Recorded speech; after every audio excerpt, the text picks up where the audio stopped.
This is a story about overcoming the 10,000-pound telephone. In sales, we call the telephone the 10,000-pound telephone because if you ever ask someone to pick it up and make a sale, you'll find that it's so heavy, most people don't make a single phone call. Today, I encountered the 10,000-pound telephone, and I was able to overcome it and make two sales calls. That's right. Two sales calls. And the first one went to voicemail, thank God. And I recorded what's probably going to be heard as drivel to the other person. So that was the first one. The second one, the guy answered. And I said, "Hi, my name is Michael. We haven't spoken before, so I'll take some of the mystery out of my call. I am a headhunter from Toronto, and I recently came across a software that helps you identify the right people quickly so you don't have to waste time sourcing. At the same time, this technically is a sales call, and so I don't want to pretend like I have your permission to proceed." And he actually kept talking to me. And that's my story for today.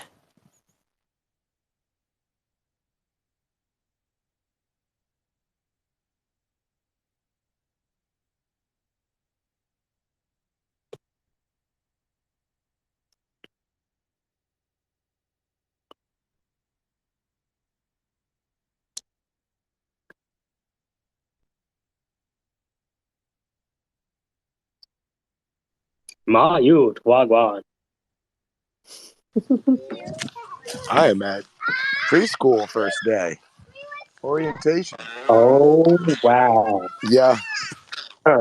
This is finally your chance to graduate. Right? I get to get out, and get that education I deserved.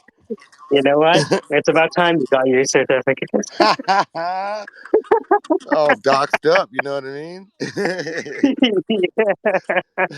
And I I get saw a video of someone saying, "Yo, we got to start lying on our resumes more."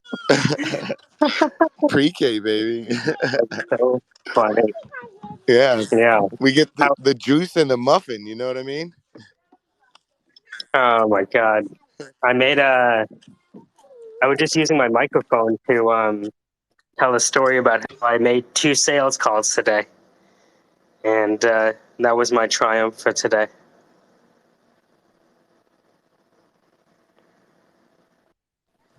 Well, you're getting the work done.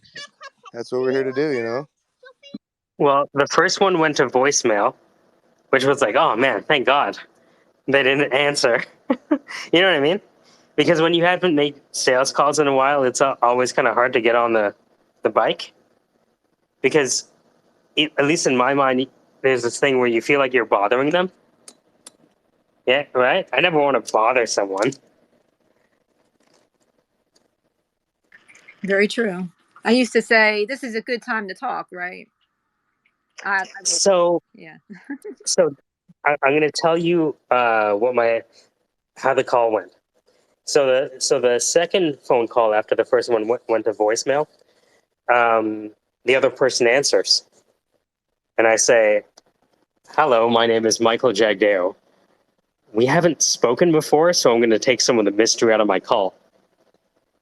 I'm a headhunter from Toronto, and I recently came across a piece of software that I think would really help you find candidates faster by eliminating all of that sourcing time.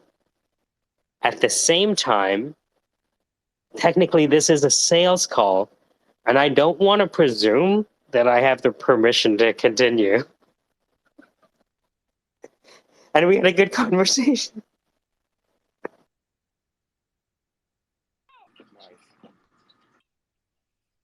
That would have gotten my curiosity. And that's all you have to do in the beginning. I said, okay, who am I going to be? the hero, villain, or the sidekick, or the mentor. And I was like, all right, let me be the casual villain.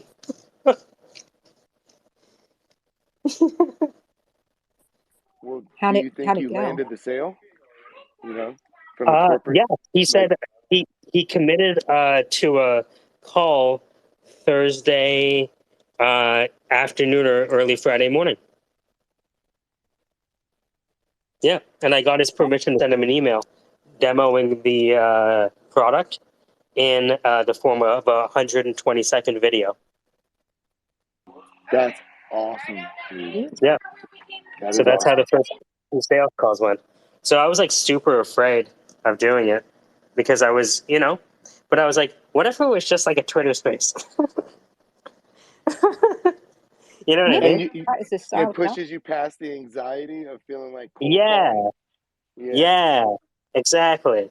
Because we have a lot of people who want to sell for us, but I know that it's hard to overcome the 10,000-pound telephone. Look, I used the name of the space and the thing I was saying. Sorry, they do that thing in movies. But yeah, so I wanted to be, if I'm going to expect people to get over the fear of calling strangers, then I better be able to say that I've done it today. And then I'm going to tell people the story until they finally do it. Or they don't. I think some people will. And if anyone I wants to will. sit on the like a fly on the wall and listen over Zoom while I die on the phone, come on down. Or you can die with you, right? Yeah, die. Yeah, die with me. The sales show. Die on the phone with me. Yeah, I like it. Who are you selling this product for? Is this someone we know or? It is someone who was referred to me. So you're familiar with Ahmed Masood? Oh, okay. Yeah. Right, with Safe AI. So he told me about this guy who's on his board of advisors, Richard Steenan. And Richard Steenan was the VP of cybersecurity research for Gartner back in 2000. And so Richard has this platform called IT-Harvest, which allows people in the cybersecurity industry to quickly slice and dice data based on the most accurately and up-to-date information he would argue on the planet. And, he was a VP of research for Gartner, so, there's some weight when he says stuff like that. Yeah, he might know. Yeah, he would know more than I would, let's say, right? And more Yeah. than mine. And so, it's not about the product, it's about the founder, in my eye. I could give a shit about the product, right? I'm going to assume that the founder's not willing to burn their name on something frivolous because they have Right. too much riding on their name. At least that's the way I look at things. It's probably wrong. It's probably a weighted average of things. But so it's called it-harvest.com. And it allows people to slice and dice information.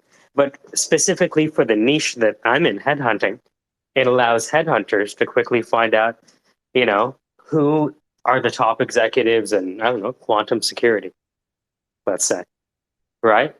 And what is that worth to you if your business is all around identifying the best people fastest, right? That's the basic pitch. Cool.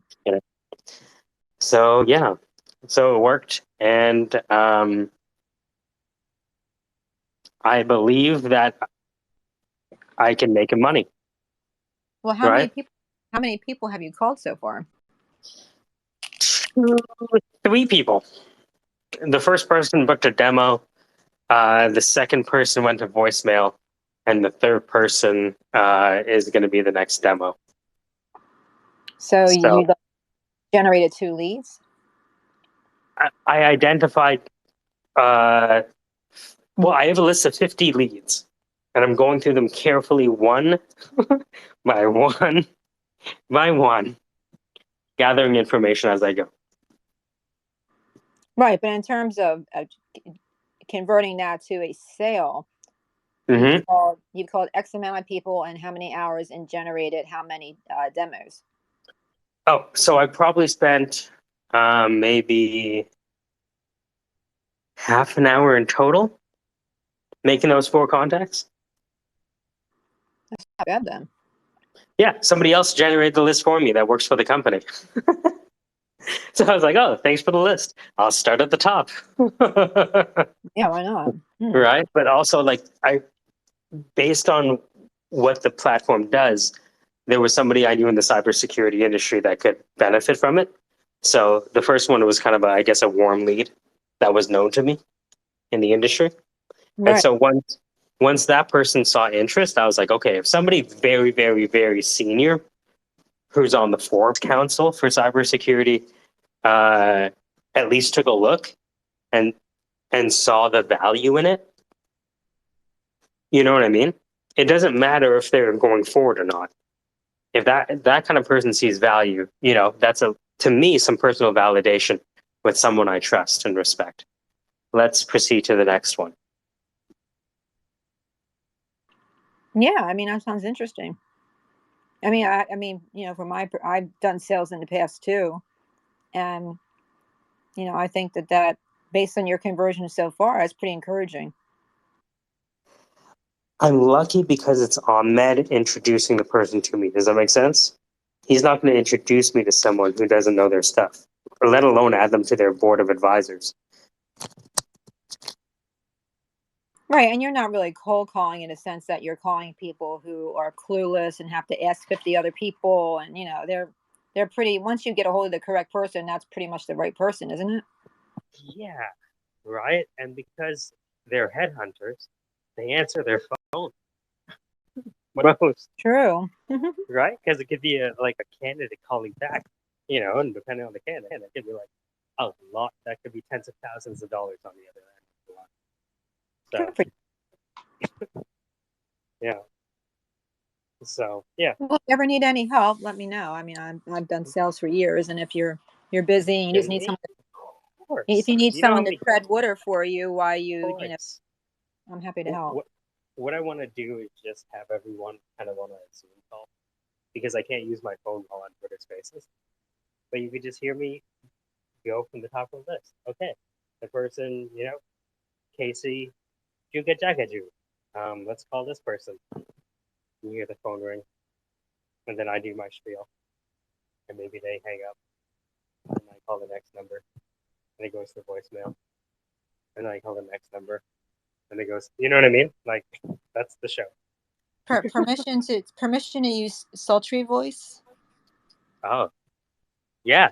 As long as it's non-sexual leaning, it won't be intentionally. Well, I would like to assert that my freedom extends to the tip of your nose. Does that make sense? No, I'd be professional. For God's sake, I'm not going to, No, but it is one of those things, right? Where it's like, we cannot pretend that that's not a part of the ecosystem of sales. Just go to any conference and you'll see. Oh yeah. It's not people wearing potato sacks. That's sad.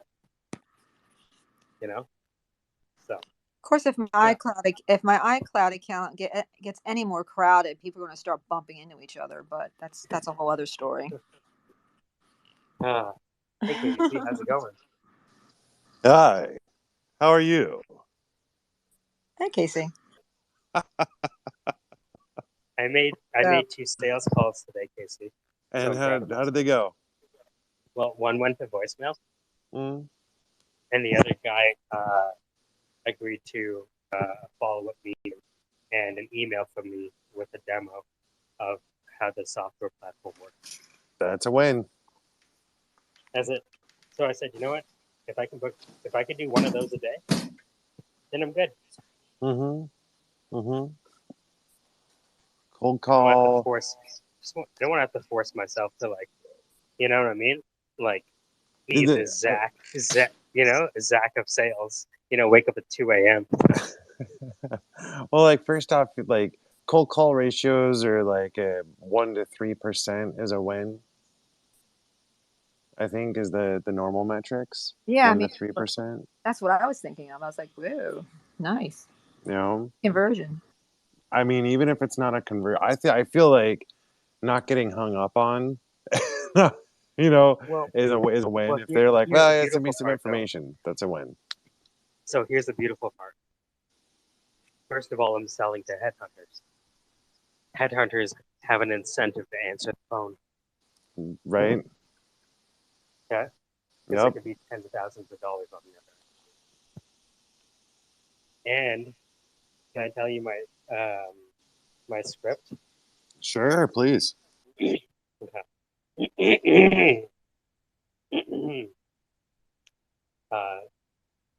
Hi, Casey. This is Michael Jagdale. We haven't spoken before, so I want to take some of the mystery out of my call. I'm a headhunter from Toronto, and recently I came across a platform that helps eliminate the sourcing time so you can find the right candidate faster. Now, technically, this is a sales call, so I don't want to presume that I have the permission to continue.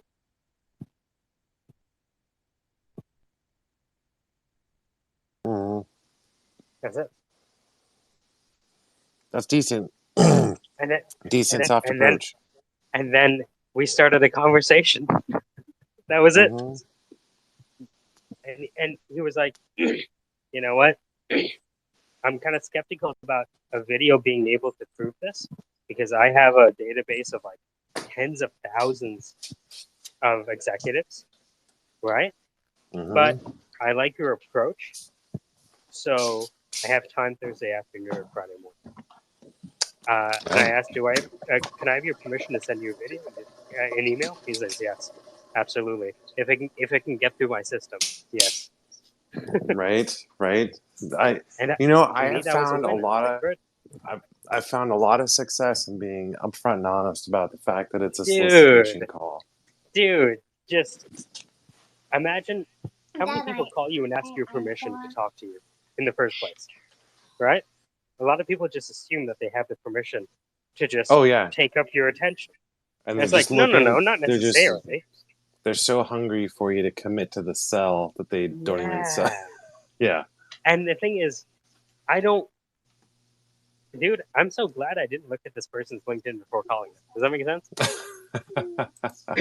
I looked at the app and I'm like, oh, shit.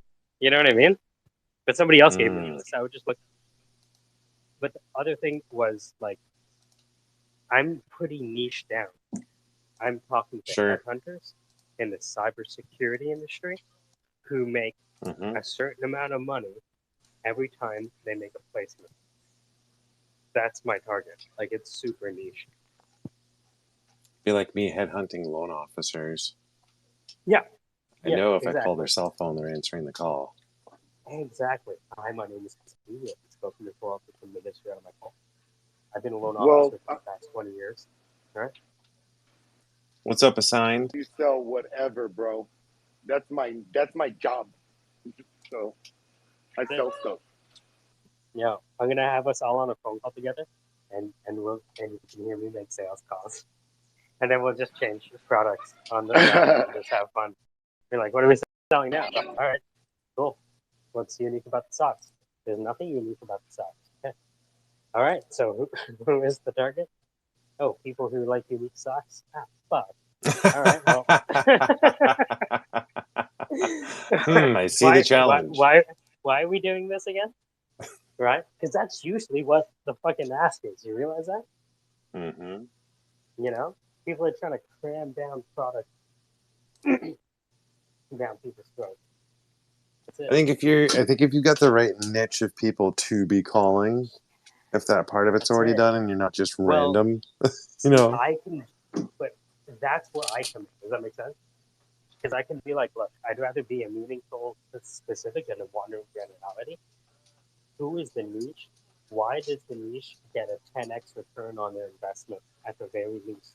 And what is the payback period for that thing? Because I am not going to die on the phone without a good cause. Does that make sense? Right. Yep. Because being on the phone is terrible enough. Talking to strangers is terrible enough. Let me at least have a good fucking reason, because otherwise it's gonna be terrible.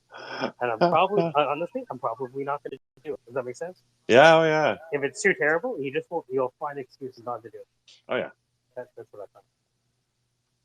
You know, I think a cold call list for this is, especially since it's already got its niche kind of laid out, pretty appropriate approach. It makes me wonder if other forms of marketing would also have success. I ask myself, what's the next, like with all that, we've been talking with him, right? I would be like, okay, before we decide to do this, what is the absolute niche, right? Mm-hmm. What is the absolute niche? I'd rather have 15 people to call than 1,000. Oh yeah. Oh yeah. Yeah, because that's 985 dead calls. And in this day and age, they just don't happen. Does that make sense? Yeah. Right? They just don't Yeah. happen. Nobody Yeah. makes those calls. They just don't happen. People will tell you that they're on the phone. They're not on the phone. Because being on the phone is terrible. And who the fuck wants to be on the phone? This is so funny to me. I've battled against this my entire career Of on the course. phone. You Of know, course. it's like talking to the processors. Like, why don't you just call the borrower? You just need a pay stub. Give them a call. I don't talk to customers. I don't do that. I'm like, what's the big deal? But it is a big deal. Sometimes people have an easy presence on the phone, and other times they do not.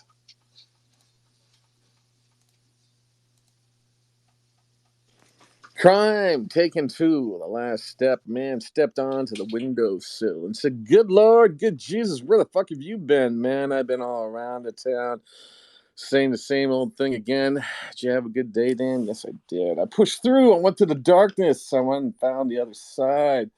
I prepared for a meeting that had no preparation. I sat and they wanted to know me. Dan, you said something the other day, and you said this. What the fuck does that mean? I say things all the time. I don't know what the fuck they mean. They just come to me. I'm sorry. It's always the same.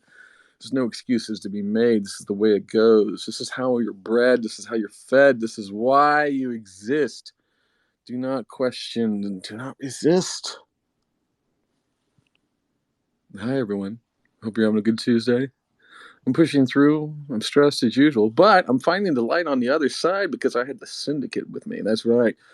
A brand new kind of super phone. You carry an iPhone, you're an idiot. You should carry the Syndicate. What do you mean? You don't carry the Syndicate with you? That's easy. How's it work? Well, it's ethereal, actually. You just think about the person you want, and they show up.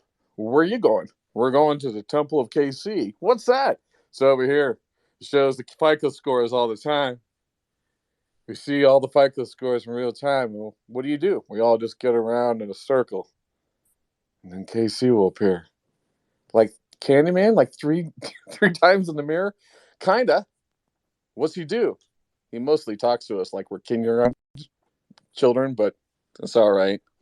Yeah, he has a weird greeting. It starts out, "Hey," but after a while, the creep goes away and you get used to it. Huh, that's weird. What else does a syndicate do? Does it have any loyalty or reward programs? It does. It has like a card that you can get where you can get the punch outs based on how many people you've ever talked to or helped. And right now, it's like we're trying to see how many people have the most punches for how many people they've helped. You have to give people a puncher, and they can only punch if you actually help them.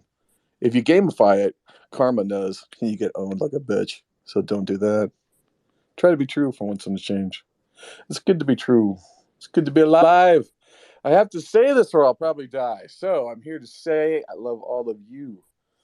And I thank you for being true. Truer words were never spoken by Dan, and they never would be again. How you doing, Dan? Good, man. That was good. I had to get that out. That was a good one. That was a good bet. I like that one.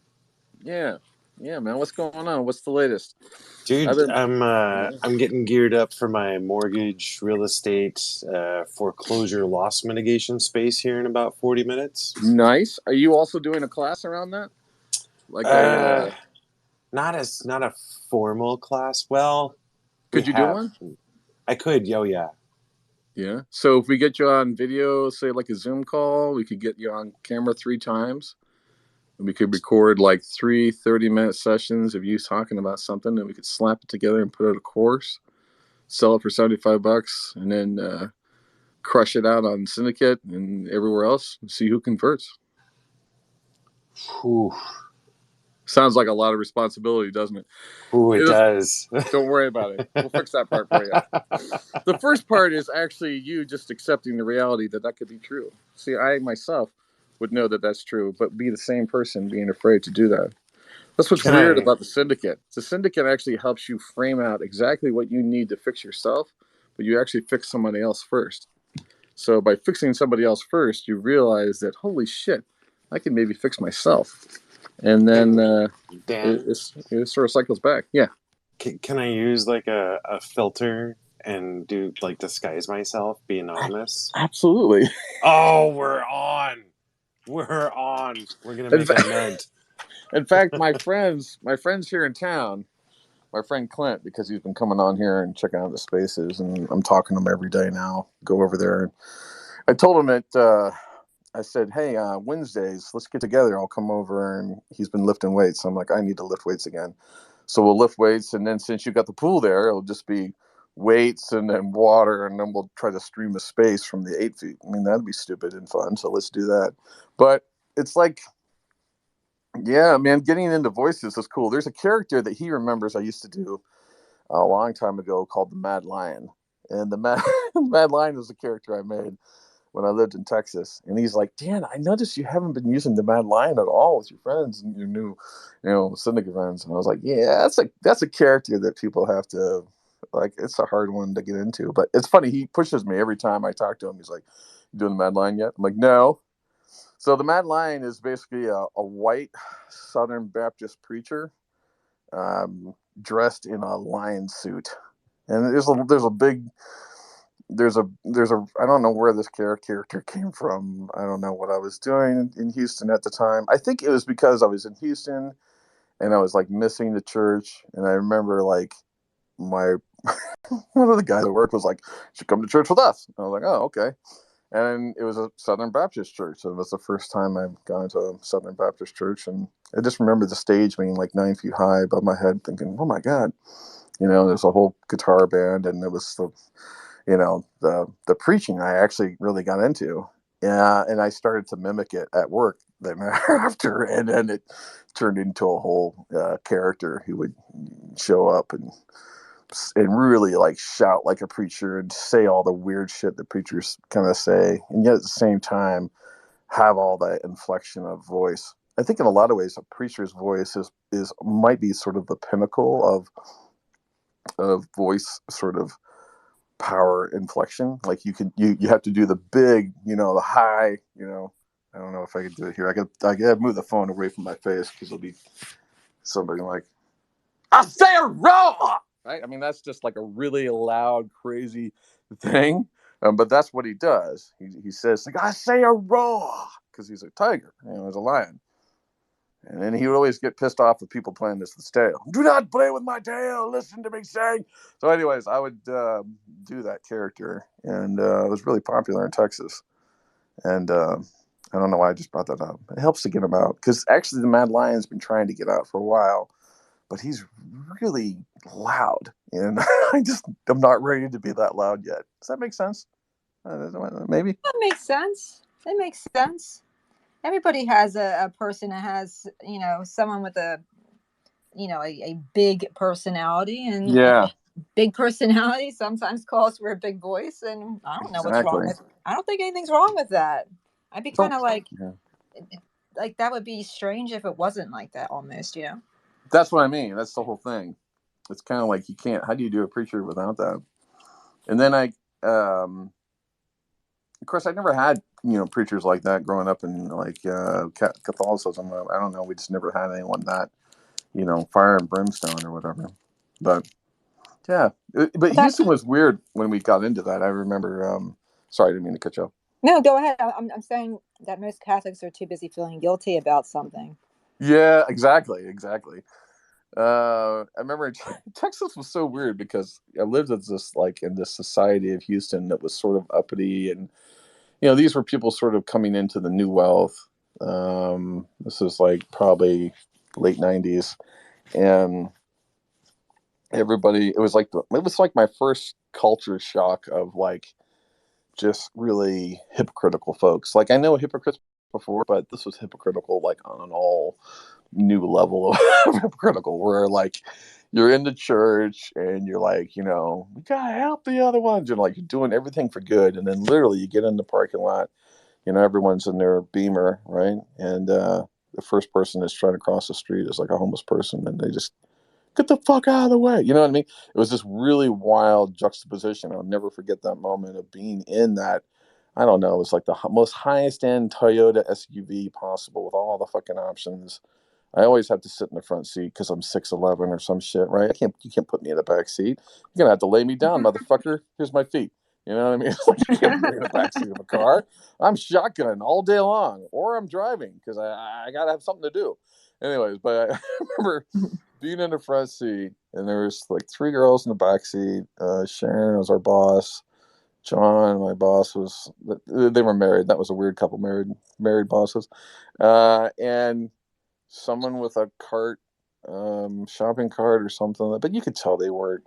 You know, this was the audience that you were just praying about 5 minutes ago, and you just couldn't wait to like run them over. You know, so it was really.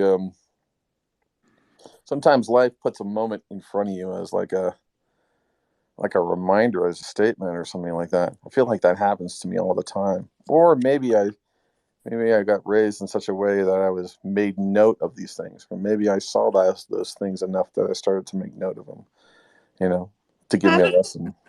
I got kicked out of my Presbyterian church because I noted that there's this girl, Melanie Ekus, and her family was very prominent in town, and there was this unspoken competition between my family and their family. And so I noticed Melanie Ekus in the back of church before the beginning of church selling candy. And this is just after last week's, Sunday school trial pursuit over, Jesus and the money changers and all that. And I said, maybe you shouldn't be selling, overpriced candy in the back of church before the church service. I mean, it's kind of like, Right. this theme of right and wrong. And, why don't you just like give the world a break for like a few hours a day?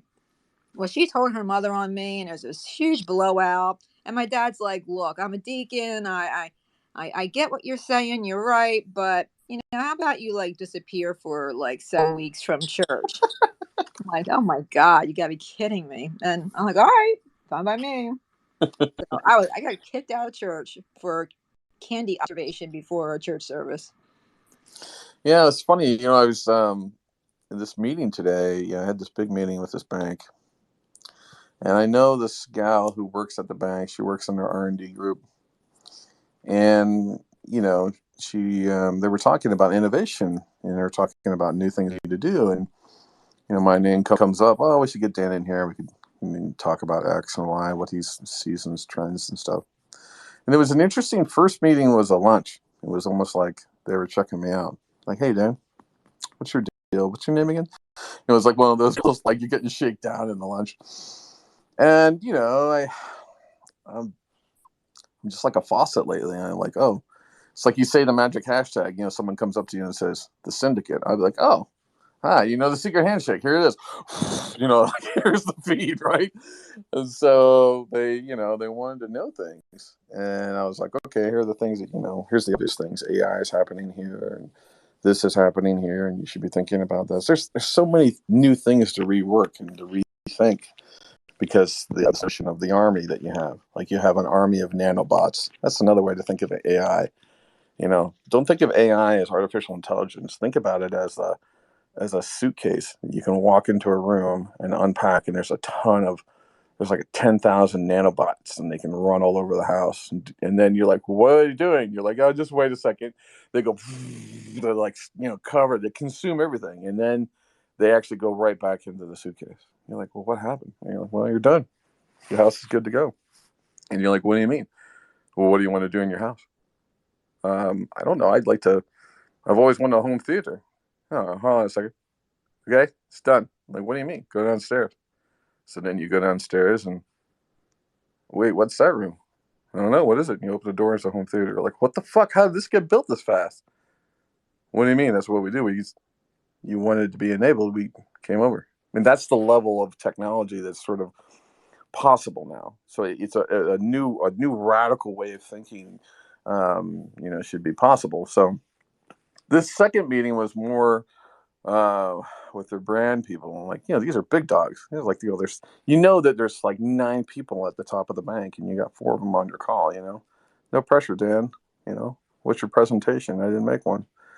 They didn't want a presentation. They just, again, get Dan exposed to these guys, and then we talked about the obvious stuff, which is, mostly it's about, I think a lot about pre-navigation before crypto. I think about, how the bank should stay more relevant, more connected to the narrative of where things are going. And so that was kind of a discussion about that. And then we had a big discussion around storytelling. They wanted to know more about how people were telling stories and, what's the buzz. I talked a lot about energy. I talked about the frequency thing. I talked about Twitter Spaces, the Syndicate kind of stuff. I kind of talked about how what I feel is kind of, there's like what they should do, what they're probably too afraid to do that will probably, that they're not realizing, right? Well, actually, talking about their fear is actually pretty easy, but there was a bunch of stuff they just weren't realizing. Everything, and most of that comes down to real estate, sort of rethinking real estate, rethinking what you see with your mind. Do you actually see land? Do you see a building, or do you actually see the Disney theme park that's also there? Like, do you actually see that? Because I see that everywhere. Like, everything I look at has been replicated, and if there's a quadrillion in the world, then we just duplicated it. Okay, that's the new reality. And what's crazy is like, you guys are a motherfucking bank. Like, I got to go over here and, you know what I mean? Like, here in the Syndicate, we're like putting rocks together, right? What do you got? I got a pineapple. What do you have? I got some WD-40.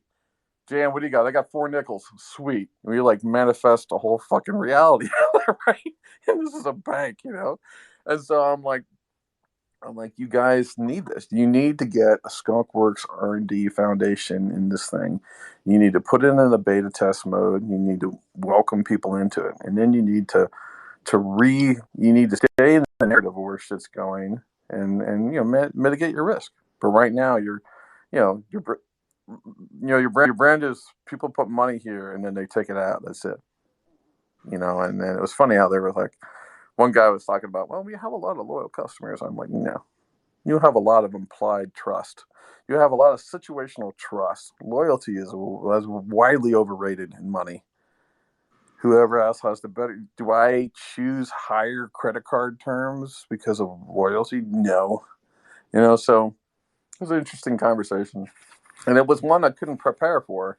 And that was what was frustrating me, is that, here I was going to be in a room with all these fucking VPs. And yeah, I'm down with Big Kitty Labs. Well, here's a funny fucking company name you've never heard of before, and you're used to giving money to, people that charge you $9.50 an hour for shit.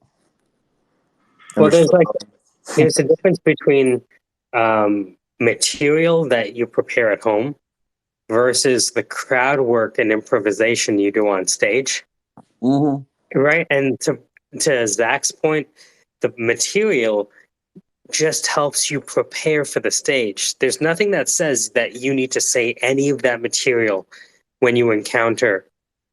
You know what I mean? Like when I made the sales call today, the guy said, "You know what? To be honest with you, I'm highly skeptical about your ability to show me a database that's better than mine. I have 20,000 fucking executives in a Rolodex." I was like, and in my head, I'm like, "Well, fuck, maybe he's right. Maybe he doesn't need this." And that's what I thought of in my head. But then he said, "You know what? Do I have your permission to send you an email?" I was like, "Yeah."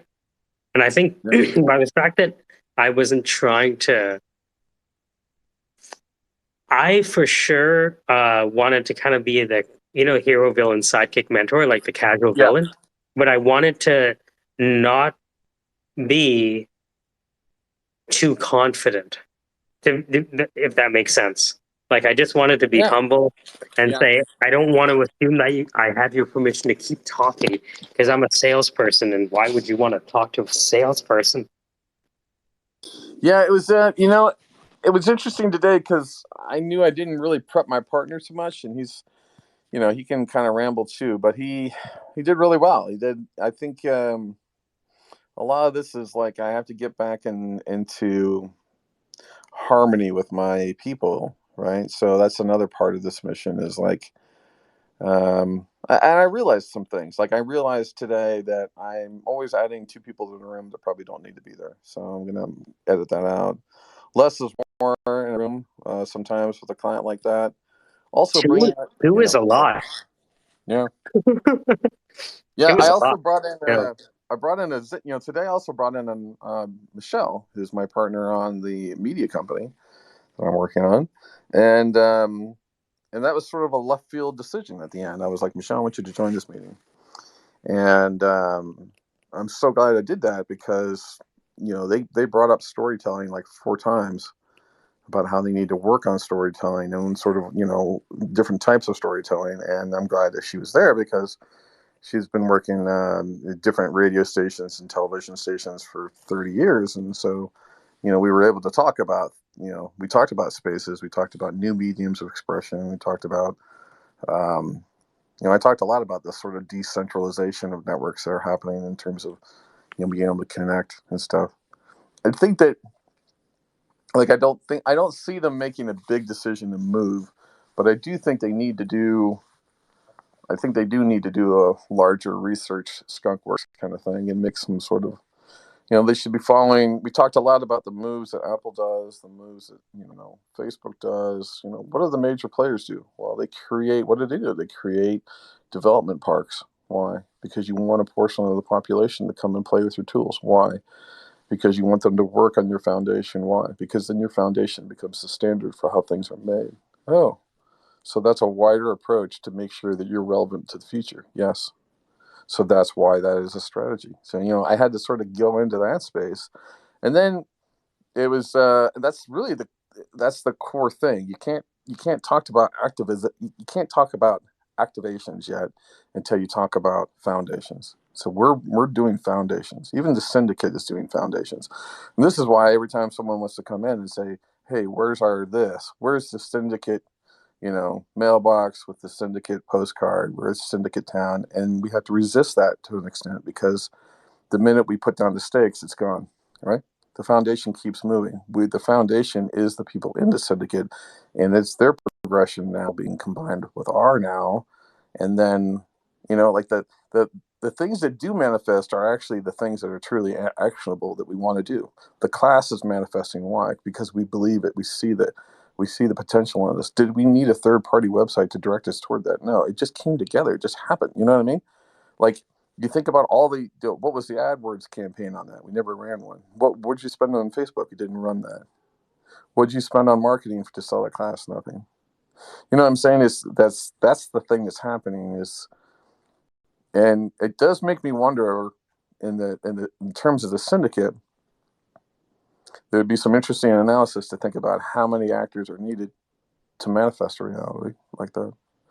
Obviously, we needed, Michael came in with a strong sort of teed up the space in the first place, right? He was the first one to put a flag down, had the square space, and we all took our chances on spaces trying to find people. I don't know how I found the space because I wasn't following Michael, but I was following somebody that was following Michael, and so and that's something that we all need to stop and think about sometimes, and think about how the fuck did we actually get here? Why do I know these people and they're like my best fucking friends, man? You know what I'm saying? That's cool. That's really cool.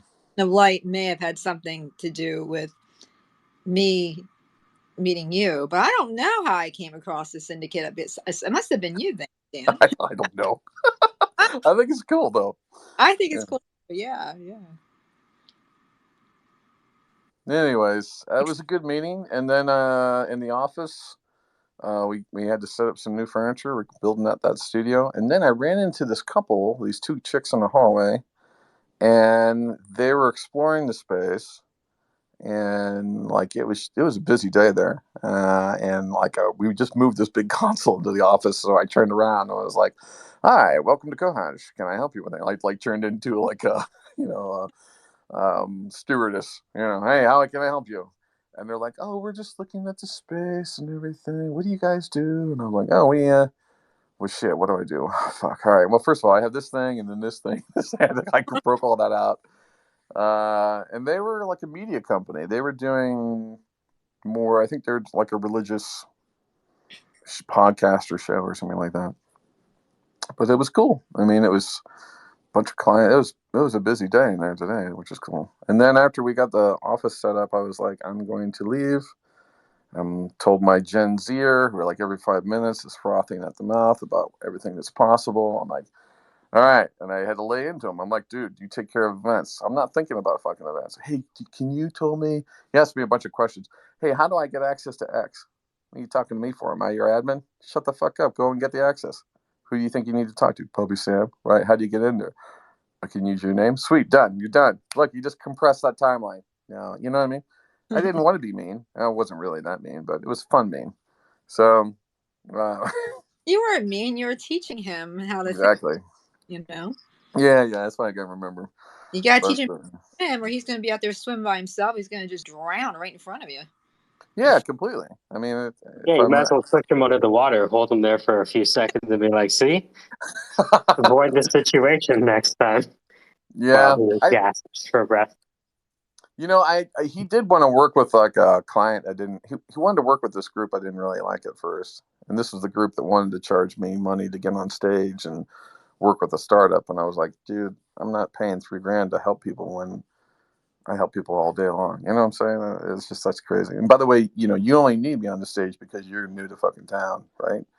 And when you're talking about startups, everyone brings up my name for some fucking reason, right? Well, I know why they bring up my name. But still, it's like, yeah. By the way, like who the fuck are they? I know.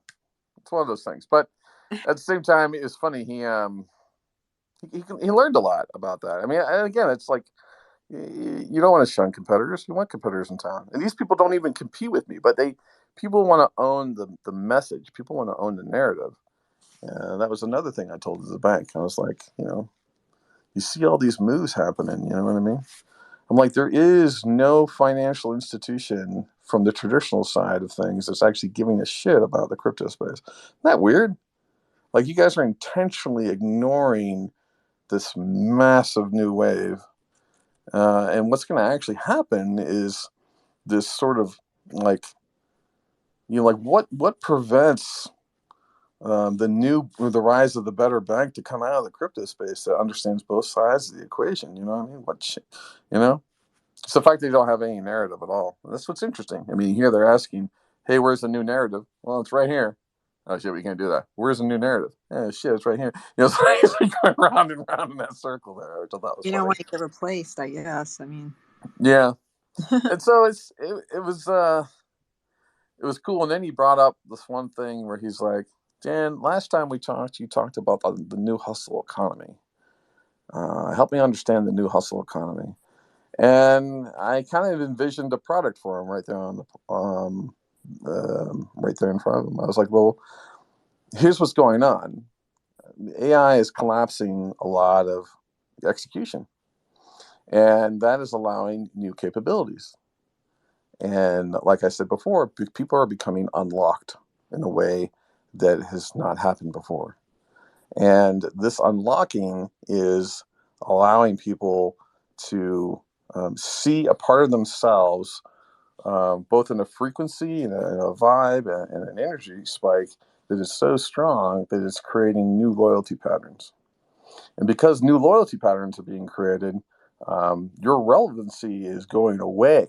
The less, you know what I mean? Just like, why should I have my money here when if I feel the new arc of money is going this way? And yada, yada, yada. It doesn't mean that it's true or not. It's just to say that you are decidingly been on the sidelines for too long, and I'm actually becoming this butterfly, right? And if that occurs, it's carrying a lot more over. So the whole hustle economy thing was like, more people can create hustles, right? People do DoorDash, they do this, they do X, they do Y, the gig economy, all kinds of pieces. These are often people who start their first bank account or maybe get their money, start getting organized. I was like, why not do hustle? Why not do a hustle focused product for them so they can sort of see the opportunities for hustle. Like, here are the things you could do, and then here's the way that money could be either maximized inside the system or changed up otherwise. I don't think they ever thought that. Again, that's like another place to sort of stay relevant. But I think they probably had to do it from an R&D perspective, and that's what most companies are doing in the Midwest. They're setting up their own standalone startup as if to sort of study the trend and observe the trend and then figure it out, which I think is a good strategy because it allows them to protect the old brand while they work on a new brand. But the thing that sucks is that they all the momentum that young startup does to learn the space, all that momentum is the actual glow of the old brand learning about the new space, right? So when you kick off the problem, you're actually kicking away the opportunity to actually show that your brand is actually relevant. You know what I mean? Like, you're doing it the old-fashioned way, which is let someone else disrupt and then go and acquire them, right? So now you look like you're a smart guy, but everybody fucking knows that you just fucking bought them and you didn't have the balls to do it in the first place. The bank has the balls. They have all the fucking money. So why aren't you more compellingly interesting to my horizon when obviously you have more money than fucking God? And why is it I can take all these fucking risks and you won't? And that's the message that kind of came through, that I think a lot of that was pretty powerful. Well, I wonder And, I wonder what the average age is and what their exposure is to IT, in that decision-making process for those yeah, jobs. I don't know. I know, they have a lot of, traditional kind of customers. They have a lot of traditional stuff, but they also are trying to go after the newer niche. We know that a lot of the legacy systems, like the integration into some of the bigger units, would not happen fast.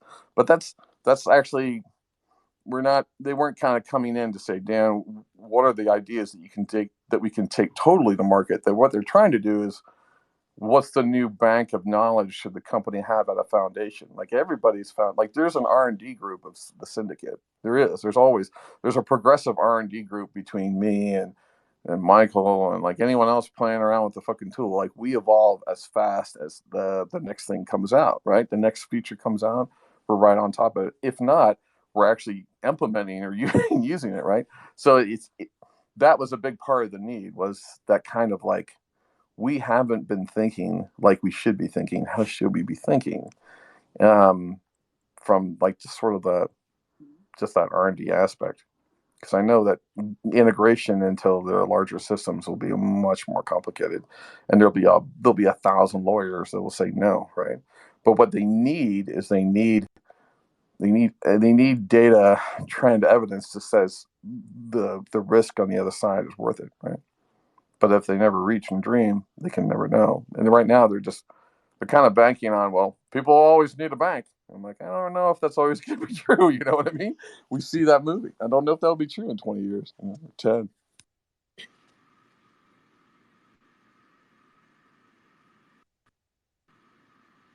Anyways, that was my big day. That fun thing, and then building a console out and meeting these other folks, and I got to do a bunch of proposals. And tomorrow's Wednesday. I thought it was Wednesday already. Lagatha was like, it's Wednesday already. I'm like, all right, fine. It's Wednesday because it's still Tuesday for me. I think I'm in Wednesday, and I'm going to order some food. Sounds good. Hey, Dan, would you say that with your meeting you had at the bank, would you say that they will make the changes, or were they just like,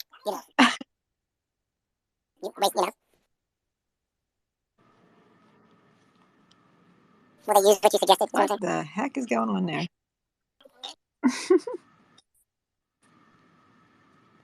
He should sing a song right now. Something's wrong with his phone.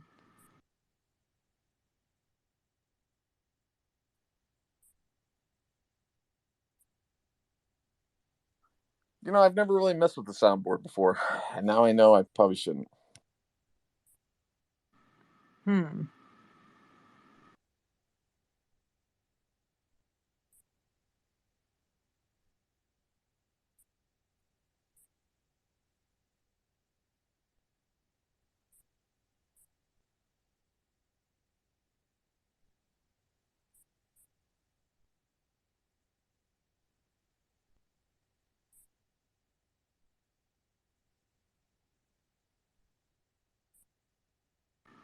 Well, it sounds like you did a great deal of things today, Dan.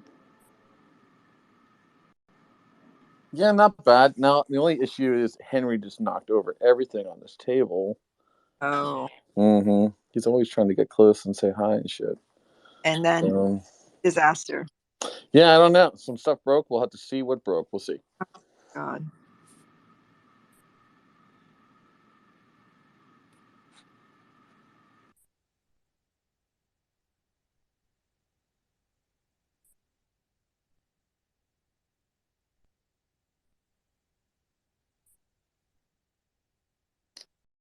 Is the morning usually a good time for you guys?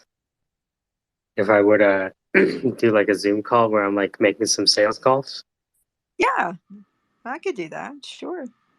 I have a I have a couple of companies. I'm just gonna like juggle them. Be like, all right, so let's do some for these guys. Oh, great, good. We got a good response. All right, that's enough for them. Let's do one with this client. Do. Oh, okay, that's enough for them. We'll just like keep juggling them as we go along. Have fun. I think as long as we have fun, we actually might make some sales. The most important thing is to just work with people who are worth working with, people worth selling for. And I can show you about the companies and blah blah blah. Well, I like Ahmed, and I don't think he's ever led us anywhere wrong before. Yeah, I mean, like I met him here, right? Right, And then he right. said, "Hey, I want to introduce you to somebody." And when Ahmed says they want you to introduce you to someone, you take that call and you figure it out later. Yeah, yeah. Well, Like, let me know when. I'm sure me, maybe some others. I can't speak for them, but I'm yeah, always that sort of thing. it's it's scary. I would have hoped that I had figured out how to not be afraid at this point. Really, I find that hard to believe. It's weird, right? But I, you're always at a point when you're trying to swing outside of your comfort zone. Does that make sense? oh yeah, that part of it. Right? And that's just it's a good sign. It's a sign that you're moving in the right direction, right? Where you're always punching a bit above your weight class, right? Yeah. And, and so it's like, okay, we're doing this. Why are we doing this again? Oh yeah. Okay. You sure? Okay. What are you gonna say though? Okay, let me practice it out loud. Shit, I don't know what to say. Let me write this down. Okay, let me say it out loud. Nah, that sounds kind of fake. All right, let me try it again. Okay, wait. You want to be a hero and sidekick mentor? Casual villain? Okay. How about now? Okay. Okay, I can live with someone hanging up the phone with me if I say this to them. Okay, let's begin. Footnote question. Define a casual villain. Um, a villain that's not overbearing, Oh, right? okay. Be like, hey, my name is Mike. I don't really know what the purpose of your company is, but that's really not my business. What I'm here to do is sell you something. But of course, I don't want to presume that I have the permission to keep talking at this point. That's my casual villain. Got you. I thought your script. Did you have a script, or What did you do?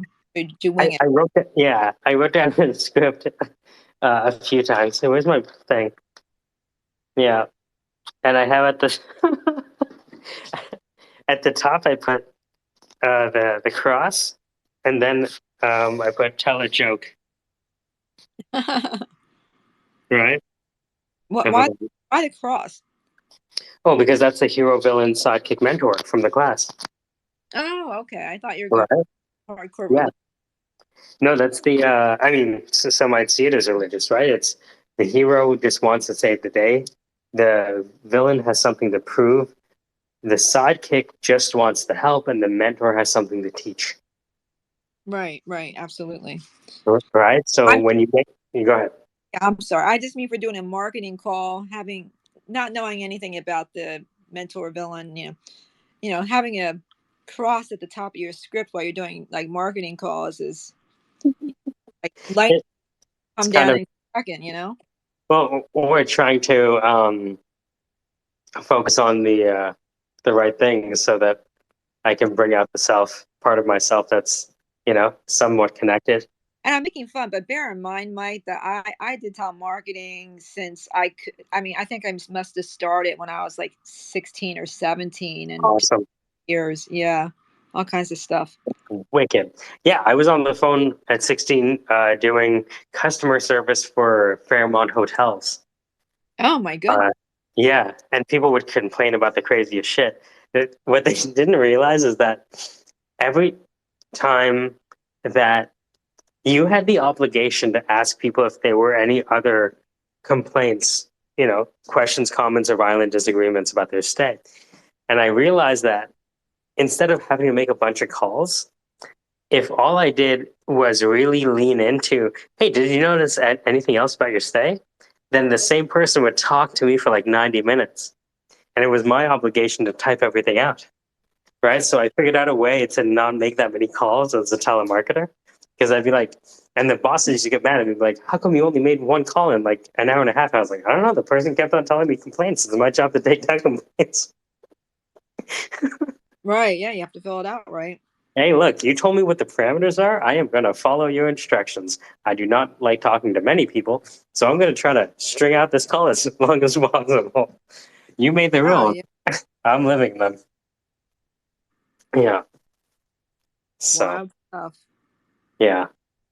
But it's, look, I think it's because I hate making sales calls that I figured out that I made sure that I niched down enough so I could feel that I was definitely not wasting someone's time. Right? That was the biggest thing. I hate feeling like I'm wasting someone's time. Oh, I don't mind feeling that way.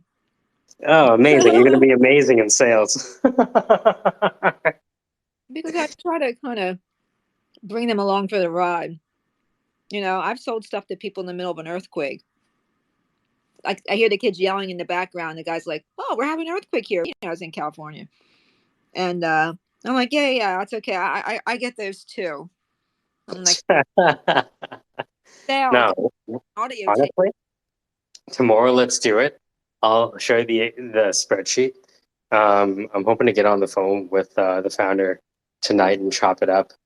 But it's an eat what you kill environment, so the commission would be higher, much higher, multiples higher than what you would get if you were employed full time. So I'm trying to set up the most lucrative agreement possible, knowing that the most lucrative agreement would make sales faster.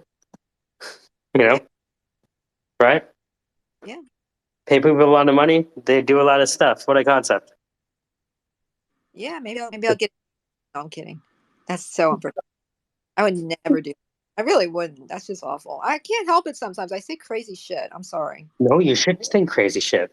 Crazy thinking is the only reason they need us in the room. They already have access to regular thinking. Regular thinking is diamond. You know what I mean? Like they can go to anyone for that. Exactly. Are you tired of ordinary thought? Are you looking for a new way to think? Well, come on down to the Syndicate and snack on just a few of our yummy gummies. We've been testing them all week.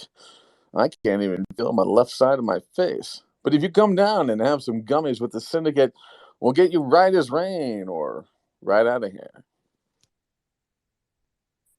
Yeah, sounds good. How come you never send me gummies, Dan?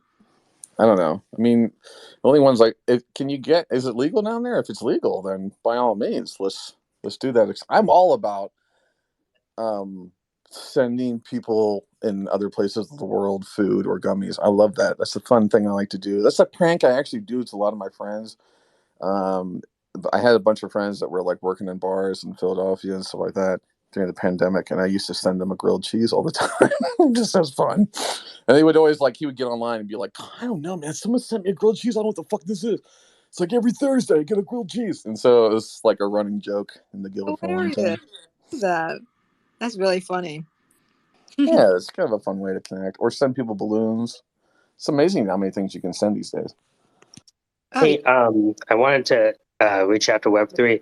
Web3, you saw that tag with that Twitter competition? Do you think we have a chance? I hadn't had a chance to really look at it. I've been pretty swamped, so Yeah, no worries.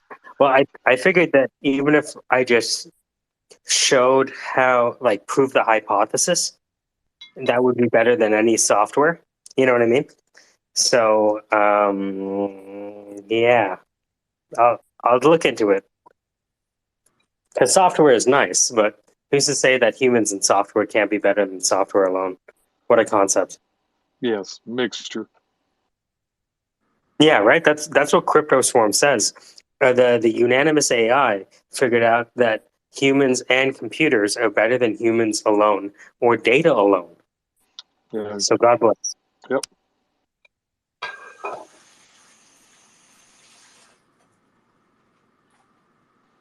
So the concept of you can't live with them, you can't live without them.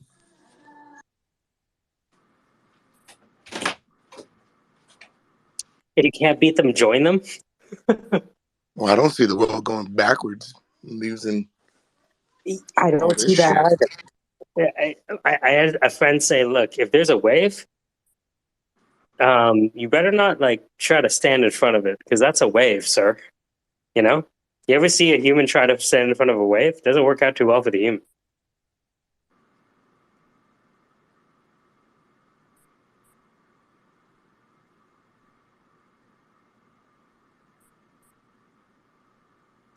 I've seen a lot of humans stand in front of waves, and we call it fucking surfing. I mean, they're riding waves though, right? Your mom's riding a wave. She is. Fast. She made good investments. She's riding the Toronto real estate She's a market. sensible lady who made good choices. That's it. Nice. That's it. Yeah. What a concept. She was a real estate agent in the 80s. Okay. So, she had one of those real estate pictures in the house. You know, the real estate picture from the 80s? Yeah. Yeah, man. Whatever that, that psychedelic purple haze Pink Floyd background. Like, what is that called? There must be a name for that shit. What the fuck is that? Where's the lava lamp? You know there's a Yeah. lava lamp in there, Genesis. It's kind of smoky though, right? Bro, there's a lava lamp right there. Of course there's a lava lamp. And yes, it is also smoky. Oh, I got some news today. In the neighboring county here in Southern Oregon, Josephine, they are putting psilocybin on the taxable ballot to be voted on this turn. So therapeutic, um, I guess, all therapy for Yeah, man. psilocybin. Depression and PTSD. All those clinics are about to pop the fuck up in Oregon. Yeah, so are we helping launch yours or what? What are we doing? What's the scheme? Come on, man. Let's talk. I am down. I am stupid down. All Bro, right. I'm going to Well, be dude, honest. I I'm tried down. to get involved in investing in psilocybin industry, and those dudes are worse than the weed dudes. Oh, nobody's worse than hemp Actually, brokers I know that you someone never doing this see. right now in St. Vincent and the Grenadines because they have volcanic soil. Awesome. I know that's like number one. Mm-hmm. Mm-hmm. I Yeah, know man. rock. What is it? The rock wool was hard to get this year, and cocoa core because of like the swarm for it was insane. But yeah, the psilocybin run is going to be crazy because if they're, I mean, you can't shake it. You know, I mean, they're not gonna play when they put it on the shelf. And what did they do? I think they're doing away with a lot of the criminal aspect out here, where they're prosecuting people and replacing it with treatment. So whereas they would arrest people, now they're going to treat people. And because of the privatized market and federal funding behind prisons is being stopped, what are they going to do? They're going to privatize treatment and all these other things as I opposed to wonder if you jail. could. I wonder if it could be used as a tool to curb recidivism. You know what I mean? Right? Just have like people wake up, right? And there's a lot of things that connect all of us, That's probably one of my imagined. I think I think it starts like today when I was taking my son to pre-K to go in for the first day, get him into class, and his mother met me there. It was awesome. We have a cool relationship. That's pretty awesome. But he by the you get the stickers, they do the hearing thing, but as they're going through, the kids are coming in contact with each other, but they're still in their inner. They're like locked up. They're so shy. They don't want to speak, but you can see them craving to let it out. And by the 5 minutes in, once you're kind of paying more attention to the teachers as opposed to the emotion of what he's going through, they open up completely and are like my son was literally like, "Daddy, can I have a friend now? Can I ask one of them to be my friend?" And I'm like, "Yeah, they're all." And the teacher goes, "Oh, they're all friends. You're gonna have 20 friends in here. Don't you worry, babe." And it's like that. I guess that's the part you have to let go of inside, so that you're not what is that uh, a recluse or someone to step outside, or like you said, the phone call is hard to get over, or that first portion of anxiety, I guess, that we all have. I don't know, maybe just me. Nah, bro. I have so much anxiety when it comes to speaking to people that like I don't know.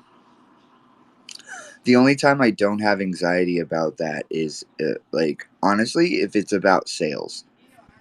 Like if I'm told, "Hey, I'm about to introduce you to a person and I need you to do blah," then I can do it. But like if I'm just like on my own, just freestyling it out there in the world and somebody comes up and talks to me, I don't know what to do. So I definitely share that anxiety, bro.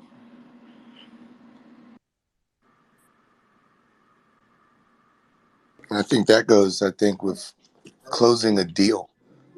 You have to have that confidence over humility when you want to be humble in all things, but there's that confidence that shatters the other party's security barrier, where their trust issue, along with yours, which is, I guess, showing vulnerability, which is kind of dealing, I guess, saying fuck the social hierarchy of you have this position and I need you, or you're there and I'm here, or I don't know.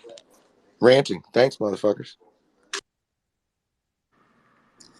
Well, dude, when Genesis, I feel like you'd be super good at talking to people. I am. I am. I just don't enjoy it.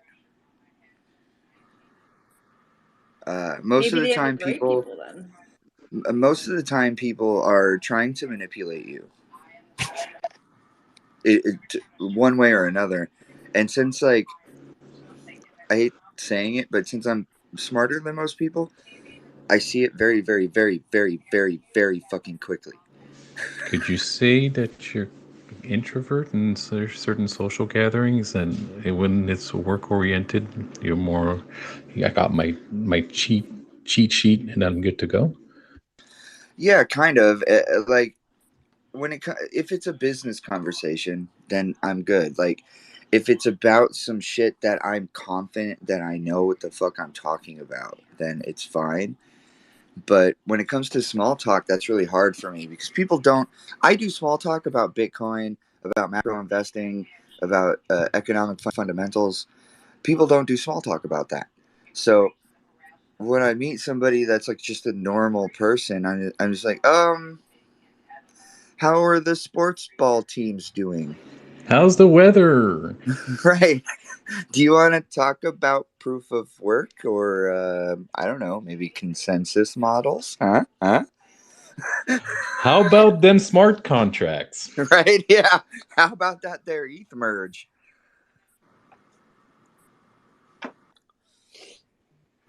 I'm so useless when it comes to normal human small talk.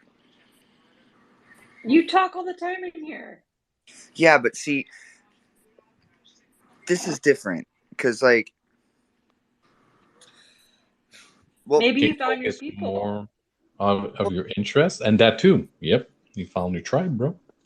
Yeah, it's like in here I feel it's cool to be myself. I can be as nerdy as I want. I can be as much of an asshole as I want because I don't feel like I need to perform for you guys. And do So you like, think there's no repercussions also? It's just yeah, like if I say conversations. something awful, everybody still comes back. I've done it before, so I can count on the fact. Like I think I've told Dan to go fuck himself twice, and we still make up. Yeah. I was bummed before because I felt like when you said you're talking down to me, I was like, oh man, I never want to be like that. I was like, no, dude. But I also know that you're a charged particle. You know what I mean? That's what I love about you, dude. Like Yeah, I tend to not think about things yeah, that upset me as yeah, much as I just become upset about them. yeah. Yeah. I just knew that I didn't want to lose your frequency because it was like total raw power. You know what I mean? That's what Yeah. that's what's so great about so many people in the syndicate is that we're uniquely charged. It's like every time we get in here, we don't realize it. It's like we're doing Voltron, right? Sometimes maybe everybody's a left foot, and so it doesn't come out well. But sometimes we get the whole Voltron in here, and it's like a badass feeling. So, Why, Dan? Why total raw dog power? Raw yeah, dog Don't say power. that. total raw. I wasn't thinking about it as raw dog power. That's taking it a little sexual. It was at that moment that Danny walked into the focus group meeting. Hey, you mean raw dog? What was that? Like he was saying that the site needs to be really powerful, like the product really needs to run at you. I was thinking he was thinking raw dog, like rough sex. What do you mean rough sex? Yeah, raw dog. Raw dog, like you put someone like against a wall. No, that's romantic. What do you mean? I thought that was abusive. No, it's more romantic. I came up in the 50s.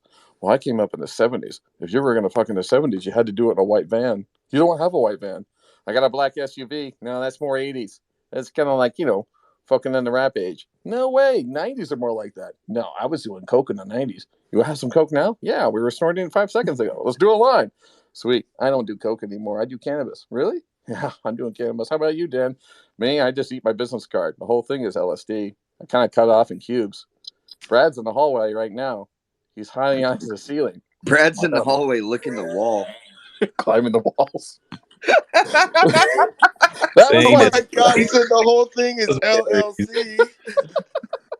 that was like the history of drugs and corporate culture. That's what that was. It was like every era there's like a drug of choice and like the weirdness of it. Yes. And we're actually going into like I don't know, is this what century we're going to? Well, let's see here. Oh, in the year 2022. Oh, I remember that.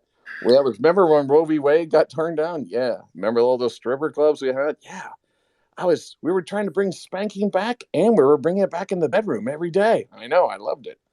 It was just, this is the most fucked up thing about Ohio right now, man. It's like, we got to control your pussy.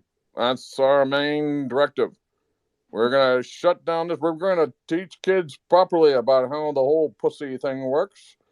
And we're going to fix up this state. The first thing we're going to do is make sure we open a swingers club every 40 feet so that we can get all these righteous motherfuckers down and cuckold us properly. Next week, we're going to have Cuckold Tuesday down at the Bakersfield Festival. We'll be showing off our favorite cows and cattle and our favorite people, favorite bulls. Come on down. I myself will be bowling for the West League. I like to see it. You know what I mean? It's like, it's society, man. It's fucked up. But hey, Man, started. Republicans trying to control women's bodies is like Bitcoiners trying to control their emotions. I would actually agree on It's that. bad. Yeah, it's bad. It's bad. Well, the ones that's focused more on the religion can't be base done. of Bitcoin, the all-seeing Bitcoin will help the universe. Danny, don't you speak heresy about Bitcoin, okay? There's no heresy. Especially when I'm learning how to scalp. I've been learning what moving averages are. You guys, come on, don't scare me right now. Oh no, keep on doing that, man. You're good. You're good. Just don't your own Don't information, hang out man. in Bitcoin Twitter spaces. Right? You will get fucking brainwashed into thinking that Satoshi Nakamoto was Jesus and Bitcoin can magically fix everything. Swear to God, that's what they talk. That is exactly how they fucking talk. Like, oh, you have problem with your vagina that they outlawed abortion? Bitcoin fixes that. Boom, Satoshis.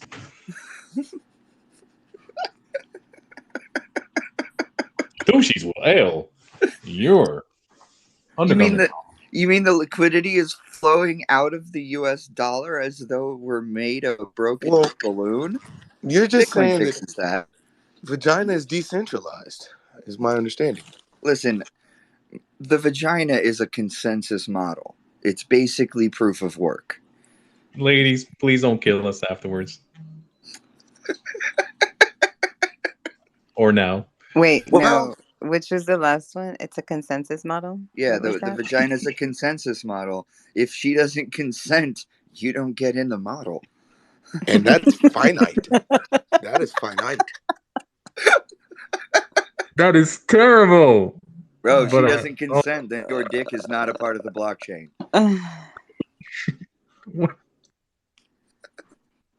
Incoming merger. But Satoshi already thought of that. So there's actually vaginas built into the protocol. Don't worry, boys. Oh, fuck. Yeah, you're in trouble now, Mel. You are now a part of Block 75,000. Shit. Hey, there's 165 something million blocks or whatever. So,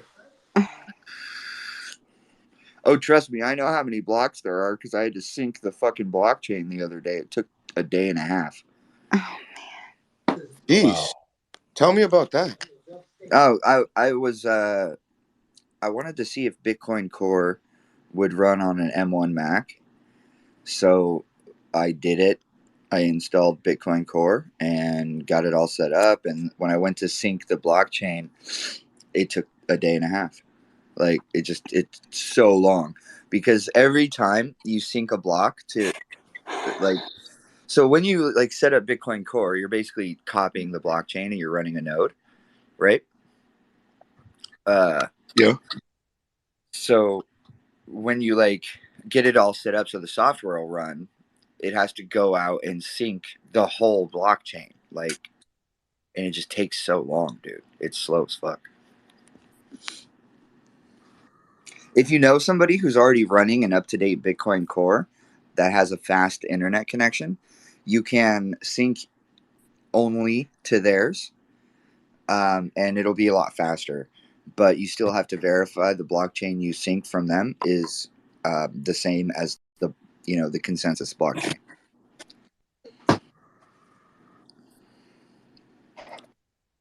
Yeah, I won't be in those fucking Twitter spaces. I'm gonna be up yo ass trying to get this shit popping. Yeah, dude, I already spent almost a year hanging out with Bitcoiners, and trust me, they only have 30 minutes of information. Why? My brain is full of fuck popping assholes. Okay. I like that a lot. Have you been abused by Bitcoiners, Danny? Maybe the Archbishop of Bitcoin. Who's the Archbishop of Bitcoin, Danny? No, I'm just kidding. I'm just kidding.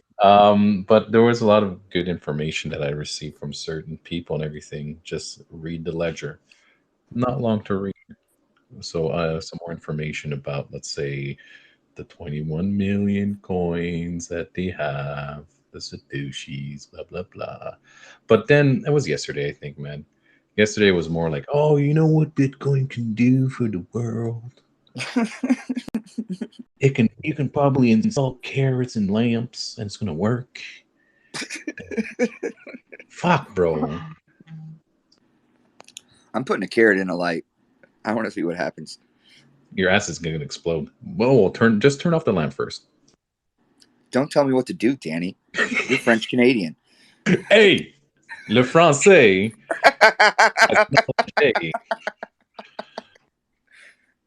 I'm a not French Canadian, so we're enemies. No, wait, but you're just Canadian from the States. Yep. Born and raised. So you can still be our prime minister. Yep, Is that the that's thing? true. Somebody, I think it was Mike, was telling me he wanted somebody in the syndicate to run for president, and somebody was like, "Oh, Genesis." And I'm like, first of all, I'm a convicted felon, so that's a non-starter there. And second of all, I was born in Toronto, Mike. I cannot be president. You know that. We were born in the same fucking hospital.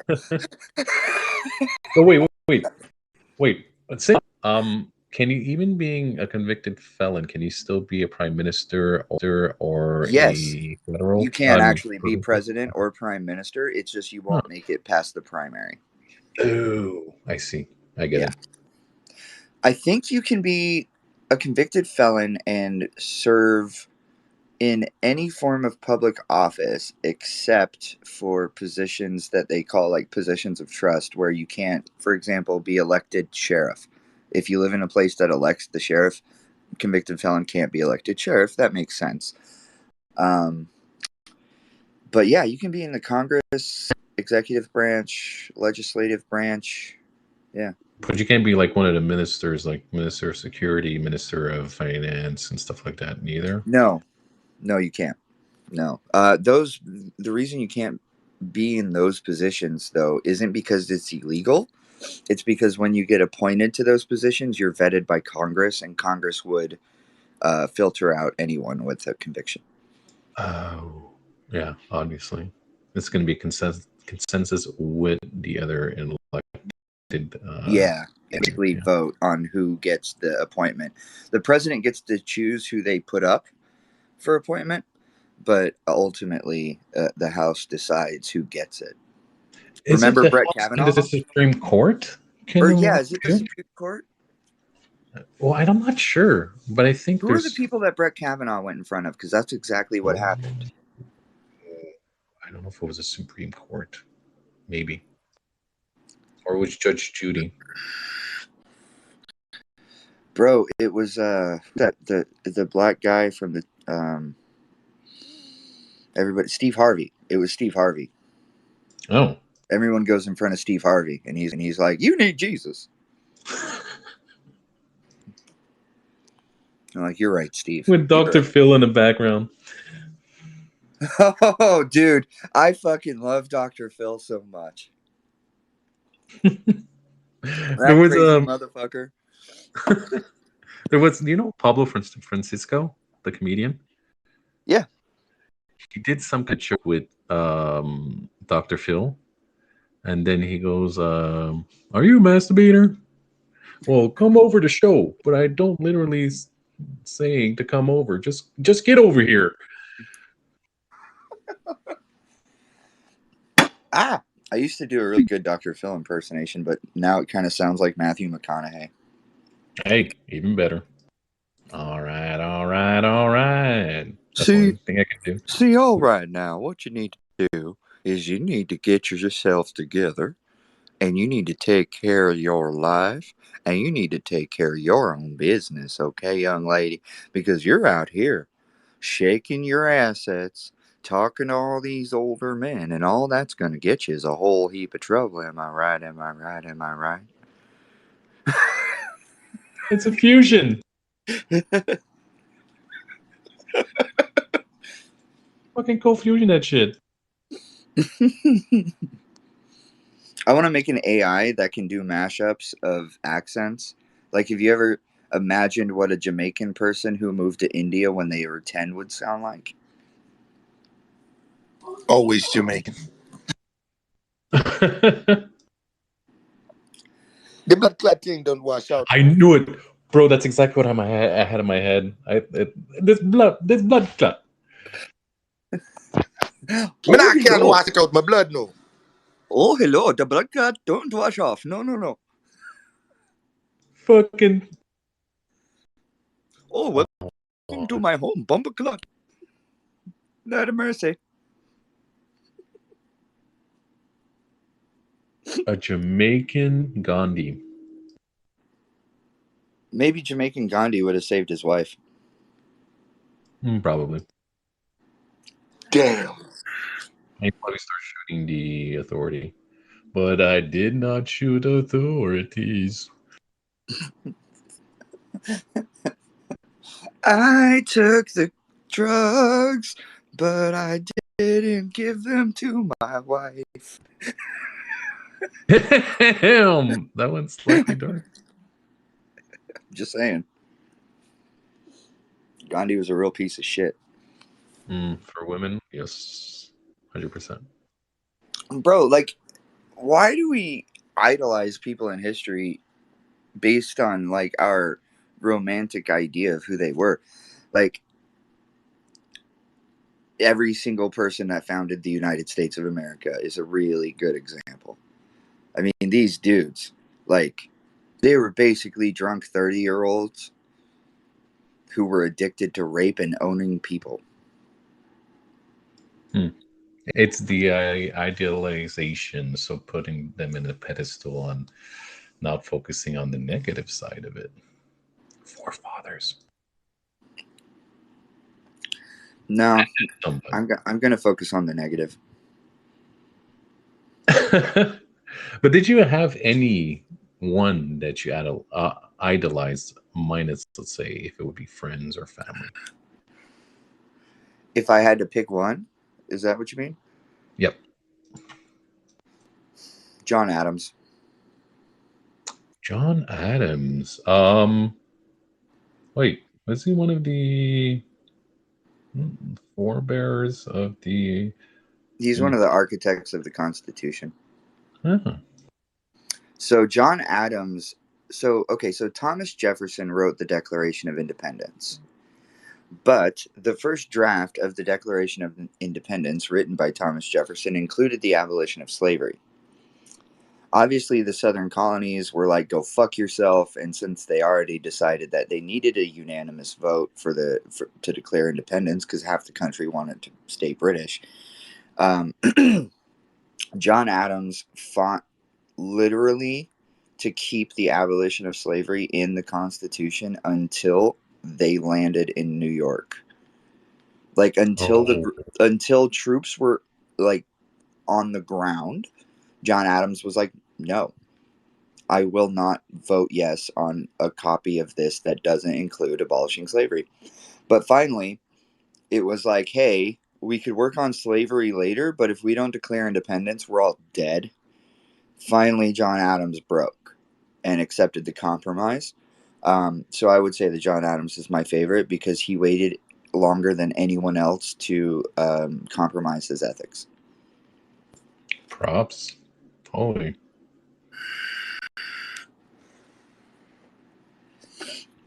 Also, it's weird that Thomas Jefferson included fucking the abolition of slavery in the Constitution because that dude was a prolific slave owner and slave rapist.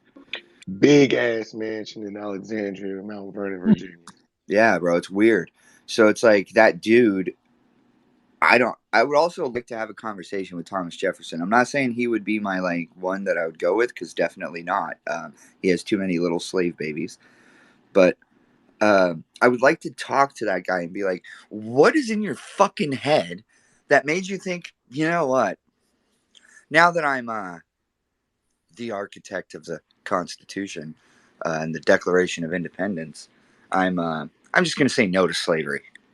And then he went home and raped some slaves. I don't understand what was going through his fucking mind, and I want to ask. Well, it's this simple, bro. You already own the Bitcoin. You're not gonna throw that shit away. What are you gonna do? You're gonna get all you can out of your Bitcoin. They call you. They tell you it's bad. You're like, I already own this shit. What? I've been had a bag. Yeah, but I don't rape the Bitcoin. Yeah. How about those little Satoshis? But Monetize how you monetize.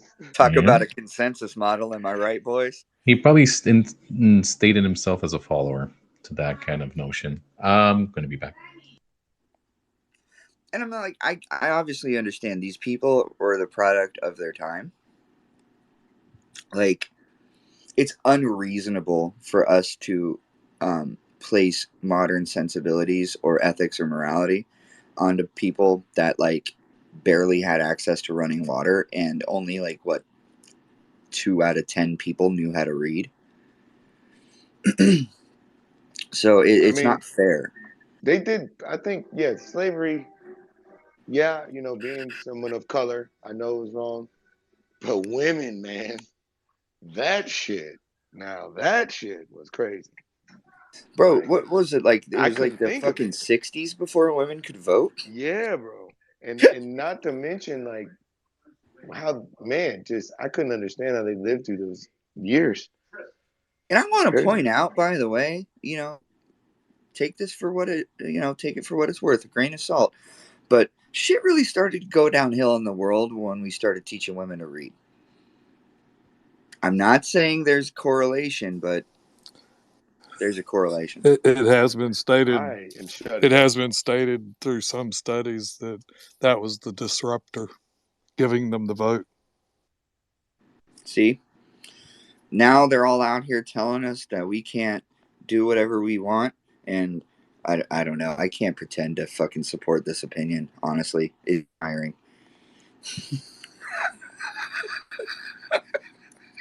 I'm dead. Even as a joke, it's tiring.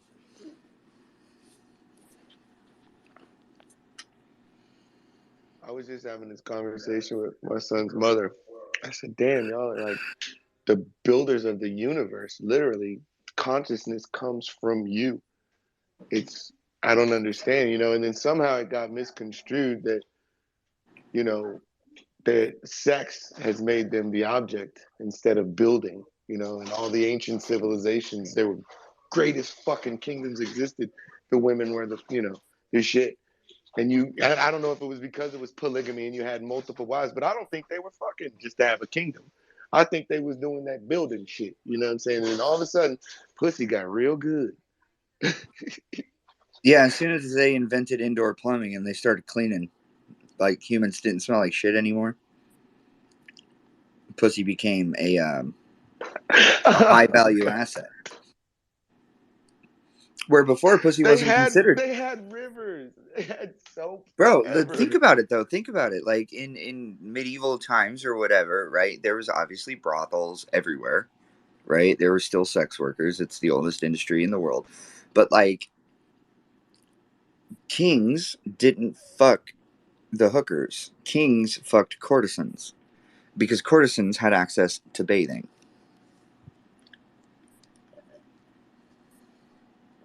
And when everyone got access to bathing, then the business of sex actually became lucrative. But damned, I'll be damned if consciousness don't come out of a woman.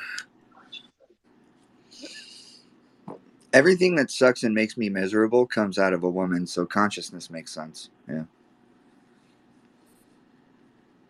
Come on, that was a good joke. No, you can't. That That come was a on good now. joke, boys. That was deep. Uh, somebody hurt this man.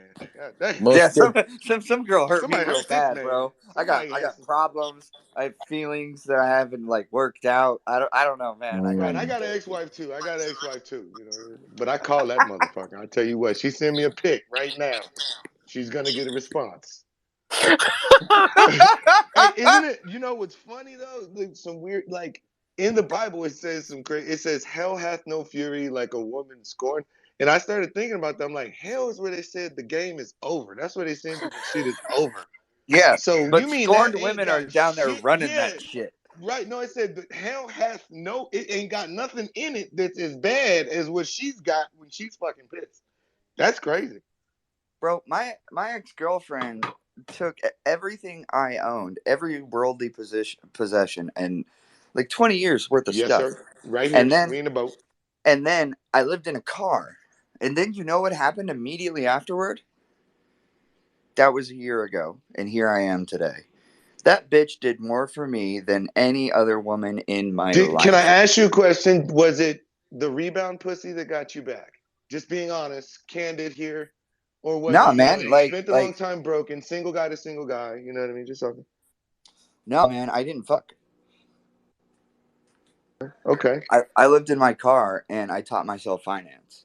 It was the rebuilding. I get it. Yeah. I get it. I figured out that the only reason she was able to steal anything from me was because I couldn't defend myself economically. So the only recourse I would have had would be to go kick in her door and take my shit, which I can do. I'm a big, strong man. No one in the world could stop me from kicking in any fucking door I wanted to, right?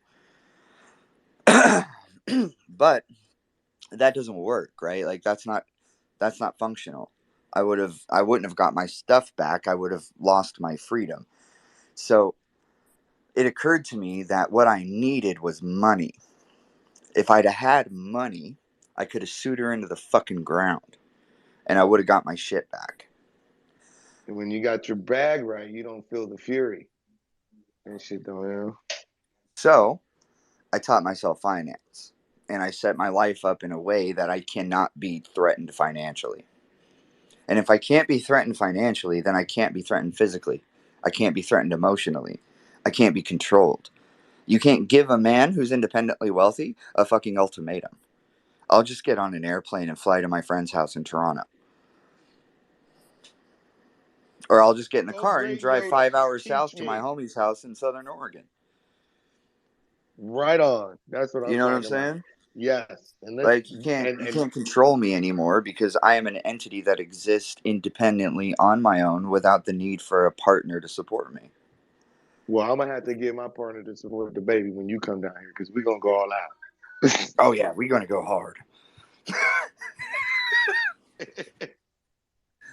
But see, like now though, now that I have that mentality, now that I learned that lesson, I can see where the disconnection was when I was growing up and I was learning about relationships and I was learning about being a man or being a person in the world. Being raised by a single mom, I didn't get the lesson.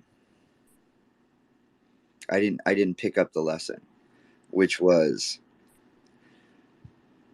you can't trust anything or anyone to take care of the shit that's important to you except for you. No other human being in possession of consciousness is ever going to feel that what's important to you is as important to them. The only time you're ever going to run into that vibration is when your interests are aligned, and finding people whose interests are aligned with you, that's sort of the cheat code to a healthy communicative relationship. Like if you meet a person, you're like, oh man, that she's really really pretty, but like her interests aren't aligned with yours, then you're gonna have a tumultuous relationship. You're gonna have conflict, right?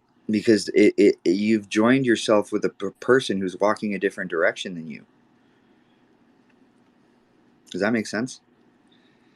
Absolutely. 1000%. So there you go. There's my fucking relationship advice. Get rich and then don't have them. Facts. Or get rich and get hookers. It sounds like that's kind of like where we're going. Because did you say concubines is what Kings had? I didn't hear Um, that part. well, I think I said courtesans, but I Council? think it's the same thing, right? Courtesan. Courtesan and Okay, concubine courtesan. is the same thing. Concubine, Oh, right. a courtesan, like a Yeah. courtesan. Yeah. Oh. I thought. I mean, what about a valet? That's just someone that gives you a head. No, a valet is a person who holds your umbrella, dude. Don't you remember Puff Daddy? I don't know. Dan might be in some really, nice spots where the valet handles business. All right, gentlemen, I'm being requested to go somewhere and hang out and with a new person that wants to do a space on space time. No idea what that is. It's an experiment, and who knows? I may be back. And keep on cranking it here, will you? Bye. Bye. So when are you coming up to Portland, bro? Oh my God. Geez, I don't know. I hadn't had any plans to go up north. Next time I fly out, or well, actually, no, I like flying out of Medford. Yeah, I hadn't had any plans. Well, yeah, except for I go up there for to Sandy for fish season. Oh yeah, Salmon that's run. right. That's That's my right. only time. Like I go up there. My buddy, he stays in Sandy, which is like right outside of there. and we hit that river, dude. And I'll be up there for like a week straight, nailing it. So we will When are you coming up definitely here? link. When is it? It should be So like soon. The fall September, runs. right? Yeah, it's like this month. The Yeah, fall runs on. I think it yeah, should yeah. be. I'll be calling him like this week and seeing what's Yeah, up. let me know when you come up here, man. I'll definitely go out to Yeah. Sandy. I used Oh to live in man, Boring, dude. I he's wish I got still a. lived in Boring. I'd have been 5 seconds away from Sandy. Oh man, he's got a nice boat. He's a crazy son of a bitch. He's like the lead guy up there at Warren Winch. Um, they got a big ass factory up there, and Nice. he's one of the most craziest motherfuckers I know. Drinks brown party liquor on the boat. Um, might have to carry him. His dad is my neighbor and Yeah, one of my closest friends. Um, and we've been close for many years. And about every year I go up there once or twice a year. Um, he has a nephew, Quincy, that stays up there that I usually take my oldest son with me, but he's back east going to some crazy little weird technical school or something, being fancy with his mom. But yeah, we go up there and kill it twice a year, you know what I'm saying, and come back with the stuff for the freezer and good times. I'm gonna catch a salmon. Oh yeah, it's awesome, man. I hope you guys have extra fishing rods because I don't have any fishing rods. Yeah, man, he has all that shit. The boat, the poles. I'm blessed, so I don't have to take shit for myself. Before I wasn't drinking for a while, so I didn't have to bring beer. But that was the one thing he was saying that if you come, just bring beer or whatever you drink, because he's gonna, have what he has. And there it is. I don't drink alcohol. Could you imagine what I would be like drunk? Oh God. Yeah. Oh See, God. I don't drink I wouldn't be alcohol. able to contain it. No, I think nobody. I bro, couldn't. you should see what happens when I'm drunk in front of a cop. Oh, Oh, oh, that's just that's what happens. what the blood? Yeah. Call the police. Oh yeah, yeah. That's not a good thing. Although, look, man, the Cops last don't time I like got me, arrested was like but 20 that's years okay. ago. I like them. You know what I'm saying? That's okay. The last time I got arrested by like when I was drunk was 20 years ago. I guess the last time I got arrested was at the riots, but I was like Oh already damn, old, you so were in the I did. riots? Yeah, Oh Wait, which fuck. one? in Portland. Right. Which Oh, one? Because they've had so many, literally. Oh yeah, well the one that went for Yeah. over 100 days. Yeah. Okay. oh, Yeah. okay. That was like a year-long riot, right? Yeah, yeah, They rearranged the way everything is done in the city, yeah. I right? um, I Made it wasn't like difficult to fly. I wasn't rioting per se, but I did go down there with my camera and try to document it, and I got arrested for taking photos. Oh But wow. wait, you were in a public area, What were no? you documenting? The cops? Is that why they fucked with Yeah, you, or Um, okay? yeah. I was photographing the feds shooting tear gas canisters at people. Jeez. Well, yeah, Dude, I that'll get you watched a guy. popped. I watched a guy get hit in the fucking face with a tear gas canister. It Jesus. broke almost every bone in his face, dude. oh yeah, for sure. Especially the freaking force of it. Oh my Yeah, god. and it's not that the guy accidentally got hit with the tear gas canister. It was the fact that the feds were shooting them like they were bullets at people. Really? So Yeah, just boop. Right. They're supposed to be shot at the ground. yeah, dude. It was wild. It was Oh violent, shit. and there was so much tear gas in the air, dude. It was the first time I tried to go in to the cloud. I didn't have like a mask, and I stayed in there for 5 minutes, man. Yeah, it kills, man. Yeah. It's what's it called? It's a Can type of what can spice, you maybe, like being or from there? I'm sorry. Being from there, what can you say was accomplished or changed for you guys up there in that area? A vibe, or what is it? What's the tone now? It's weird. It's like it never happened. hmm. Except like when you go downtown, everything, not everything, but like Downtown Portland does not look the same. Shit is all boarded up. There's weird security fences around. Like, for example, if you try to go to the Apple store in downtown Portland, they close at 6 p.m., first of all. They close before the sun goes down. And between the actual store and, like, the sidewalk, there's a fucking 8-foot fence. So when the Apple store closes, they close inside of a bunker. Whoa. Like, there are almost no 7-Elevens downtown anymore. I think there's only one or two, like, convenience stores. Do they all close early too? Say that again? Oh, do they all close early also? Oh, yeah. Yep. Yeah. You know, like on 82nd, for example, which is, 80 blocks away from downtown, they closed the fucking 7-Elevens there too. Like, crime is rampant in Portland. Portland is basically like Gotham City.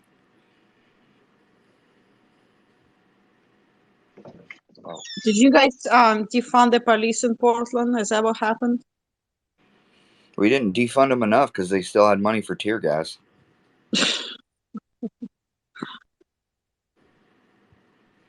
They got that tear gas money. I see. Interesting. I mean, I don't know. They probably need I funding. honestly, They probably also have the army backing also. yeah, it was National Guard troops and shit. Yeah, honestly, Vera, I don't know. I didn't pay close attention to whether or not they actually defunded them. I do know that probably 50% of the police force resigned. So how's that working out now? For me, fine.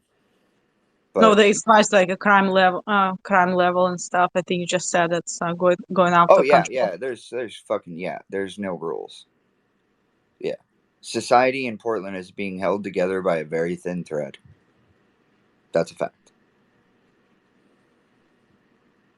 Yeah, that's I figured unfortunate. I figured it would make people like kind of be like, yo, let's get vibey together. Yeah, we think that shit because we smoke weed and we're nice guys. That's not what other people think, man. It's like a small town where I'm at now, so it's like a kind of like the hive mind where everybody's like, we got to look out for ourselves and kind of. Well, dude, if we could get a sense of community in a major city, in any major city, that would go a long fucking way. Like, we get the vibe that you just described in Portland, but we don't have that vibe, dude. It's like a farmer's vibe around here, like an agricultural, man, thing. we're all in You know this what I'm together saying? kind of vibe. Yeah, absolutely. And I've like seen it during the fire. People, literally just coming together, throwing their cash together to go rent out every hotel and, open up their doors in the houses that didn't burn down, and then after the trauma, there's still that sense of, it's always been here though, but kind of after the trauma, it's all like coming together. So I didn't know if it, everybody has their stereotype against cops, but you seeing somebody get hit with a damn, that's crazy trauma. So. Yeah, my relationship with police is not a normal white guy's relationship with police, though, because I grew up on the south side of Chicago during the 90s. So, like, my consciousness is colored in a negative way when I think of, like, when I say the word police, I'm not talking about an individual police officer, right? Like, I know a lot of individual police officers that are nice people. They've, like, fucking Web3's wife used to be a police officer. She's the nicest lady in the world. I mean, she'll fuck you up, but she's the nicest lady in the world, right? But, like, yep. Yeah, like she's just the sweetest woman. Like I like met her on the phone one time when I was talking to him. Like, just a beautiful, nice person. But like when I say like my relationship with police is fucked up, I'm talking about The a negative. well, more of an idea of the Oh, system than any individual person. Because what I see happen when it comes to policing, especially in communities, is um, they don't pay police officers enough. So if you live in Portland and you're a police officer, you don't make enough money to live in Portland. Like, even after everything I just described, I have to make twice as much money as anyone who lives in the middle of the country to live here at the same standard of living. So, Understanding. yeah, so like a police officer policing a community that doesn't live in the community they are policing doesn't have an emotional connection to the people that live there. So the way that they interact with the community is going to be colored by the fact that they don't know any of these people. They left the town they live in to come here and take care of these people, and now they've been sort of programmed to see these people as the bad people, and the people in the town they're from are the good people. And this is a this is exactly it because they're not in community. You don't even know the people's names, and they've been always in that kind of restriction. right. So it's way hard to interact with a person. Oh, yeah, it's way hard to interact with a person that you don't fully know or don't know at all. Even though, let's say, you probably saw him face to face, but he never had like a mutual social interaction with the person. So that's Right. already And, flags at that point. and you're programmed, you're like pre-socialized to believe that that person is dangerous. I would agree. And Yeah. also, this like I would have to say, okay, what about Portland? Is there sections in Portland that, let's say, even well, cops won't even go certain districts or anything else like that? No. No. Okay, that's awesome. So it's at least not to that point. No. And the No. other point about what you were talking about, like, well, I mean, you were talking the socialization aspect. Mhm. My uncle's wife. I'm sorry, my cousin's husband. He's an awesome dude, a cop also, and they started this kind of project, whatever. He goes to his sections and interacts with the younger crowds, so goes to schools and everything else like that. Mhm. Walks in the street, don't take his car. Walks in the streets and interact with people, and he no longer does like giving tickets or shit like that. He's mainly focused, as he's been there for so long, he received that kind of project, that kind of job, just for interactions. And I'm telling you, this guy, hard in his sleeve, he fucking loves everybody, even though he doesn't fucking know you. Right wing kind Mhm. of ideas, but I have everybody has right wing ideals. Um, not in a hardcore fashion. Highly liberal also in a way because of Canada, but it's awesome too. And he just does that. He just interacts, and it's getting better in that location Yeah. because he fucking go talks with a person. He knows the people's names because he already talked with them and everything. Tell them Mhm. how's everything, and it's not like a malicious, manipulating kind of way. So No, no, he's just trying to make a connection yes, sir. because people don't feel like they're safe. So everybody sees protect and serve on the side of a cop car, and we all know that that's not true. It just isn't true. That's not what police do. It's we serve something, but you protect your ass. And then Jokes. we have allowed uh, culture to change the mission of police from protecting people to protecting property. Fully agree. And when you're programmed to believe that protecting property is more important than protecting people, then bad shit happens 100% of the time. Like it is absolutely predictable. It takes the same course every single time. It happened in Rome, and it's happening here, Well, at right? least in laws, not in whatever policing and everything else like that. They separated entities and people. So that's a massive bonus. I just think that like more police officers should do what you just described. I would Oh, agree, and not hey, even Mike. forced, Mike, not are even you there? forced, just willing to do it. Mike, Mike, Melly the needs to come TV. up.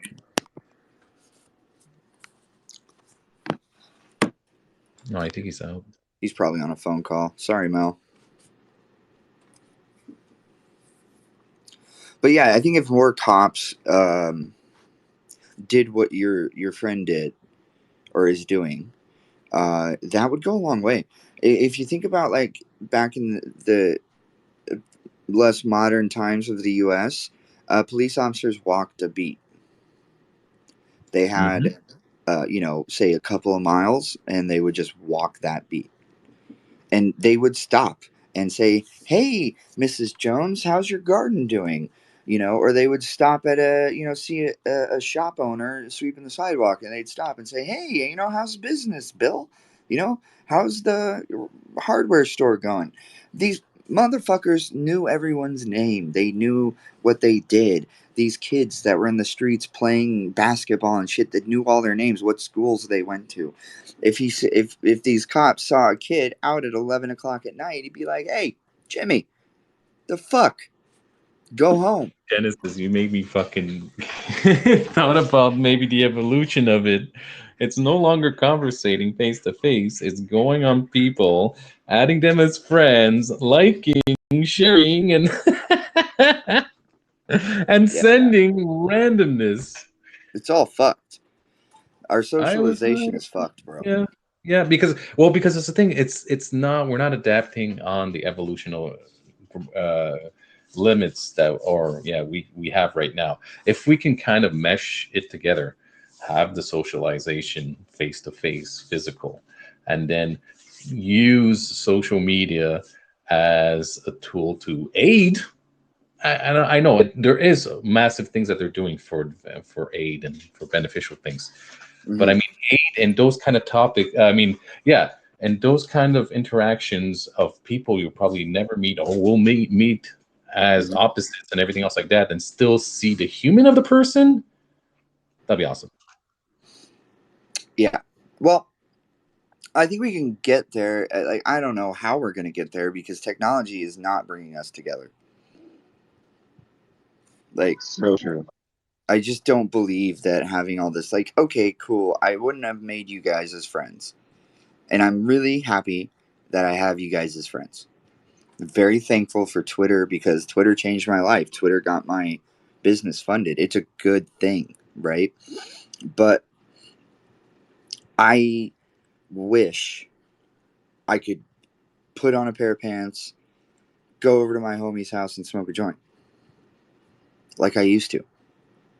Dude, I used to wake up and 5 minutes later, my two best friends would be at my house and we'd be playing Halo and we'd be smoking a joint. But like now, I wake up and no one's here. Like I don't have any fucking friends in real life that I can just go to their house and fucking chill and smoke a joint. All my friends live, in Toronto, Southern Oregon, the East Coast. Like Fitz lives on the East Coast. Mel lives in the Bay Area. Like I can't just show up. I have to be wealthy to just show up. I have to be able to take a private jet. I guess I could show up to the Signs house, but like it would be 5 hours later. You could fly into Medford. That's true. I could fly into Medford. I wonder what that costs. I'll bet it's only like $100. $100, yeah, from here to Yeah. Burbank. No, have you ever heard of Avello? They're Uh, crazy, bro. Avello, man, they got some gangster ass tickets, like $45. Damn. I'm gonna look into that. But I That'd don't be know dope, what they dude. do. I You don't got a know what couch their I can lines crash are. on for a weekend if I come down, if I fly down? I got a 4-bedroom house. I got a fucking 8-person trailer. Yeah. All right, that'll work. That'll do. I was gonna say, dude, I'll fucking sleep head to toe with one of the kids. I don't care. Just shove me wherever I'll No, fit. no, you don't do that, bro. We got Give me plenty of enough room. Tylenol PM, I'll sleep through anything. We got plenty of room in a small town. Nothing go on here, man. Nothing but chilling. I want to get out of Portland, man. We got hella rivers down here. Hopefully you pick a non-smoky day and before whatever. But we got the Smith right here behind me, the Illinois River. We got the Rogue River. Like I'm right here by all that shit. So Hey, bro. Do you is the forest on fire this year? I haven't noticed it as much yes, this year. it's insanely on fire. Okay. Like Okay. maybe fucking 17. Well, when I looked at the map, it was saying 30 miles through Fuck some me. crazy valleys. You know what I mean? Don't you Happy think it's Camp. crazy that it's not on the news this year? Well, I think because it's mainly hella forest. It's not really near any towns. The one town that it Oh, did okay. burn up, McKinley, it's such a Mm, small fucking town. Nobody really, it's like you yeah. never hear about Happy Camp and McKinley. Those towns are so small that Bro, that's did you where I hear was about the telling people shooting in to. Bend? Yeah, I did. That's crazy. I didn't really look into it, but I heard somebody got, or two people or something, right? Yeah, so I guess this guy showed up at a Safeway in Bend with an AR or Jeez. some variant of an AR and opened fire.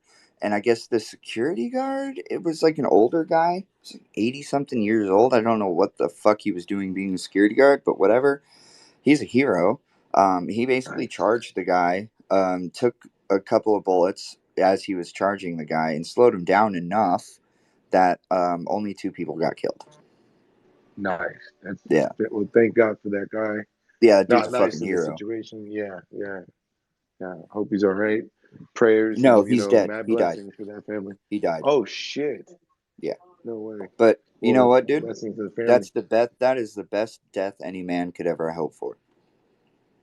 When you think of man, you gotta really, because you were fighting for something, bro, and I think that That meant something motherfucker back got to then. go to You Valhalla. know, he was You know fighting what I'm That for glory saying? something. feeling, right? Like the feeling of glory. Yeah, the I know glory that. that you were. Yeah, and I But Yeah. think that's who like imposed it upon us? Like someone made it so it's like to make us feel that it's a glorious thing. I remember I used to feel the same way, but then I'm like, fuck.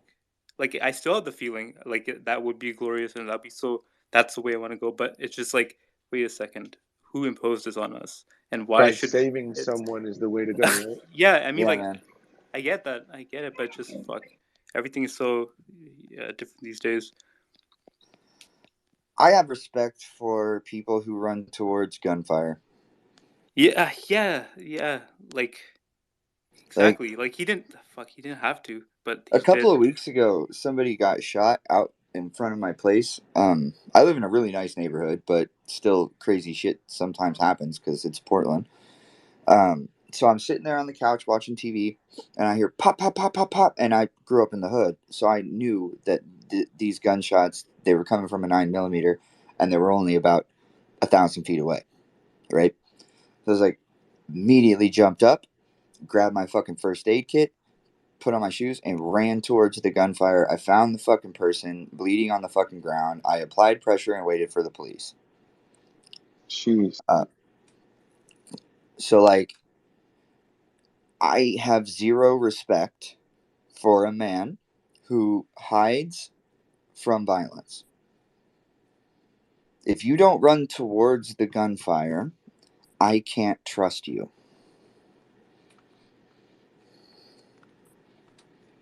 Period. Because the world is full of fucking shit that pops off.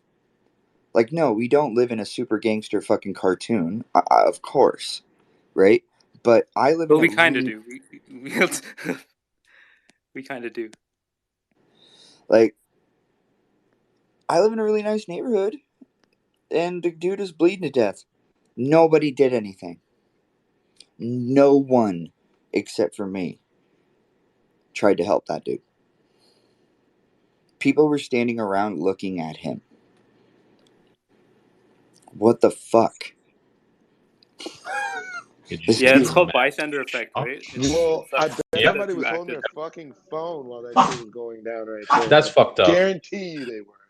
That's Oh the way yeah, the world is. They're holding their phone, watching you trying to fucking save some guy, and videotape the actual thing instead of actually being on the phone calling someone and helping. I'm sure that that's Melody just texted me and she said that people freeze because they've been basically knocked out of their primal selves. And I think that is accurate. We have, as humans, sort of been separated from instinct. they took the dog out of the Yeah. Here in the dog CNN, out of you. I just like here in CNN, we had a person on TikTok having a film of a person named Genesis aiding a almost completely bleeding out person, and up to you, Johnny, for the weather. Right. But Genesis, I would like to ask you back what Bitcoin, crypto, whatever. Very quickly. Okay, so Maxi's obviously always freaking focus on their coin and everything else is poop coin. But why is people not focusing on the technology at hand? Because the religion of Bitcoin tells people that the innovation of Satoshi is the final innovation and we require no more innovations. It's What the sort of fuck is like singularity? What the fuck is artificial intelligence? What the fuck is eat my balls? it's sort of like how Muslims believe that Muhammad is the last prophet. There will never be another prophet after Muhammad.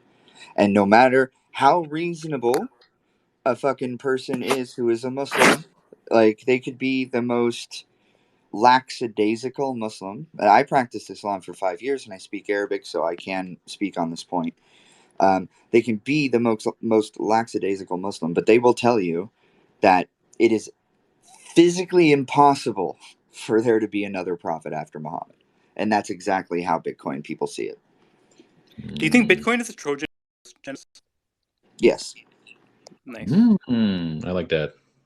That's actually awesome. I think there's only two possibilities: that Bitcoin is a Trojan horse, or that Bitcoin was created by a time traveling AI. Yeah. Damn. Yeah. Frank Rice. Or an Oh, Melly's existing back. Bring Melly up.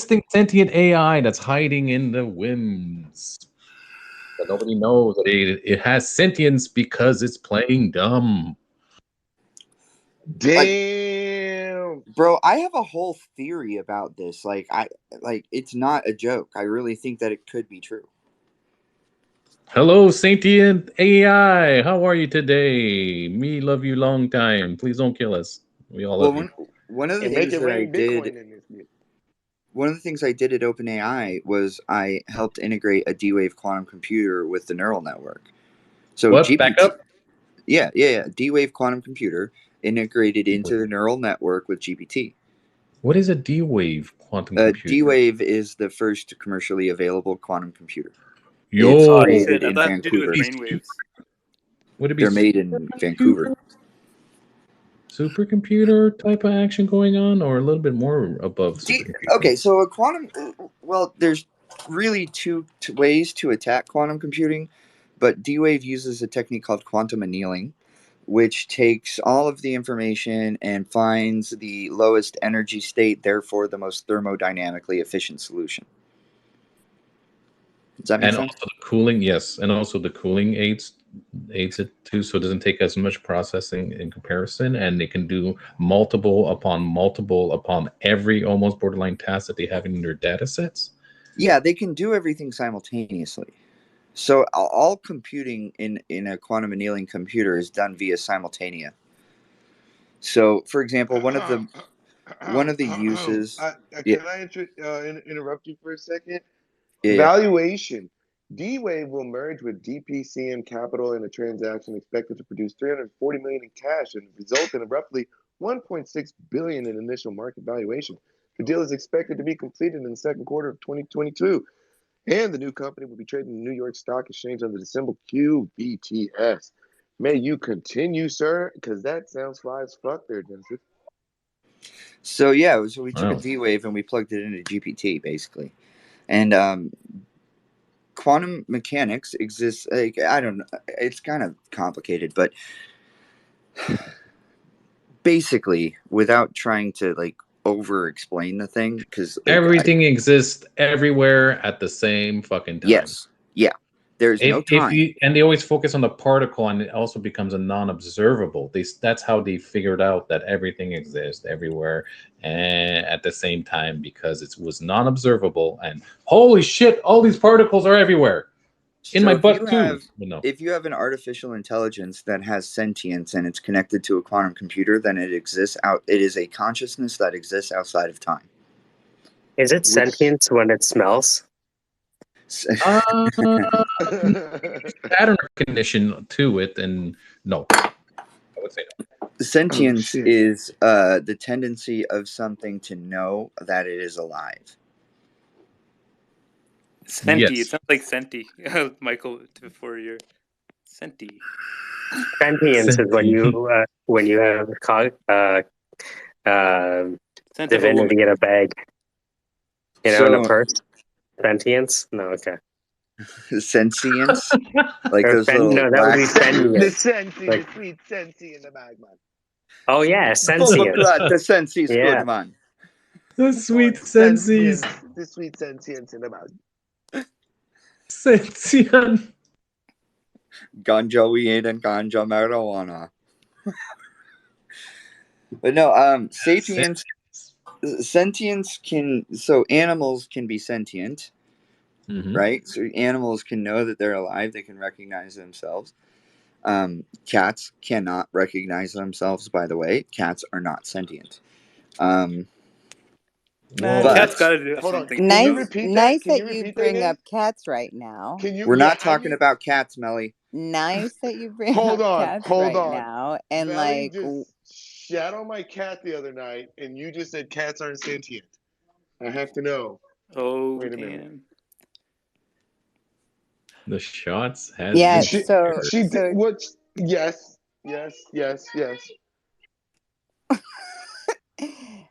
The co-host will mute us. Let's see. No, I didn't mute anyone. Let's see this. What is this? The cats are sentients. They're not sentients. Cats can see themselves. Cannot see themselves. Cats are not sentient. They don't recognize in a mirror that they're not looking at another cat. But it's recognizing other. It does recognize objects, another non-physical or physical. Yeah, it does recognize that there's another cat there. It just doesn't understand. You know, my cat bong him, and he recognizes a joint from a mile away. Sniff it. Catnip. That catnip. Smell. Bro, cats love that shit. He is sentient. That's what I'm telling you. It's just that it's sentient, but it doesn't understand itself. By observing itself, it cannot understand itself. Well, at least let me play stupid, guys. Jeez. So fucking snowman and the tooth fairy too. Maybe like the sentient AI, the cat is fooling us. No, but that's actually pretty interesting. That also keep in mind, there's a thin difference between a deep fake of consciousness and actual consciousness. Deep fake of consciousness and real consciousness. I can see that. Yeah. Yeah, because it's just using patterns. Hey, Zach's here. Zach, buddy. Excelsior! Yeah, pretty much. He's got his bad motherfucker avatar up. He's still connecting. Oh, Zach's. Yeah, it's pretty cool. I'm here for connecting to this Twitter space. I'm here for one thing only. I don't know if you can hear me, but I'm here to just say, Melly B, get off of Twitter. Fuck. Get what work happened? done. Having a coach sucks. Oh. Wait, what? Who's having sex? What the fuck? Having a coach sucks. It's like, get out of here, coach. I'm trying to eat the sandwich. Trying to eat this fucking sandwich, coach. Dude, if I'm gonna get in fucking trouble. Yeah, go Mel. That's awesome. Zach is helping you. That's fucking You're awesome. gonna get in trouble. I haven't even fucking signed up for my membership yet. Fuck. I mean, I can't. I have such a hard time right now. My brain in this body. Fuck. Mel, he knows where you are 24/7. So you got to do it because he's probably going to come back and yell at you. That's why I need what I asked for, Genesis. Yeah. By the way, did you check your mail? Yeah, I just grabbed the bulk of it, so I'm gonna sort it. I'll sort it. Let me know if it's there, and if it's not, I'll send something else out. Okay. But wait, no, let's go back to this. Oh yeah, so cats are not sentient, but like so there's also sapiens. Can we talk about like what cat people do and what dog people do? No, because we're talking about artificial intelligence. All right. Well, we're gonna put a pin in this, and we're gonna have a full discussion. No, we're not. Mel, you gotta head out. Actually, you can't stay here and make fun of me because Zach will yell at you. I'm not making fun. I'm making statements and so how do I say this? To not manipulate, obviously, but to give you insight into the future that you're condemning yourself to. Well, thank you. It's much appreciated.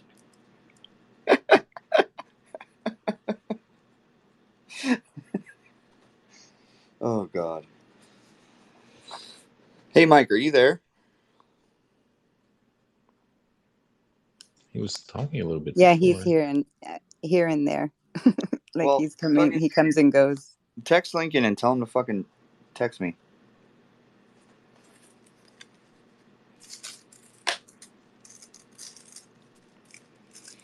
The counter is ticking. Bitcoin's gonna pump. The narrator, armchair philosopher, a part-time alchemist. Welcome.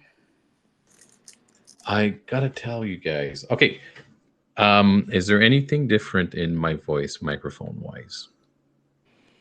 You sound fine. You sound good, nice and clear. I think it's clear.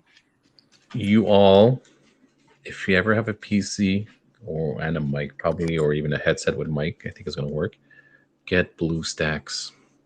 Oh yeah, I use an M1 Mac. I can't run BlueStacks. Oh crap! Oh yeah. Yeah, BlueStacks is like they haven't released an Apple Silicon version. Yeah, Windows, and you have to use your visualizer because it's not even compatible for Windows 10 and 11. I think it's up to 7 or 8, 7, 8. Yeah. Although I think Twitter should just fix this, honestly. Like, just it's really stupid not to let people do this from their computer. Dude, it's still in the beta. Still beta for what, a year and a half now? Almost close to 2 years, maybe? I heard, and I don't know how true this is, that it's getting defunded at Twitter. Really? That'll be kind of idiotic in a certain point. Are they losing money by having spaces? I think it's creating more trouble than it's worth. Okay. Oh, you mean, yeah, as the platform itself? Yeah, I can see that. Because it's already pooping around. Like, yeah, I mean, we're reasonable people, but the rest of Twitter's not so reasonable. They're just out here harassing women, harassing people, like doxing people, being a bunch of fucking scumbags. Yeah, I would agree. Dude, have you ever reported somebody? Like, I want to really, I think I've had enough. Yeah, I report people. Yeah. This particular person. And pretty much. there was like racial words said. And so I was like, I wonder if I can report them for that. You can, tell us but who it is. Keep a print screen. Yeah, I just screenshot it. I'm Or like screenshot today. Oh, what is that? Pin screen? ¿Qué es eso? Oh no, it's a screenshot. Pretty much. Oh, okay. Yeah, I'm fucking tired of this shit. Who is it? I ain't no snitch though. Like, I won't make it public. I would respect that. You tell me who it is. I'm snitching, but not snitching. You tell me who it is, and a fucking drug addict, alcoholic. Seriously. Oh, physical Give you Bitcoin? some in.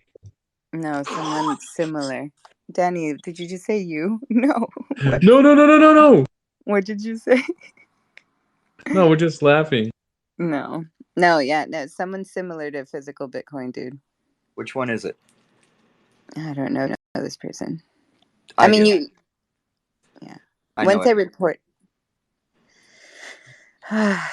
So fucking stupid. I went into a room yesterday and they were like, "Oh, you said this and this, so you're doing this." And I'm like, "Leave me the fuck alone. Like, you guys can do whatever you want on your page. Let me do whatever I want on my page. Like, get the fuck out of my business." Like, I'm done. Oh, hey, Melly, if you see Tim B anywhere, tell him that I'm gonna fucking kill him. Why? And I'm 100% serious. There was like that there was motherfucker is never gonna be found. There was a Texas Bitcoin conference over the weekend, and a lot of people were there. Tim B included. Oh, he's dead. He's a dead man walking. And this space is recorded. I don't give a shit. I think It's all for entertainment purposes only, folks. Obviously, he's not going to do it. Yes, obviously he's not going to do it at all. And Entertainment as your fake lawyer, just yell out entertainment purposes only. Entertainment purposes. You're gonna entertain the shit out of me, I'll tell you what. Right. Ixnay. I mean, yeah, fake I'm not lawyer. gonna do it. I'm not gonna do it. I'm gonna do it. Just not gonna do it. Fingers crossed. Metaphorical. Yeah, I've got about 150 rounds of metaphorical AR-15. Mm. And about 2,000 rounds of metaphorical 9mm. An expression of mass and physics. Yep. What happens when an immovable force meets an unstoppable object? No longer immovable? A crinkle? A blood stain. A crinkle in the fractals?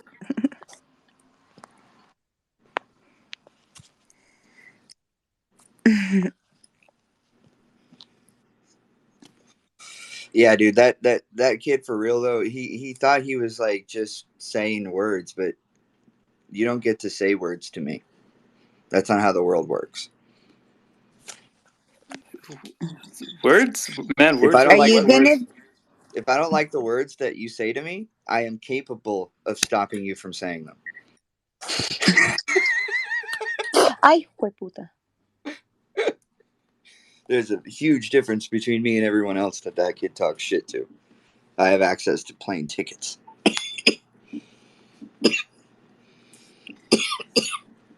Access to plane ticket. Yep. Yeah, you gotta fucking watch out.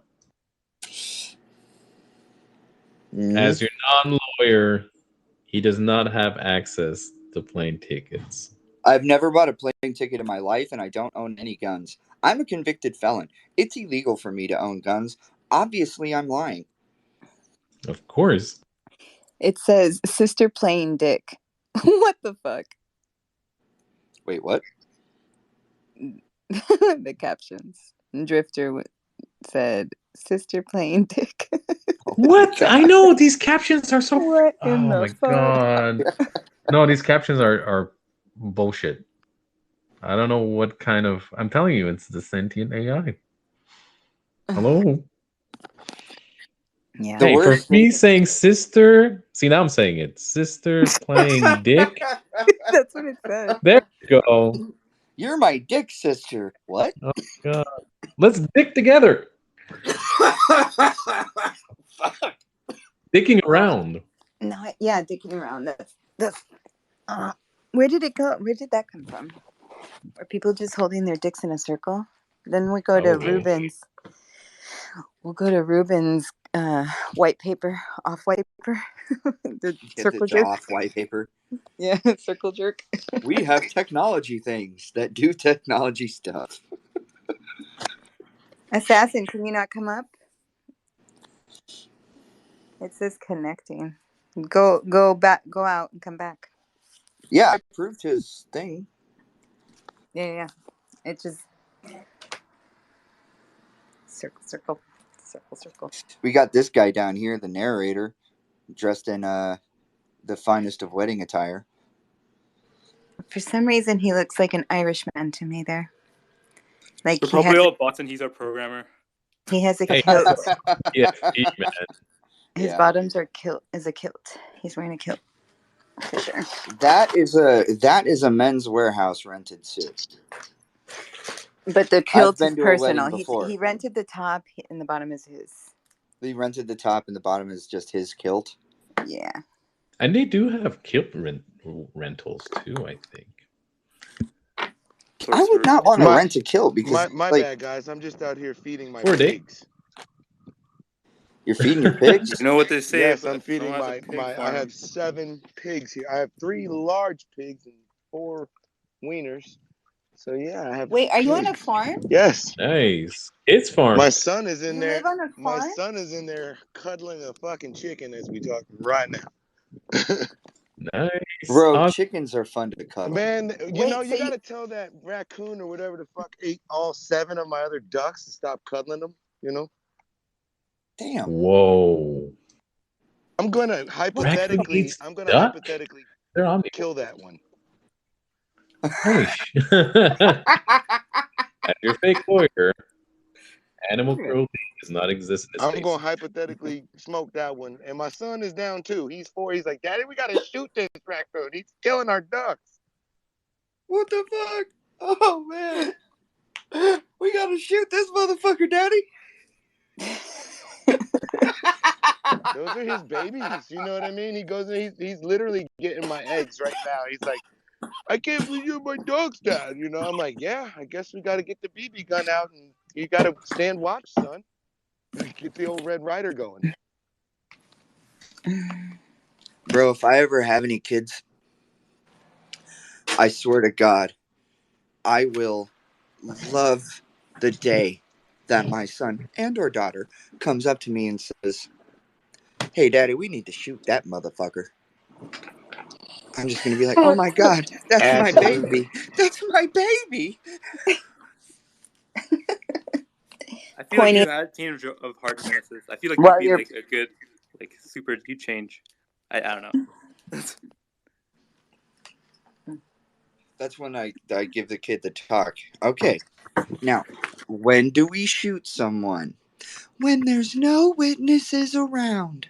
And what do we do with witnesses? They have to die too.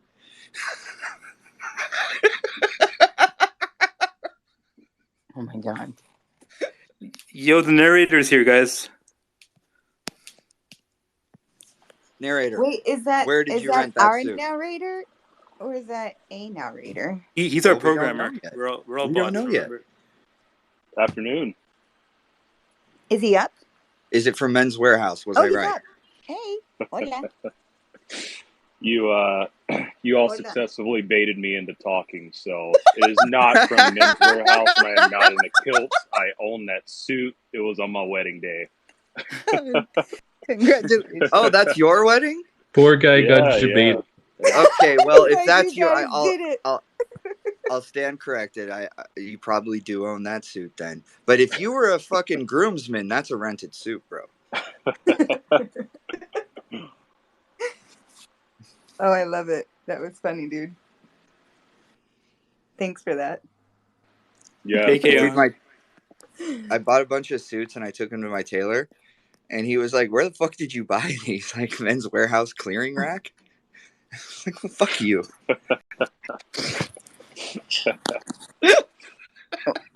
Why aren't suits a thing? Why don't guys wear suits? I don't understand. Right? I don't know. I wear a suit every day. And Why don't Back to women the wear dresses and skirts? To be honest with you, I have so many. But I got into freaking leggings Oh Okay, no. leggings were the bane of my Nope. dress wearing existence. Yes, Why? Why did women transfer into I these? don't know. I don't know, Why? but No, I I like I the mean, don't. butt in them. There's no. It's Butt like leggings are underwear. good. It's like undies. I'm not gonna wear that True. out there. and I'm we not. love Yeah, that, and I don't wear but underwear in general. Now, I if I have a dress on, exactly. yes. But yep, the leggings are basically, yeah, our Yep. It's like an undergarments. undie. Yeah. I don't wear I don't wear panties when I use leggings, and I only use leggings for working out. I don't hang out in them at all. and that was Mateos's conflict right there. He said skinny jeans are our leggings, and that's our chance to express wearing leggings. But I just Men, wish you mean? women would. Our Yeah, well, men? yeah, That's what you mean? Our men, we yeah. get to wear skinny jeans, and that's our leggings. But I'd Yeah, prefer you if could women just buy just. leggings though, man. They'll sell them to you. Oh, yeah, Lululemon yeah. has the They'll has allow it you. actually. I mean, honestly, they do have they have the game. Like they own that Well, game. I For sure. remember it was like I TNA when I was in high school. Now they have the jogger jeans, right? And that's what I'm wearing now. The jogging pants that look like dress pants. That's my Oh god. shit. Yeah. Dude, Wait, I love does the it linen pants. Like, like I like linen. traditional like Oh, you want to be like Puff Indian Daddy linen. or like that guy from American uh, American Dad? When they're they have their linen shirts flapping in the breeze. Yes. No, this is a tropical thing. Yes, Right? this is how I dress. I No. dress for the yacht I want to be on, not the yacht I am Yeah, on now. you just hire someone to blow air at you, so like your linen shirt is flying in the breeze I'll wherever just you go. stand in front of Dan well, anytime he's talking. and as long as people That's not understand that there's good linen, there's good and bad linen. If you Oh, understand that, yeah. what's that other one that's called it's sea sucker? Is sea sucker like linen Seersucker. seer? Yeah. Is that Seersucker. okay? Seersucker, is that also linen and just like textured No. differently or Seersucker is 100% cotton. okay. And it is textured differently, so it's not linen. Oh, okay. Linen is the difference between linen and a cotton fabric is the manufacturing and the weaving process, not the material the fabric is made of. Oh, I get it. Got it. I didn't know that actually. I fuck with fashion and I collect vintage suits. I fuck with fashion, but I don't Dope. think I did my research. That's dope. Dude, I got a 1990s Calvin Klein Indian linen khaki sports jacket for $8 fucking. Yo, nice find. Yeah, dude, and like, I think that jacket cost $900 when it came out in the 90s. Damn. Yeah. Yeah, I love going to the thrift store. I love thrift shopping for fucking suits, man. But like all the suits I wear for work are H&M that I take to a custom tailor.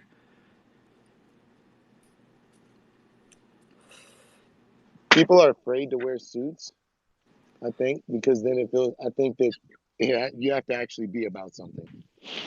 No, dude. Well, I noticed the I think opposite. women are afraid to wear dresses for the same reason, and also if we're not wearing them for ourselves, who are we wearing them for? For daddy. Yeah. I literally was wearing a dress all day yesterday. I mean, I wear dresses all the time. It feels good, Dress, doesn't it? skirt, Though. shorts, jeans. I think Yeah. isn't that more revealing? I guess than Ladies, you can call me daddy, pants? and you can get dressed up. I don't mind. Is it more I revealing? will be barefoot in a dress. That's just exactly right. I'm with you. Barefoot right here. And there will be panties on because I have a fear of spiders crawling up into my coochie. It's a really strange phobia. I'm not sure what it's called, but when I have open hole, I put a guard in between the legs. You know what? That's just fucking rational thinking. That is what that is. I agree. Thank you. It's proper engineering of the outfit.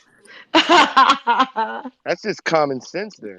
There's Exactly. obviously a That's what I was security thinking, flaw. man. You cover the hole, the That's flap fine. hole, like cover it. Yes.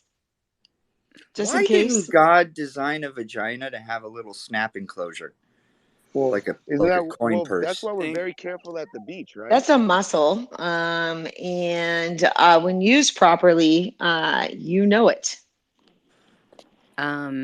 Yeah. Make sure you do your Kegels and reverse Kegels, everybody. Exactly. The Kegels and planks were number one in me getting my, after 3 children delivered vaginally. Yep. Olympic sport reconditioning. Well, it was important to me. Absolutely. It was important to me. Men Sorry, already, I took it the other way. like, you I know, took it the other way. I did a bunch of yeah. muscles, so I There's had no to man that can like tell me that I did not do the work necessary to get her back in a condition in which I can love her, and she is a root-based foundation for the rest of my soul. I did the repair work. We got to teach more women how to do this, actually. By the way, here's something that we should teach more women that's a little bit more important than that. And I'm a man, so I can tell you what to do. Oh, do tell. Yeah. My penis makes me smarter than you, inherently. Oh. I'm kidding, obviously. Yeah. Sure, because we discovered, listen, here's why that's totally a misnomer. Despite what you might think, we have not discovered neurons in your penis head. Now, we did discover neurons in the human heart. We also discovered that women express or experience at least, up to 30 more emotions than men do. Also, do you have a neuron detector in your mouth? In the neuron detector of our heart, that's what actually makes us smarter. Because if we love with our heart, you love with your penis head that has I no love with neurons in money. it. I love with money. I don't use my penis. No, you can think about that. You can think about it later. It'll hit you. What was I going to say? No, it was actually uplifting, and it was a nice thing. What was it? Fuck. So you're saying that the blood can't pump 2 places at one time? I'm saying there's no brain cells in your dick, but there's brain cells in the human heart. And women have like a 30 times more like propensity to charge that. You should look at my baby, okay? Oh, no. Okay.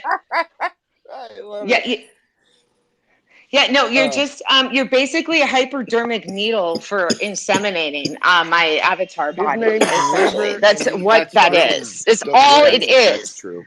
That's Thank you. a fact. If we discovered there were neurons in a male penis, hello, end of the world.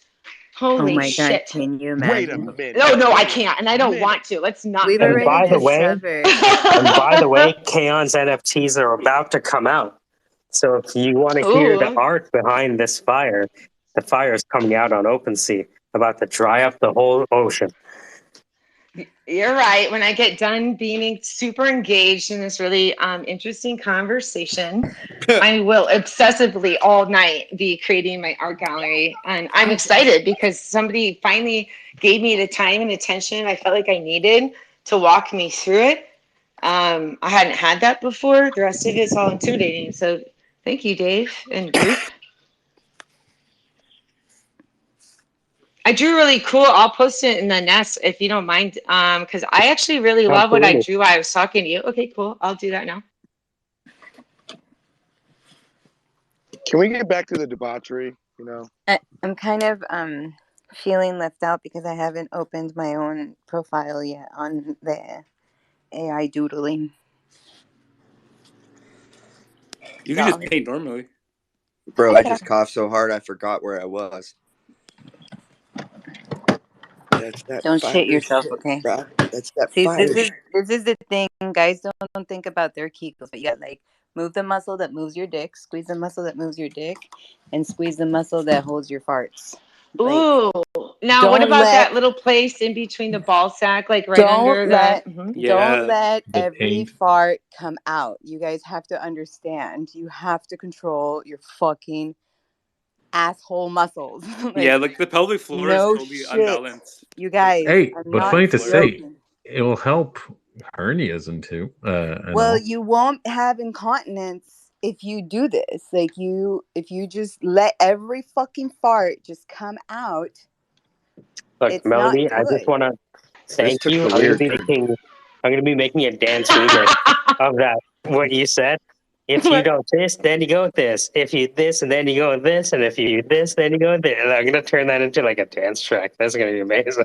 Hey, Melody, but don't you think like holding in your farts is like unhealthy? It just feels I didn't unnatural. say no. Did you just hear what I said? Don't twist it. You You can said let wink your fart your out. finger. You said we Wink your should hold Hold. finger. in our farts.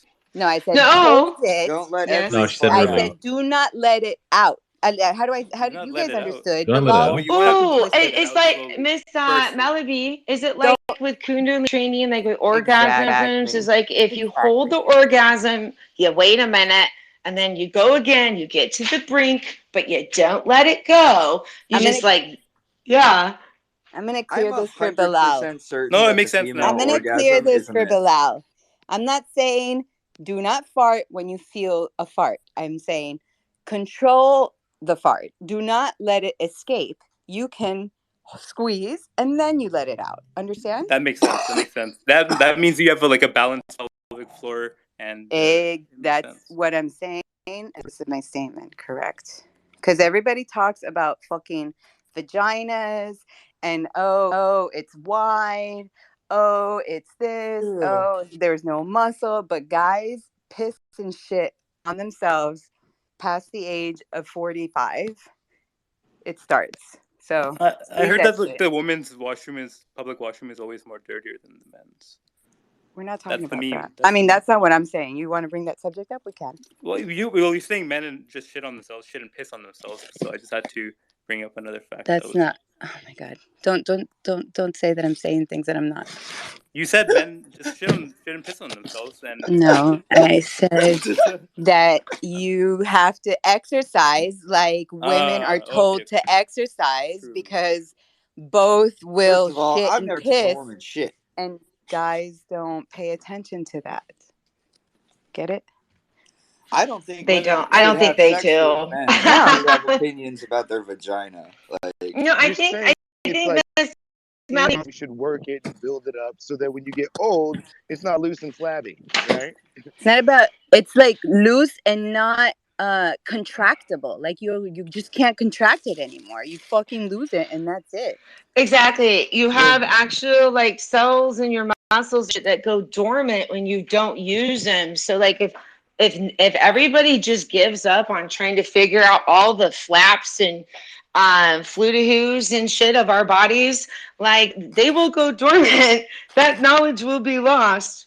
I'm just saying I bought Expect Better Sex for a reason. This was a really big thing I was into, not in a pornographic way, but in a feminine, divine spirit, understanding way of delivering this kind of information to you gentlemen.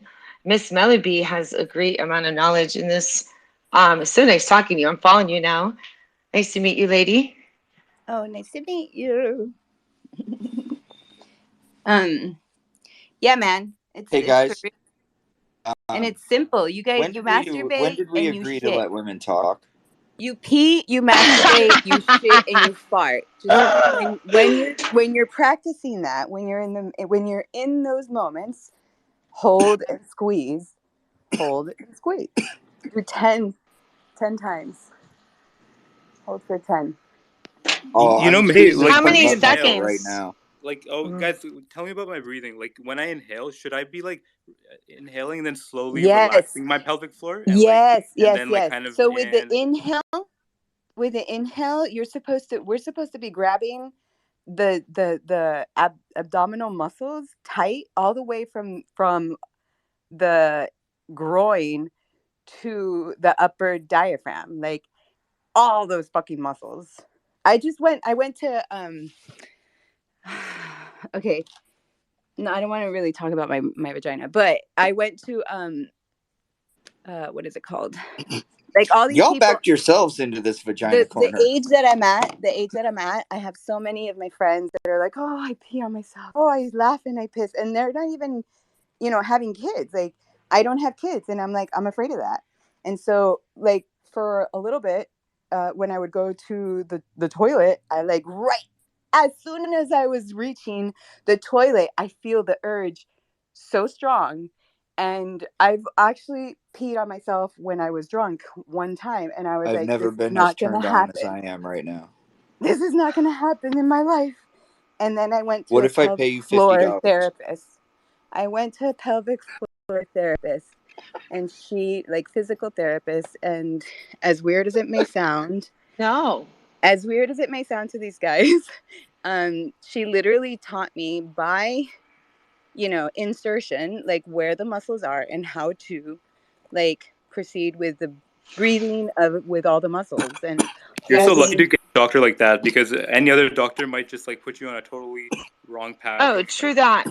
Oh, and she was aligning or charging or unlocking her root chakras, and you boys have root chakras too. So I want, but you just keep your clothes. You have no idea what happens when you unlock, that base root chakra. I know what happens. Yeah. What do you magic? Multiple. I would like to know Seal what that of is the about. seventh I really do. Pentecost. It has been written, so shall it be done. At the point we stop talking about sexual parts, I will just become a listener, because I have work to do, as Dave has helped me discover today. I did post that in Nest, Dave, if you see. And by the way, so that drawing is like a triune figure. It's the energy electromagnetic wave of that looks like bird heads. You can take that for what you want, but it's the triune was speaking through day-to-day me, and I was drawing that, and just wanted to show that, put that on the fridge, and I'm going to go back to listener because I have a little work to do. I'll be around. Bye, Kayon. Who the fuck is Dave? No idea. Sorry. So you with the unicorn. I'm so sorry if that was not known. Oh, sorry, it's Mike. The host, yeah. Oh, is it Mike? Why do I keep calling you Dave? Yeah, I was running out. Oh, I fuck, wanted you to man. meet the safe guy. I know. I'm sorry. Oh, jeez.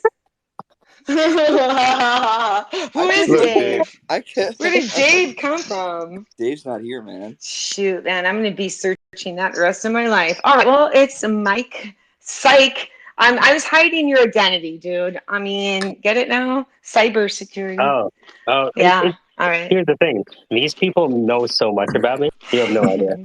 Yeah, no, I'm Yeah. sure. That was like a really lame Dave and I are best friends. I kept writing your name as. I know. I kept writing your name as. It's real weird. I don't know why I did that. Mike, can we just call you Dave from now on? Kim. Yeah, I don't mind being Dave. That's probably safer, actually. Bro, Well, there you both go. Steve My real and name's you not Dave. Kayon, so just saying. It's a cosmic particle. Yeah, I'm not Kayon. This is all right. Well, alias. it's Mike. It's Mike. Well, I was talking to the host of this group. Ay, I caramba. drew that, and I loved that. Yeah. Okay, I got a name. If anybody knows about Dragon Ball, the guy Nope. Shut the fuck up. is No. literally Come called on, Genesis. What the fuck? I'm kidding. Saiyan. Super Saiyan. Yes, sir. I'm gonna change my name to Steve Dave, and Mike is gonna change his name to Dave Steve. Stop it. Well, listen, it's nice to have an alias for your avatar, isn't it? So I just double alias my him. legal fucking name is Genesis Fuck, obviously. God. If you don't know that Dave is actually Mike, then you don't get through the second layer of the Elder's Ring. And there's that also. The second Yeah, I layer feel really stupid for doing that. That's really confusing to me. I've got to figure out where that Dave came from. There's so It many bothers fucking me. names. It was the root chakra. Oh, she's locked right now. I'm listening to Miss Melody so I can remember how to unlock some root powers. If you're all not going to listen and do it. Have you tried ginseng? I heard it worked for the Wu-Tang Clan.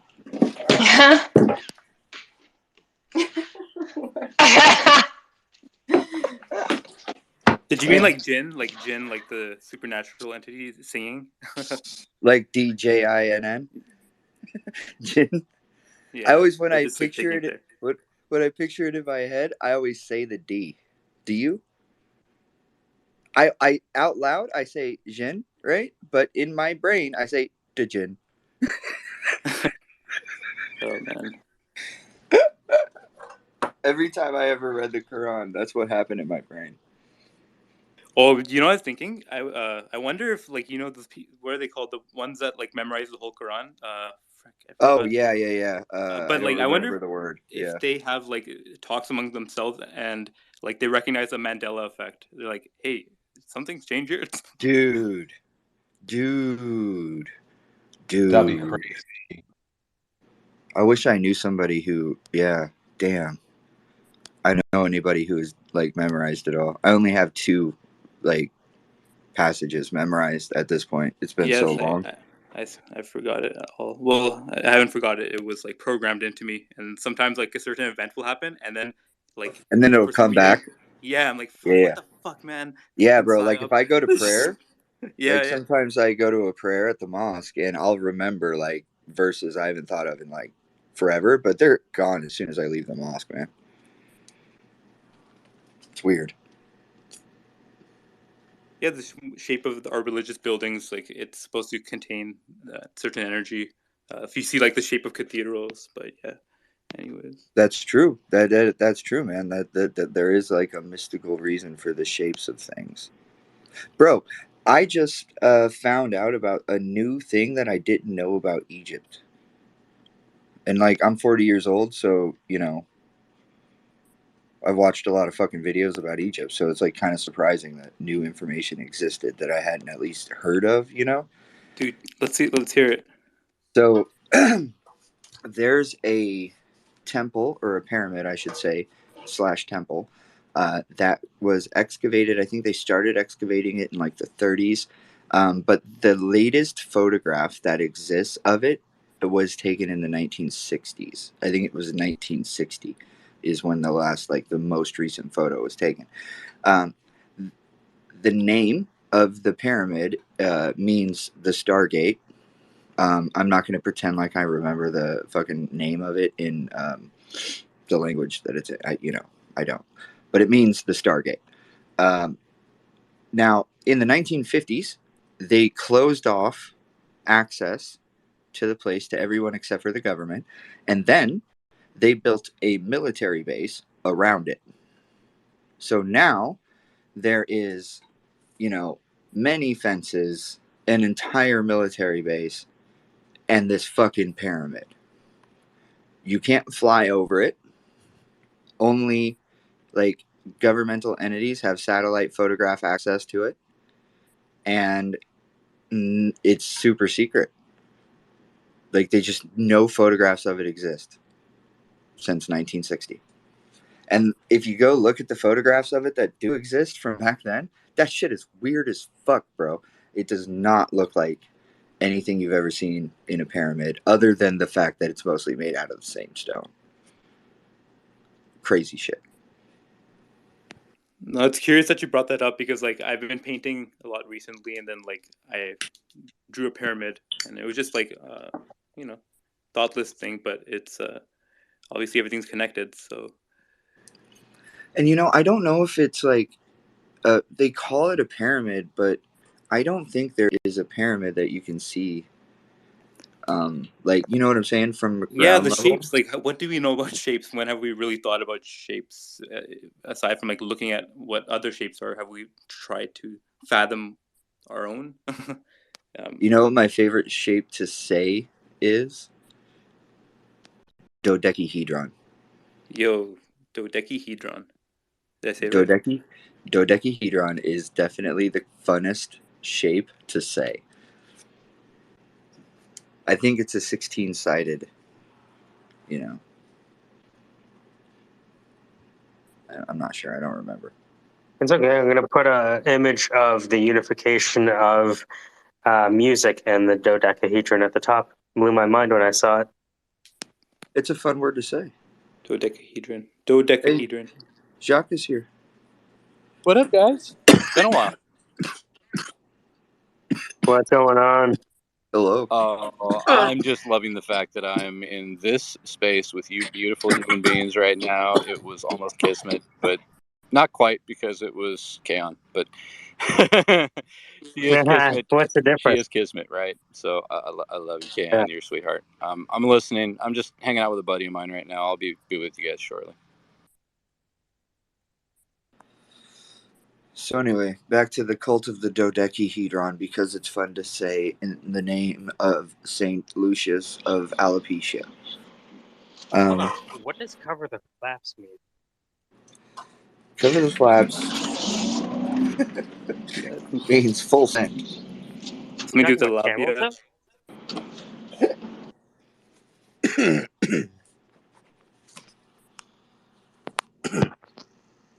What do you have against camel toe?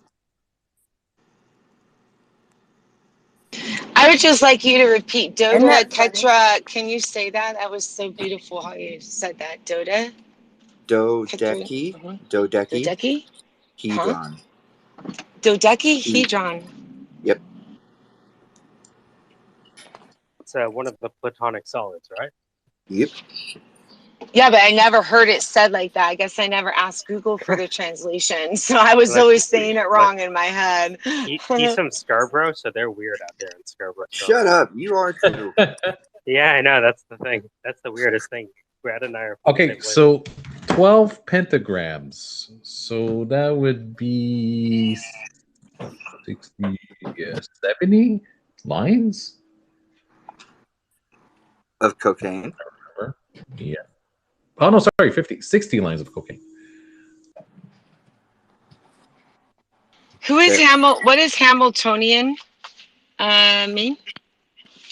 I think it means in the style of the musical Hamilton. I wondered, or also the right. I have the links to it. If I remember correctly, the Hamiltonian was a way to traverse the. Oh, here it is. Matthews and I got together because we were talking about music theory back in the day. Uncover your mic. No, one second. Let me undo that. All right. So we were looking at the nature of music theory. So we looked at the linear representation of music, the triangular or tetrahedral representation of music based on Hauptmann's tonnets of inverse major and minors. Then there was the circle of fifths, and there was dodecahedron. And so we were just, as musicians, just sharing music theory with each other. Oh, we're fucking fancy. I've never heard Hamiltonian, but that's interesting. I was just wondering what if it's in relation to Hamilton, or who's that? It wouldn't be, but who is that? No, you're right. So, I mean, Brad, how would you explain? Have you come across the Hamiltonian in your physics work? Let me read a Wikipedia page and then I'll explain it to you, Kayan. I gotta refresh Thank you very myself. much for doing that work. I am currently unable to. I appreciate it. Because I don't have everything in the world memorized, but I'll read the Wikipedia page and then I'll explain. Okay, I found it. I put it to the top, Brad. I'm going to read it on a computer. The Hamiltonian circuit is perhaps what you're referring to. So it looks at, they ask themselves, what is the most efficient and least discordant path to moving throughout all of the keys in music? Right? And so they looked at this progression as being, okay, this is how you can move from, you can move from what, like,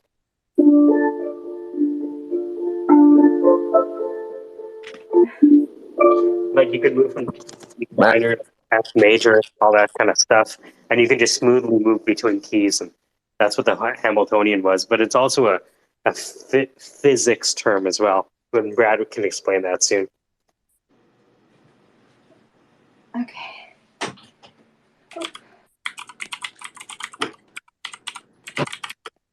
Well, you mentioned Discord, and before we're talking about the Hamilton circuit, and Discord, it seems like Okay, I'm we're talking hopping about off. physics, like a change of energy. I'll see you guys. And so Discord would make it seem like a discourse, what does discourse mean? Are you trying to put discourse in the music theory? But it's It could be like the apple of discord, that started the Trojan War. Exactly. Yeah, we definitely put ourselves in a different world with these constraints. I mean, the words that we use, like it must at like Okay. a microcosmic level have like an effect. Yeah, go ahead, Genesis. Yeah, who was asking about the thing in physics? Well, I think Dave did, but no one knows who Dave is. So. Oh, It was yeah. Okay. he was asking about the Hamilton Oh, circuit yeah. and how So it's related. in classical mechanics, in classical mechanics, you describe an energy system, right? With like kinetic and potential. In quantum mechanics, kinetic and potential kind of don't mean anything. So they describe what the function of kinetic and potential in a quantum mechanical system is called a Hamiltonian. So that's what a I Hamiltonian learned is in something physics. new, everybody. I will be also Wikipediaing that later. Fascinating. Yep. So it's like an H operator that represents I think it's a calculus equation. What is its relevance in time space? Like, does it have anything to So do with? if you were trying to figure out where a particle is likely to be, does that make sense? Yes. So do you understand that in quantum mechanics, a particle isn't necessarily where it is. It's more of a spectrum of probability of where it is. Or where Does that make sense? observed it is? Yes. Yeah. So when you start to do the math in classical mechanics, you can do the math makes sense because you can do, for example, if an object is moving like a train, everybody did those math equations in high school, right? A train is going 95 kilometer per hour, miles per hour. Who cares? Anyway, but in quantum mechanics, you can't do the math that way because that just isn't how particles work. It isn't any more likely that a particle that makes up a bullet that is flying through physical space-time, it isn't any more likely that that particle is going to be there mathematically from one moment to the next because it's in a bullet that's moving, even though your consciousness gives a bullet that is moving more attention than it would give a wrapper on the floor, right? So we have to do the math quantum mechanically by taking a combination of kinetic and potential energy and combining them into one operator.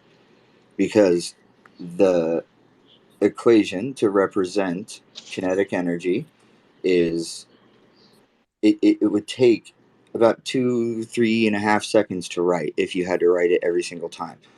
So in quantum mechanics, we take that equation and we give it a representation. It's called an operator.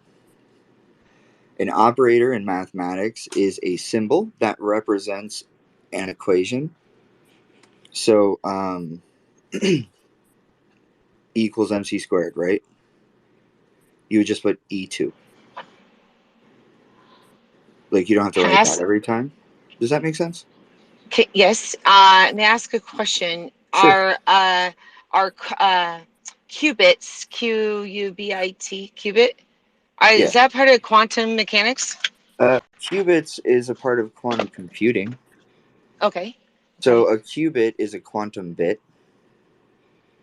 So a quantum bit is can entangle X amount of particles. So the more quantum bits you have in your quantum processor or your QPU, which is the stupidest thing to say out loud in the world, the more quantum bits you have, the more particles you can entangle. The more particles you can entangle, the higher of complexity calculations you can achieve. I only asked this because I have a background introduction into qubits, and also qubit, C-U-B-I-T, as mentioned in the book of Genesis, which is an interesting rule of measurement. It's not always measuring wood. It was never actually designed that way. The qubit measures a variety of things, has to do with the Pythagorean scale in the human body. But nonetheless, I experienced trying to essentially interface with the matrix universe. I would have high spiritual times in which I knew I would go out, I would take photos, and when I would go into light editing features just to like dim the light or whatever, these really crazy colors, shapes, angles, symbols, whatever, will come out of it. And I knew that that wasn't necessarily a feature of my phone or of my editing, but it has something to do, I swear, with the way that my lens and camera is responding to an elevated photonic field, spiritual field that you can't necessarily see with your eyes, right? And so that's why I ask, and I'm wondering always along that scale, because not everybody can take some of the photos that I do. They especially can't do it on command like I do, because I can recognize like a specific field around me and then it's there. But I've been wondering how my phone technology is now trying to perceive, that interaction. And I wondered if it had anything to do with qubits. Definitely something photons.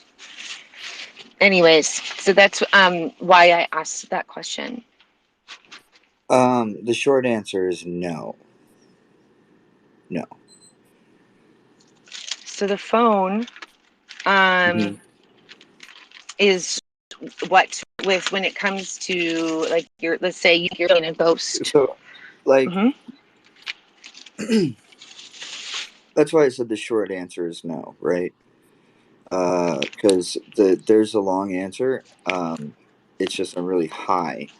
Oh, no worries. Well, hey, if you ever want to shoot me the long answer, now you know it's a deep burning question in my heart, is to try to figure out how my technology is interacting or perceiving the field as I am. Because I realize there's a pattern there. It would be easier if I were to explain to you reality is made.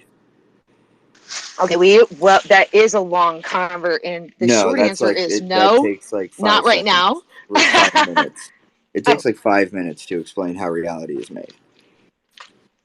I kind of believe I know how reality is made. I'm just still trying to figure out how then the reality I'm making is coming through on photos, because then that's more than tangible evidence of conscious creative energies. Yeah, now you do not know how reality is made, and that's why Apparently you think not. that. And that's why you think that. So if you give me 5 minutes, I can fix that. If any, sure. Okay. So Yes. reality is made of a series of fields. We call them quantum fields. And the way I want you to visualize those fields in your mind for the sake of this conversation is a series of 5 or 6 or 7 swimming pools. Okay? Now I want you to make every single swimming pool a different color. I don't give a shit what color they are. Now, I want you to take those swimming pools and I want you to do one swimming pool, but they're all still there.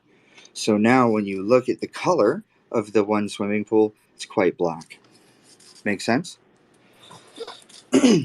Yes. Now, those swimming pools still exist individually, but now they also exist in interaction with each other. Now, those swimming pools are agitated. They are agitated constantly. So there are always these little interactions between one or more of those fields. Now, when one or more of those fields create a discrete bundle of energy, that discrete bundle of energy is observed by us to be a particle, and those particles create the three-dimensional reality, the object permanent three-dimensional reality that we live in. That reality is maintained via entanglement. So at one point in the primordial universe, these fields got squished together, right? And then particle interaction occurred. We call that the Big Bang. right? Now, entangled particles became more complex. More complex entangled particles became molecules, became atoms, became stars, became us. Now, we exist in an object permanent universe that is one of many possible particle positions created by these pools that we made. There are also nearly infinite variations of those particle positions occurring ad simultanea.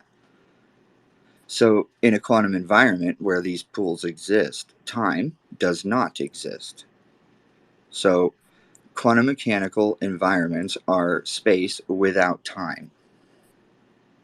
And on the opposite end of that spectrum, you get the black hole, you get a singularity, which is time without space. That is what reality is made out of. Am I then projecting an entanglement, like quasi crystal entanglement with other pools? You could be very likely a unique magnetic field, and then that unique magnetic field is being polarized by the lens in your camera, and then you're perceiving it. You could be perceiving it in the same way with your eyes that your lens is refracting it. Sure. Could you say those pools are finite, so that has specific laws that cannot be broken, complete laws that cannot change or anything, even by using cheats or anything else like that? Let's say, right, for example, in this on Earth itself, they have gravitational laws. There's probably ways to bypass gravitational laws, but you kind of had that conversation, but it's still removed, let's say, the time and space kind of notion to it. So it becomes its own dimension. So it's not fully breaking the law because it no longer exists in that law. You kind of understand. Right. So we can say being finite, and if we're in this time and space, law is somewhat absolute. You can bypass it, but you will no longer be in space and time to bypass it. Right. So let's talk about kind of the speed of light, for example.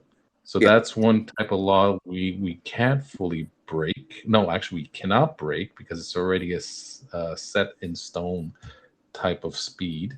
We can surpass it or not. Right. Exactly.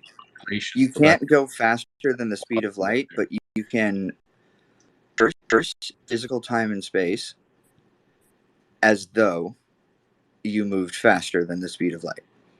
Yes. And also, I do like that you're talking about the pools, and you offered 5 pools, but it's infinite to that point. Right. It's some arbitrary amount of pools, right? I think 8 makes sense. 8, E8 theory, and all this. I'm just trying to grasp what I know. But you gave a good explanation. Thank you so much. No, I think I have a collapsed PhD at in 11 and theoretical 12. physics, Kaon. Oh my God, you would be like the best friend I could ever have, to just be like, hey, this is what I learned from vibrational data. Can you help give me the science and the physics and math on it and where it makes sense? I've been looking for friends like you all. Yeah, so I do have a question for you, Genesis. Yeah. And I think I'm brain farting right now.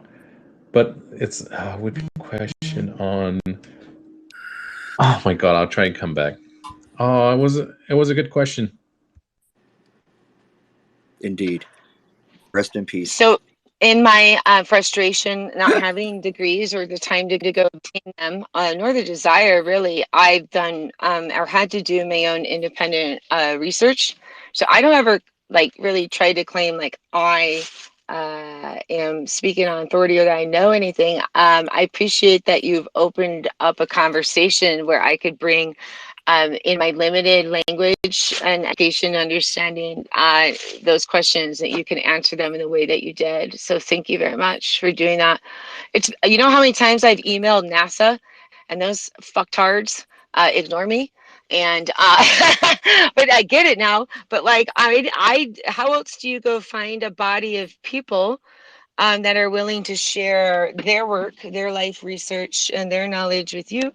in a kind and compassionate way, except for here. So I'm grateful. Thank you, Genesis. Oh, you're welcome. Yeah. I just smoke a lot of weed, so.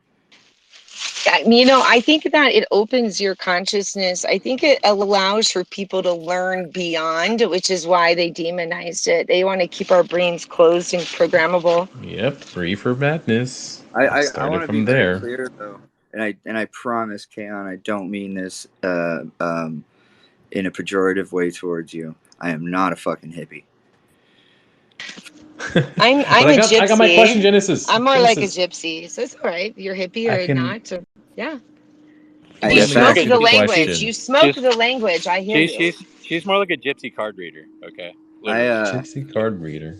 I But one would sec, like to introduce Genesis. everyone to my new religion. By the way, I have a new religion. How Rastafarian? No, it's better. It's better. Awesome. Yeah, man. And We don't okay, pay so taxes ever on what anything. is the observe? How far can we observe in dimensions? Is it from 11 to 12 and the collapse 11 and 12? I'm That's pretty some sure I string got theory to shit. 8 minimally, but That's some real string theory shit, and that shit is fucking bunk, bro. Like, don't buy into that I string don't theory like bullshit. string theory. I do not like string I theory. like the E8 theory. At least with my experiences, So, like, my intuitiveness agrees with that one the most. The E8 lattice is a part of quantum gravity theory, right? And quantum gravity theory really went like 50% of the way of getting a unified theory where quantum mechanics and gravity make sense, right? And then Dr. Leonard Susskind, he recently did a lecture a few months ago about like sort of where the state of the art is with quantum gravity. And the E8 lattice is a geometrical structure that, if you imagine, so I explained the particles, right? So what happens, like why, like we need to be able to look deeper than that discrete bundle of energy. So what we find when we look deeper than that discrete bundle of energy is the E8 lattice. And without doing word soup, which I fucking hate, if you imagine that we live in a simulation and that simulation is very similar to a very big and expensive PlayStation, the E8 lattice is the polygons that reality is made out of. So the more polygons you get, the more fidelity you have. Does that make sense? Well, it makes sense that I literally, I guess you could call remote viewed. I've like seen the audience. There's really weird shit beyond our human existence that we weren't really prepared for. And it's kind of, I get we're crystalline memory, imagery and memory. And for example, when I would venture through the heavens, when I would run into beings, I would first see their star chakras, like a spine of stars of light. And as I would look more closely, I would see that they would take on an animal form, a couple animal forms, and a human form, and maybe like a plant form all at the same time. It just was like a light holographic infraction type visual perception. But just from like that visual journey escapade I went on alone, that taught me a lot about how to see light in the universe. Which is why I'm asking like, such questions and whatnot. Because again, I don't have a technical training or background. I just have to try to apply the experiences in which I saw them, but they make total sense. If we're conscious beings, we have a data center somewhere. It's actually not in this avatar body on the simulated, projected universe. It might have a source somewhere else. And because I've seen variations of what those sources are my mind will never stop looking for the answers to the questions as to how am I as a human able to connect with that and now see that on Earth and seemingly project it enough to capture it in the minimalistic ways that I have been. So that goes a little bit against whatever mathematical formulations. I don't think there's a algorithm for that yet, but I am trying to figure out how to connect the consciousness and science aspect. Does that make sense? Is that too long? Yeah. I go a little too long. I'm sorry. Yeah. But I'm following you now, Genesis. Again, thank you for the time you took to want to explain reality to me. I actually agreed with a lot of what you said. It was easy for me to understand. I appreciate that. You're welcome. I've been working on that for a few years now. Right? I hope to be able to teach quantum mechanics to children, so Ooh, I can encourage children to start learning calculus earlier. Because if we could get children doing calculus around the age of 9 or 10, I think we dramatically advance science in the next generation. Oh, I agree with you wholeheartedly. And again, I feel like whatever connection I've had with star energy and vibration data, I don't know. I can't help but feel like it might at some point contribute, or at least support a new way of knowing about our universe and where we sit in it. And that's very important to pass along to children, especially. So well done. Yeah, you did good. I Thanks. understood you. Yeah, good job. Great elevators, beach. Yay! I'm gonna teach 5th graders fucking quantum mechanics, and then we're gonna have teleporters and shit. We'll be living Star Trek space communism, and it's gonna be great. You got to hemi sync their minds. So part of your teaching should be to do a little, like, honestly, if kids learned how to do fencing, dueling, that's the best way to hemi sync your mind, because dueling moves require you to have like I'll near just give ninja them skills. headphones and play the right tones. That's So you easier think, but than if you giving them want their swords. brains to super contain it, you want to make like real true supercomputers, you got to teach them to physically strengthen the weak side of their muscular body, which will I'm not giving hemi 5th sync. graders weapons. No, well, they'll be their own weapon. They'll be their own superhero inner like supercomputer weapon with that That's all method. we need is a bunch of super soldier fucking 5th graders who don't understand empathy yet. Ooh, when does empathy get taught? What age? Is that? Well, if you start fucking giving them hemisync tones and swords, it's gonna. No, it's not like to do it like that. It's actually if you teach the children well, as Crosby, Stills, and Nash greatly spoken and sung about. If you teach the children well, you're actually setting them up for greater success, and hopefully under your tutelage, which can be then guided to promote and project your goals with that. But quite honestly, you cannot completely ignore the power that comes from when a human body is in sync, in strength. It attributes to their mind being also in sync and in strength. And it just strengthens that inner neural highway, this semi-hemisphere, that would allow for you to continue teaching them such difficult things. So I'm just trying to help with your Jedi school. You should listen to that. This is so true. We have to strengthen the weak side of our bodies. It helps with our brain. It helps with our learning. It helps with our memory retention and our process with everything. Nobody is hardly ever hemi-synced anymore. I hemi-sync every single day. I got out of like, hemi-syncing. Yeah, it got too intense, but I'm getting back to it. Yeah. I do the gateway experience for 4 hours every day. I can give you shortcuts. It's really simple yoga and shit on the weak side of your body. Dueling moves. I'm going to stick to the way the CIA did it. I'm going to stick to the way the CIA did it. Yep. That is a program that they made. I would definitely listen to a government released program. Yeah, I'm telling you, you can I listen to backdoored my ass into Gateway. I backdoored myself. You can just type Gateway Experience into YouTube and listen I'm to very every familiar with single it. tape. Every single tape. No, I'm very familiar with it. I did the training on my body, and I got myself hemi-synced doing that. Again, I backdoored. So I listened to the CIA Gateway program, and I know exactly what they're doing or trying to do. I have to laugh at it a little bit because it wasn't released till what, 2019. It was unclassified.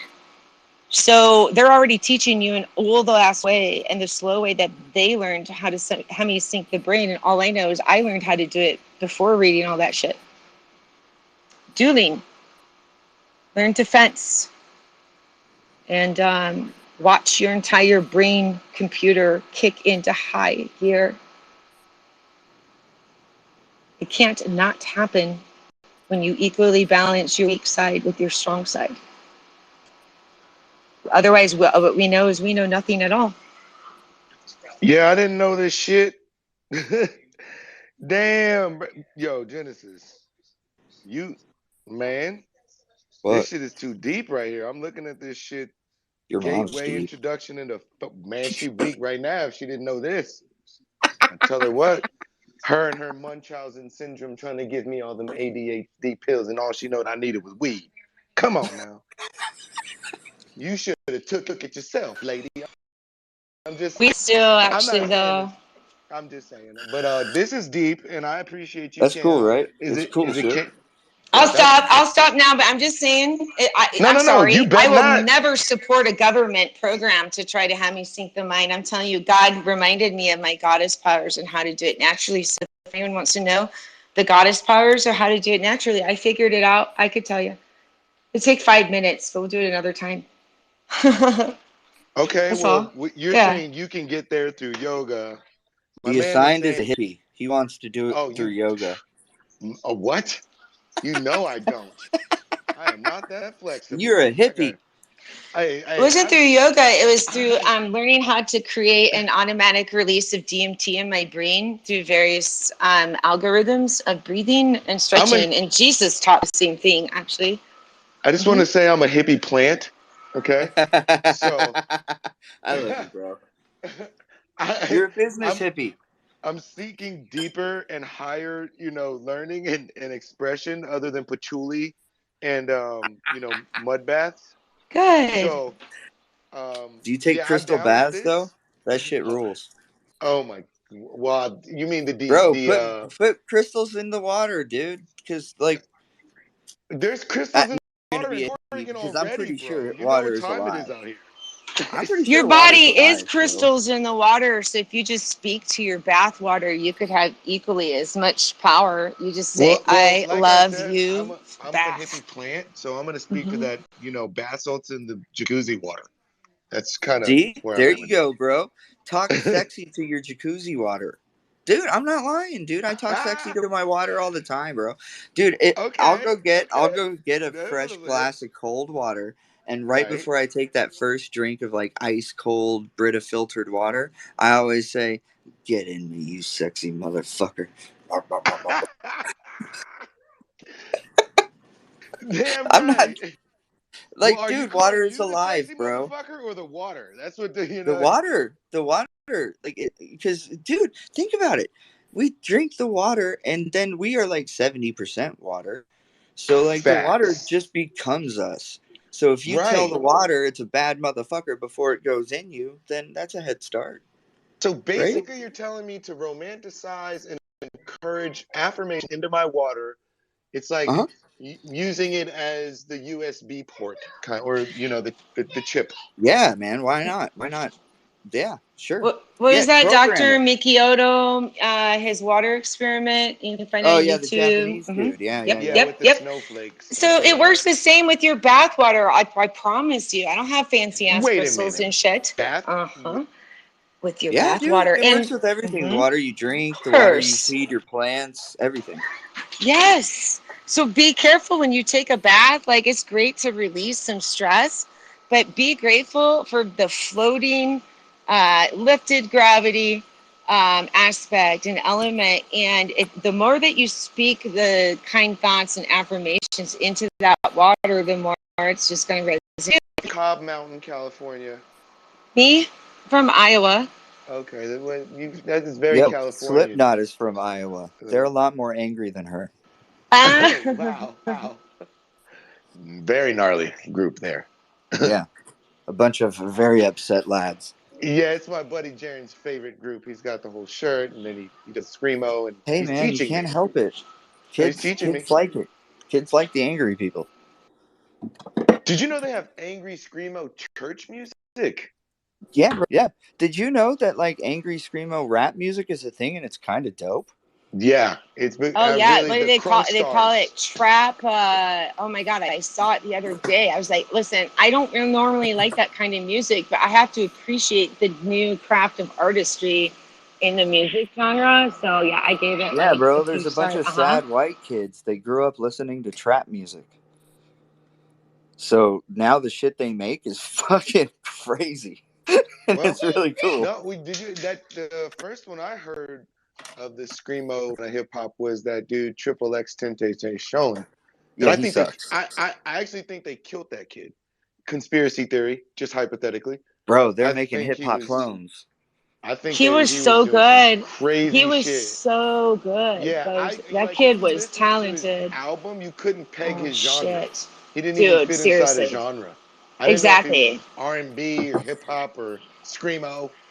Hashtag bring back the real Gucci Mane. Hey, I was 40 and my kids are teenagers, but we relate to XXXTentacion music very well. I loved him as an artist for that. Yeah. You just touched my heart with the bring back the real Gucci Mane. Bro, Gucci Mane was replaced by a clone. Do you think I've heard so much shit, but I have a look, man. I have TikTok. Right. That's all I need to say. The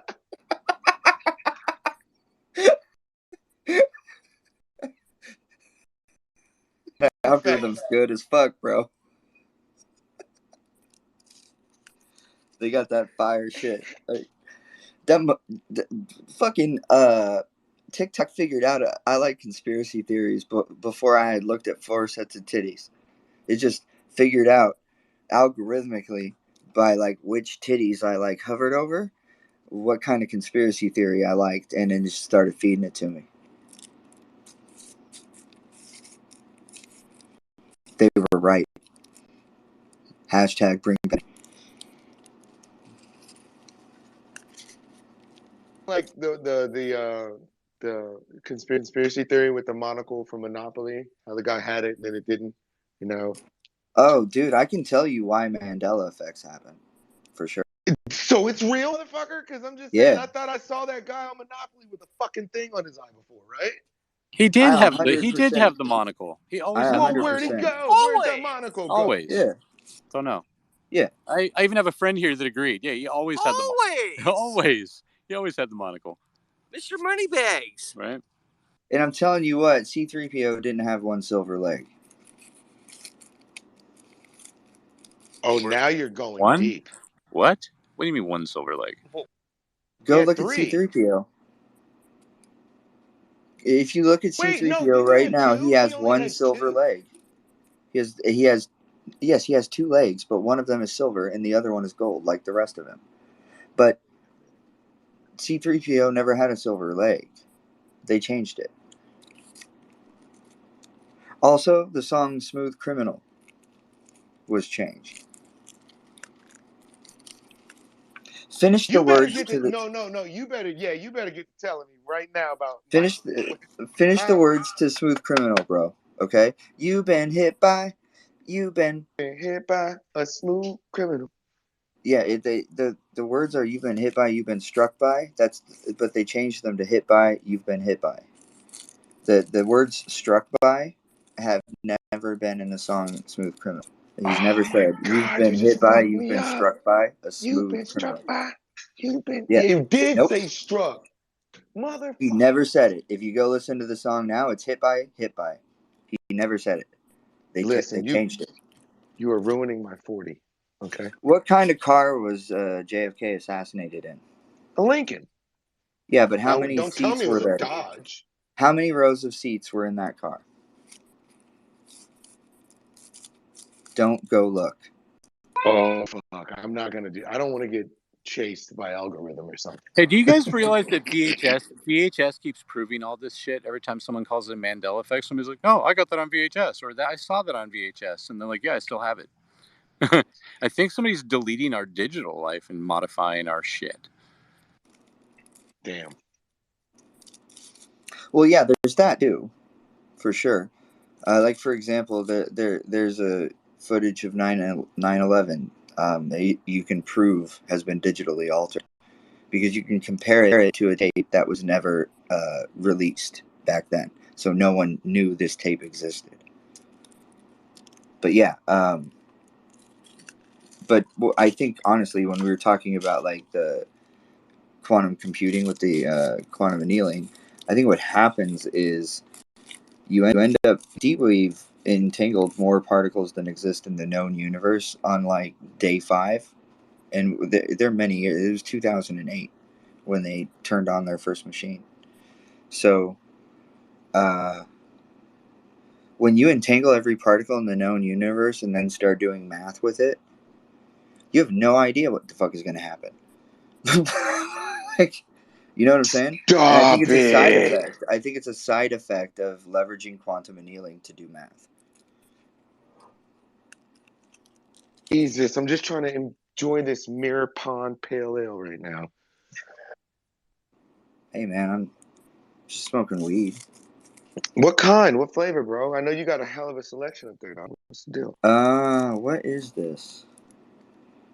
This is I fucking forget. But I'll tell you what. This is I went and got 2 ounces of a medium shelf. Okay, that's a budget, bargain basement. And all you have to do is switch up the cannabinoid. Doesn't matter, Yeah, so I always buy 2 ounces, 2 different ounces, and then I put them in my jar and I shake it. I mix them up so that I don't really know how much of which strain I'm getting. You get hit with the whammy, right? Yeah, like that way I don't get like, because if you like, how you smoke the same strain too long, you get like Absolutely. that strain won't get you high Immune. anymore. Yeah, you're Yeah. immune. So, but honestly, I usually when I go to the weed store, bro, I just get the cheap stuff. Like I've walked out of the weed store having spent $40 on 2 ounces because I grind it all up. That's amazing. I only smoke joints. I don't ever smoke out of a pipe. I don't smoke in any other apparatus. I buy my papers and cone tips in bulk. I have a machined aluminum cone blank that I use to make my cones. I have a Mendo mulcher grinder, which in my opinion is the finest grinder. You professional. Yeah, bro. Like, in fact, I'm considering emailing Mendo mulchers and asking them to make me a bigger grinder, because I only smoke joints, so I grind entire ounces. It would be nice if I could just bring home 2 ounces, do like 2 or 3 loads in a really big grinder, and then just dump that in the jar. You know what I mean? Yes, in the blend. It's called the blend. I love the blend. Just put it, throw a fucking moisture pack in there and call it a day. Yeah, the Bovita's real easy. Because the problem I have now is if I grind too much, also with a smaller grinder, when you grind as much as I do, I have to clean it like once a week. It gets sticky too fast, bro. Well, that's a good thing. You at least get to keep all that gnarly hash that builds up in there. Dude, do you use a keef separator in your grinder? No. Neither do I. I don't want it to. I don't want to. I want Yeah, it even. I want to smoke. I want it even. Yeah. Yeah. It came with it. Leave it on. Yeah. I want it all in. I don't want to filter it out and smoke it later. But when I do clean, I will definitely keep the giant hash nug to put in the joint for sure. Yeah, for sure. Same. But I I used to when I was younger and I was in the Midwest and weed cost more money. I would keep it in a wooden keef box. So it's like a wooden, about the size of a jewelry box that you'd see on your mom's dresser. And it's got the whole bottom of the box is a screen, and there's a mirror that comes out on the slider at the bottom of the box. Super old school. Hell Yeah. I'd buy like all my weed, and I'd throw it in that box, and I'd save that keef. And then I'd take that keef and I'd put it in those watertight pill containers that are made of metal that you can buy at Walgreens.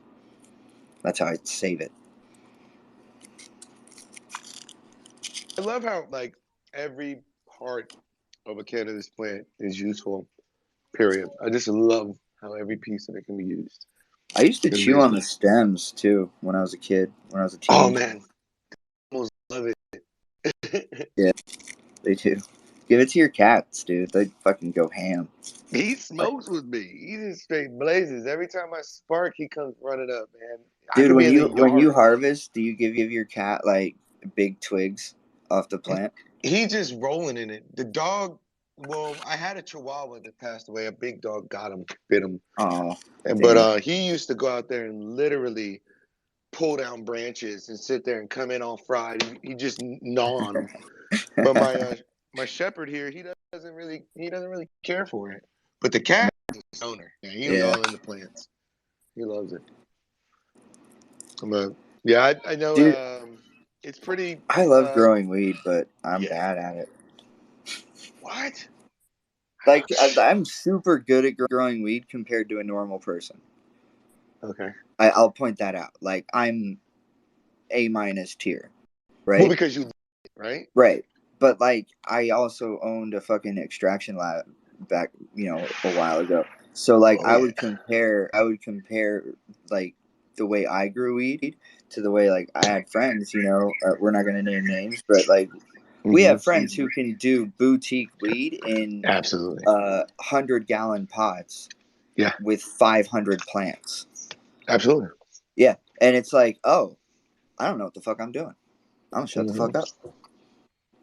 I don't even begin to understand how the fuck you manage to. And one of my friends, at least one of them, did it 100% probiotically.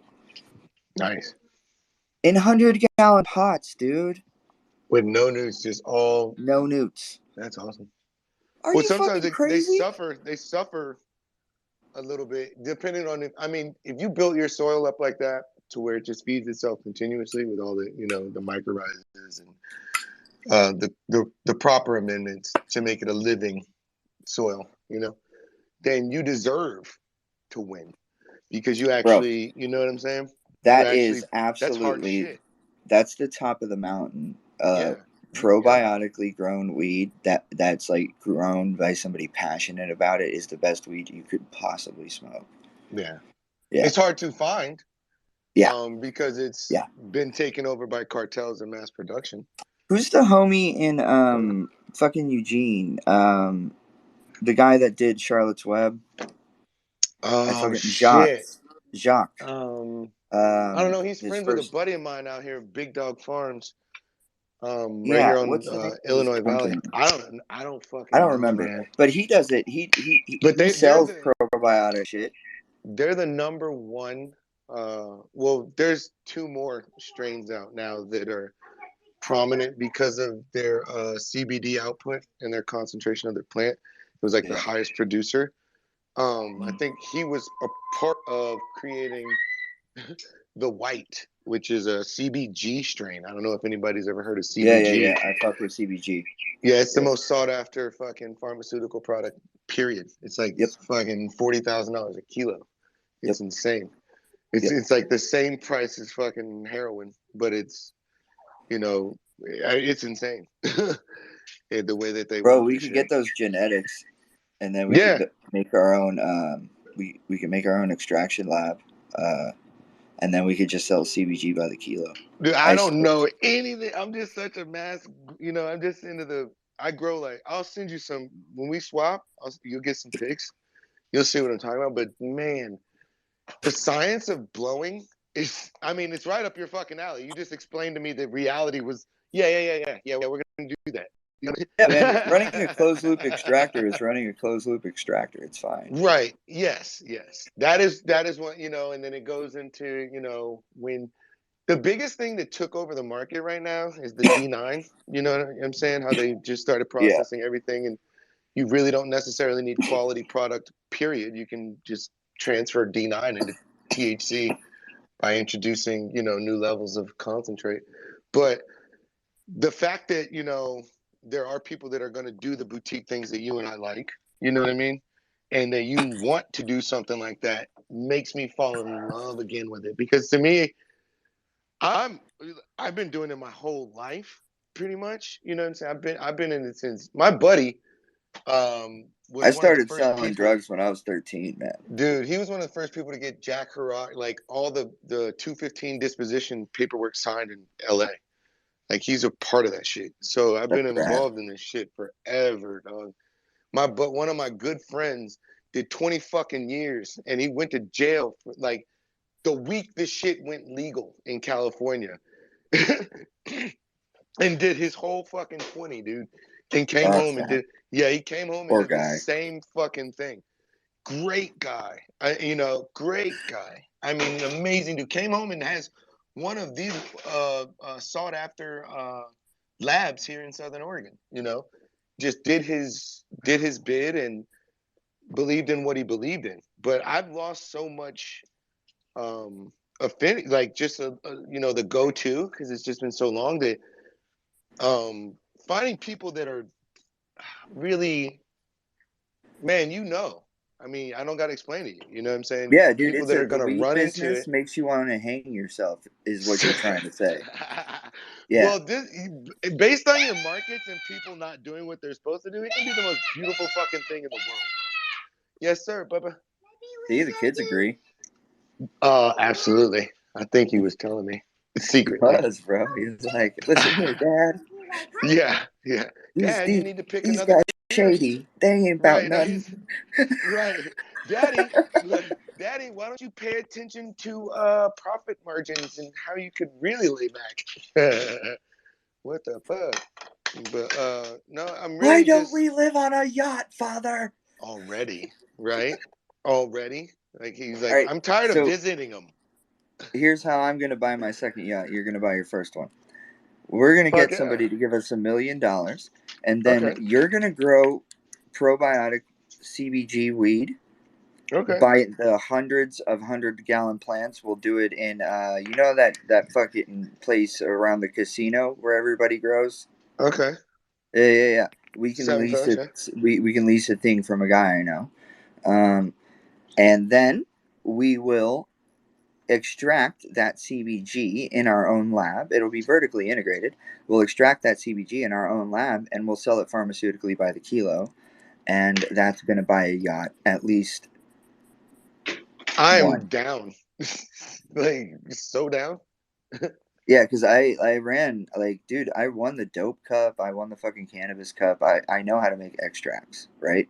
Nice. And when it comes to extracting marijuana efficiently for the Yes. sole purpose of creating an isolate, Yeah. you couldn't find anybody that knows how to do that better than me. Yes. I Because mean, the guy that did it with the homie in Eugene, the Charlotte's Web dude that both of us spaced who the fuck he is, his extraction guy was like my mentor before he died. I'm Like, numb. and anytime I was like, oh shit, this is over my head, I don't know what part to buy. Like, I don't know if I need a charcoal filter.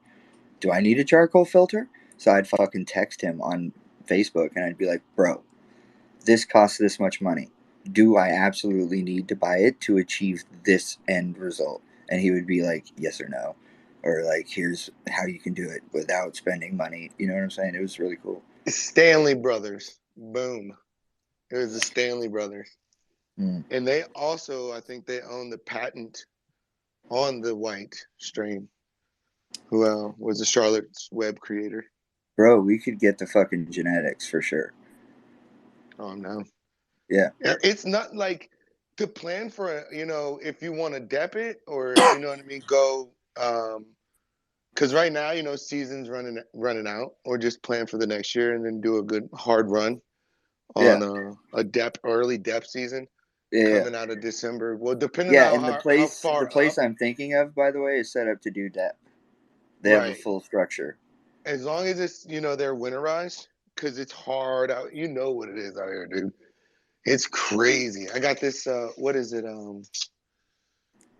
I forget the name of the company that's right here by me, but they've had they have a 400 hooper set up, like a 400 greenhouse set up on their shit. And they had winterized full steel greenhouses, and we got like maybe a foot of snow down here. They lost all their greenhouses, dude. And they're industrial, so they got their insurance and all that, and it got covered, but that still takes you out. You know what I mean? But really, they lease them all out? No. They actually run for extraction right here. Okay. Yeah, and but I think what's the name of that company? Oh fuck. The number one Select. Do you know who Select is? It's owned by what's his name? Yep. Not Dale. Damn it. I know the guy anyway that suppostly owns I don't that know fucking the place. guy, but I know the brand, yeah. He's a cool guy. Cool dude. His neighbor is actually Young Buck out in Vegas. The rapper. Funny That's shit. Cool. Yeah. But tell him to make better music. Right, and stop with the tranny mess. But not his problem.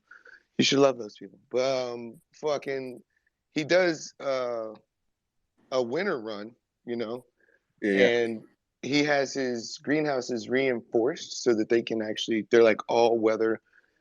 It's like Colorado. They're really? built for Colorado shit. Wow, that's cool. Yeah. So if they're trying to get on an early run out here, I'm down. You know what I'm saying? But I want to make sure that they're that quality of structures. But yeah, it's CBG. Do you know anybody crazy. we could hire to run the fucking greenhouses for us that Oh my god, we can have an entire Latin force. Right. Cool. It's like everything from here to Tomatoville has been, and then they have the which is the day workers programs out here. So when I needed help on my harvest, and I had, my house is a small harvest. I did a small 3 acres here, and then I had another property where we did 5 and then 10, and I had no fucking help. This chick I knew, she had like a day labor company started in town and had like 25 people out there just whacking stuff all like week long, dude. Like they took $20 an hour and they were giving their people 15. So it's kind of rape, but yeah, we got infrastructure if you need, for sure. Well, it takes about a year to build a lab that you can get licensed. Absolutely. Or longer. So, or longer. I think they stopped actually dealing out the licenses for we might have to piggyback on somebody, but I got a buddy of mine who the spot that I was telling you. So I think we can piggyback something because they're cool. Once you have your license, you can expand, and then you just get your inspection done on your new locations. Do you know what I'm saying? Oh yeah. Okay. Because they license the business, and then they inspect the property. So you're allowed to be like, all right, I'm processing, 3 metric tons every week. All right, well, we want to go from 3 to 20, so we're going to need, to stretch this out in a warehouse. So Yep. Yeah, I think that's a thing we could probably realistically put together. I'm down. In a year and a half. Like year and a half, man. Yeah. And dude, it would be like it could actually be really good because the lab has to be in Oregon, so 100% of the jobs created go directly to the people who need them. They tax the shit out of us, and the taxes that they tax for doing this and the fees that we pay for doing it go to community projects. Like they go to shit like roads and schools and bridges, right? Another thing, one of my buddies, or the dude I knew that helped start the shit down there with the 215 for the doing all the the signatures and shit. He's actually got a line and an ear of Monogram, which is Jay-Z's company that wants to become intercontinental. So kind of like world renowned for being cannabis. And I like the way he structured that shit because he doesn't even believe in all the grade. He only has like 3 levels to his chronic. It's like you get 1, 2, or 3. You want the low, you want the high, or the middle. You know, I like that. But they're throwing their hat in the ring to become like, they want to be the Cookies brand, whereas Cookies has dominated the scene with not only their strains but just their overall brand and presence. And Monogram's been looking to do that, which entails them, you know, partnering, or should we say buying up everything, you know what I mean, and putting their name on that shit so they can serve everywhere, because you know, you have to have a license to go everywhere, which is where it's going to go if we're going to be like beer, which is how I perceive it being like wine, as you and me were just saying, how it's a boutique thing. You know, when we want what we want, we're going to go get it. But, you know, for us to just have it every day, we have our brand, we're going to have our 2 ounces. But when we want what we want, we're going to go get it. You know what I'm saying? Facts, bro. And if I could put pure CBG in every joint I smoke, I don't know, man. I think I might talk to God. I think I can, like, really, you don't have to, that's here, CBD isolate, like, that's prevalent around here. We can, if you want to see it, but you're CBG. Yes, CBG. By Jerome. I want to make it so it's free. That's different. Exactly. Yes. Now you're, Not have some. You want it, right. Yeah. But we can start it out that way. Kayon, would you like to start a cannabis company with us? Well, little did you know that I was in the cannabis industry here in Arizona, and I was a lead volunteer for getting recreational marijuana laws passed. Where I volunteered with the NORML organization, the National Organization for Reforming Marijuana Laws.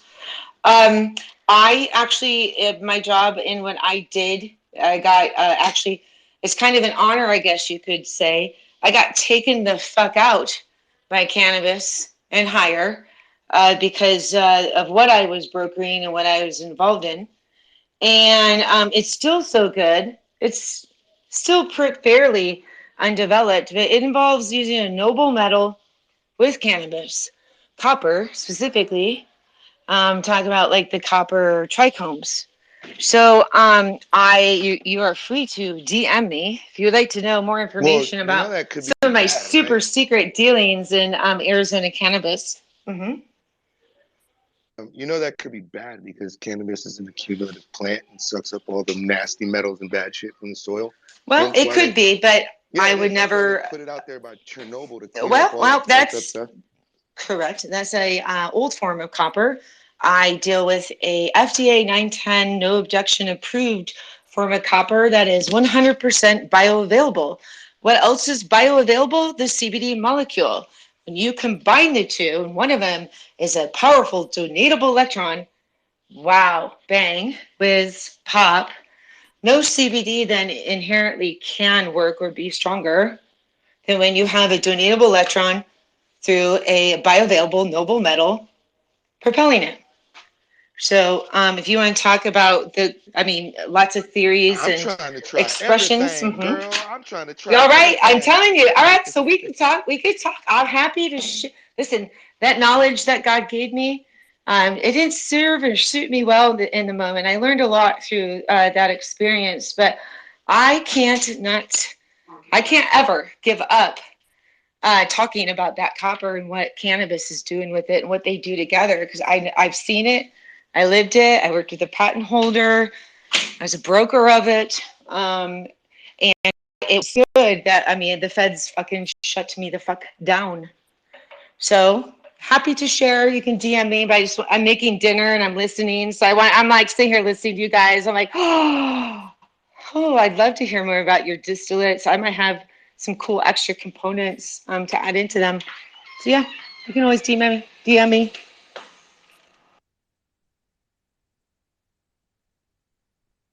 Can we make some space weed, please? Electron powered CBD? That'd be really fucking cool. Space weed. I'm gonna grow weed on the fucking moon. I think I'm doing it right now in my mind. Yeah. I grew pot in a topsy-turvy. Does anybody remember what that was? The tomato plant upside Yes, down dude. Yes, you turned the tomato plant one? Yeah, upside down. You I did evil that shit. genius. I did that shit. It was amazing. And it worked? So did it grow upside down? Gnarly plant. I'm talking about, oh my God, it's the only way. But Shut up. Are you serious? yeah, it's actually, that's one of the Wow. techniques I use when I field plant. I'll go out there and kick them down when they're really little. I'll just fucking boom, boom. Can we please be the first people to grow an upside down warehouse of weed? Oh yes. Jesus. All the I LED lights are on the wanted floor. to have an acre where I planted it in So like bad. the golden spiral. I wanted to, because since weed is a hand-picked crop, you could potentially try to grow it like it was originally grown when it first maybe landed here on Earth. So I was interested in putting some harmonics into my plots of land and grow the field in a golden spiral type. That's gangster. Let you know. Yeah, Thank you. that's cool. Adding sacred It's almost as geometry. cool as LEDs in the floor. Yeah, upside down. Can we grow some mushrooms like around the roots of it too? That would be extra dope. And then like blast some music. Well, do Maybe you know some that classical that's music. what We'll just mess around. Yo, I I have use a this. whole plan to make mobile and sellable as a kit mushroom grow houses out of shipping containers. There is so many. There's a chick already on that right now, bro. I seen her. She's killing it. Oh, I'll sign up as a beta. My idea. And Everything except inoculate. Like, it was amazing. I had the idea first. I don't care. But to add to that thing you were saying about putting mushrooms in your plants, there's a substance called bokashi, and it actually releases nitrogen back into your soil and grows mushrooms on the top. I don't know if they're edible for us, but it is one of the greatest fucking substrate additives you can put in there. It makes shit bloom. Put it in your tomatoes, especially. Bokashi. Hey, dude. Upside down bokashi weed. LEDs on the floor. Golden spiral. Discotheque music playing. I also have wind tunnel energy. So like in my plot is also there is wind lamps that should push the airflow, and then on the corners would be some sort of catching whatever, but generators. And then within the golden spiral of the plot, it would have a draining system. So the water would essentially be able to be, fully like funneled and recirculated if necessary or if possible. So I took into account wind blocking brushery. I have a whole plan to fuck around and find out. So if you are going to build a cannabis farm to fuck around and find out, fuck around I got some fun. I have some fun ideas for you. Yeah. And the plants. I know growers, and they play classical music at night. Dude, that's super important. I am only going to play 2 songs for the plant. Okay. One what of is that? them is going to be It's a Rich Man's World. Ooh, Hall & Oates. And right? the other one is going to be Money, Money, Money. Hold on, it's a rich Money. I was thinking Hall & Oates for a minute. That's your rich or you talking girl. about money, money, money, money? You talking about ABBA? Or money? Which Are you one? talking about ABBA? Yeah, ABBA. Woo! I want to hear socialists sing about capitalism. You're going to feed that to our weed and then have us smoke that? Yes. Yeah, bro. It's going to make us super good at money, bro. Don't you want to be good at money, bro? Even better, you can grow the mushrooms hopefully in your vicinity, create like really like programmed little mushroom microchips for people to ingest. Money mushroom. Oh shit. I'm going to be the richest man in the world, bro. I'm going to grow money weed and money mushrooms. They have money mushrooms. They're called and truffles. I'm taking off on a spaceship and I'm growing it on the moon. I'm fucking coming with you, bro. Who's Bro, coming with me, Jan? it's the ride. It's the ride, bro. It's not a religion, it's a way of life, bro. It It all is. And if it you all didn't know started better, with a topsy-turvy.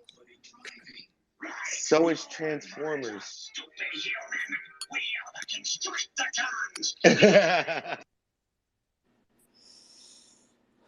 Did you just hear that Decepticon call? He said, "You stupid humans." I'm gonna fuck that robot up.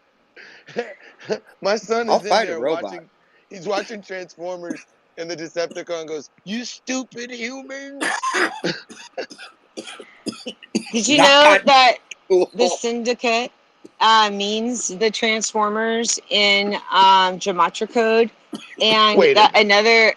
another correlation to the Syndicate with Transformers is the capital, which the capital of Washington, D.C. was based off the capital of the first temple dedicated to Jupiter, Optimus, Maximus.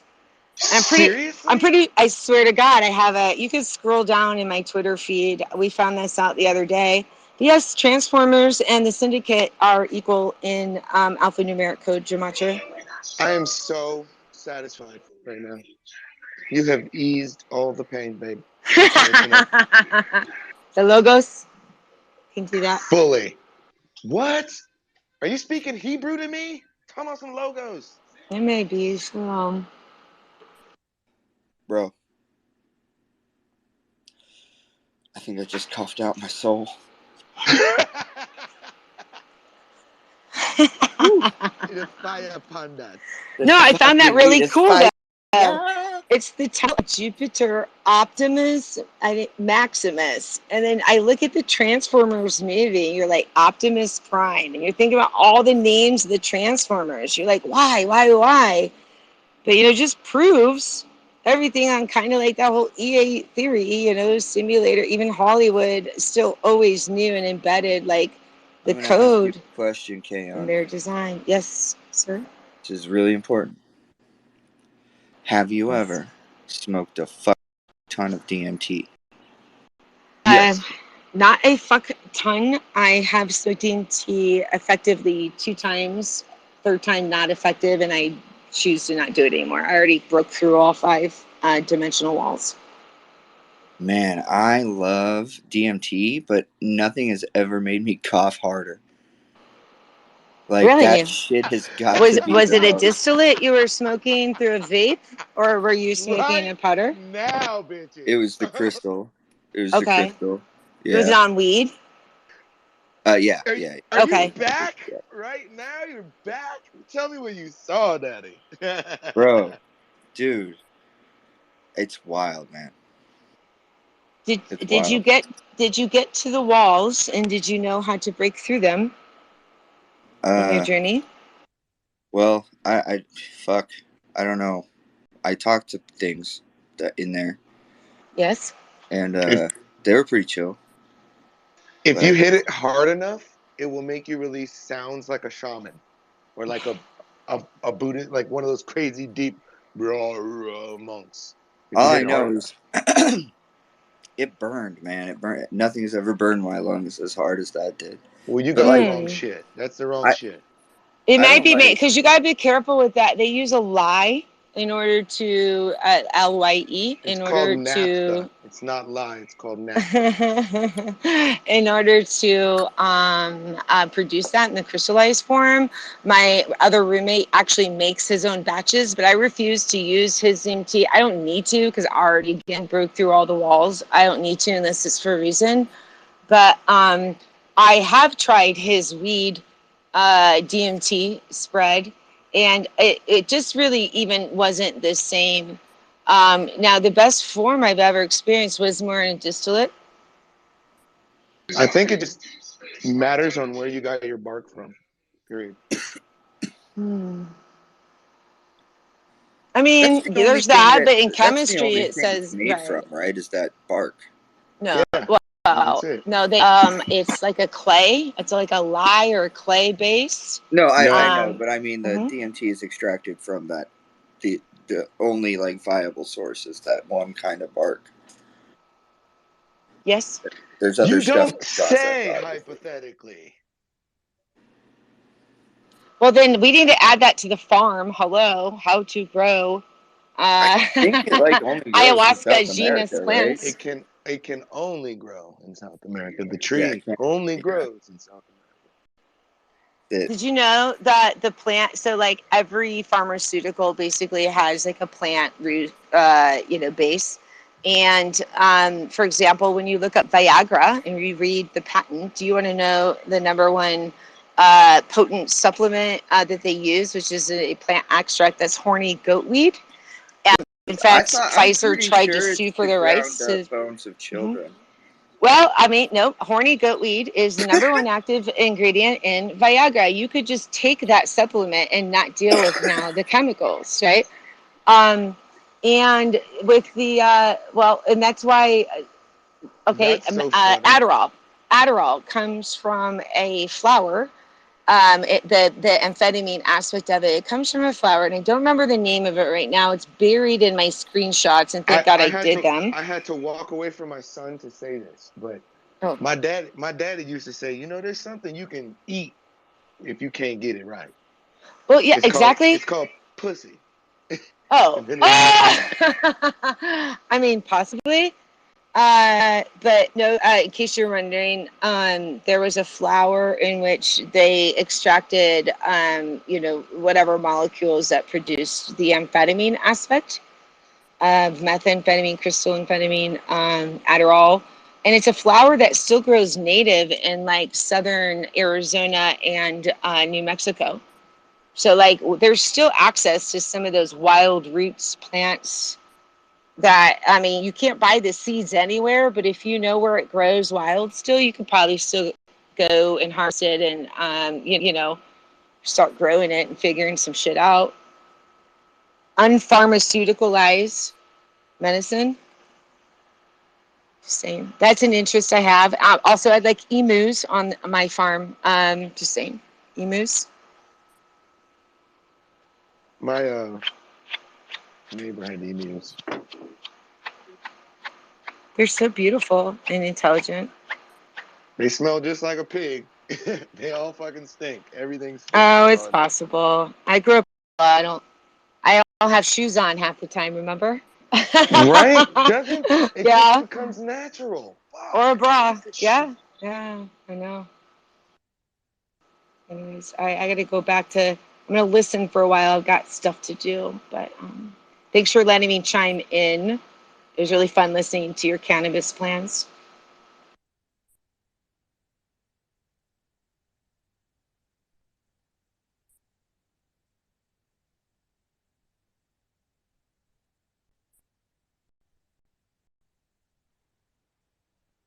What happened? Did we kill the room?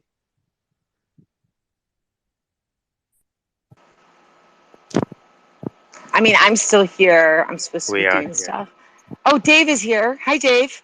Oh shit. Hey, Melody. Love. That was so good.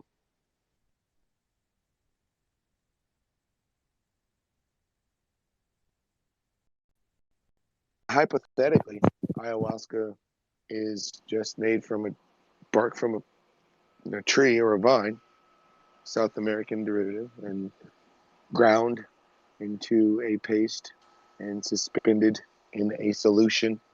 Mm-hmm. And the crystallized form is then extracted from the dried product released.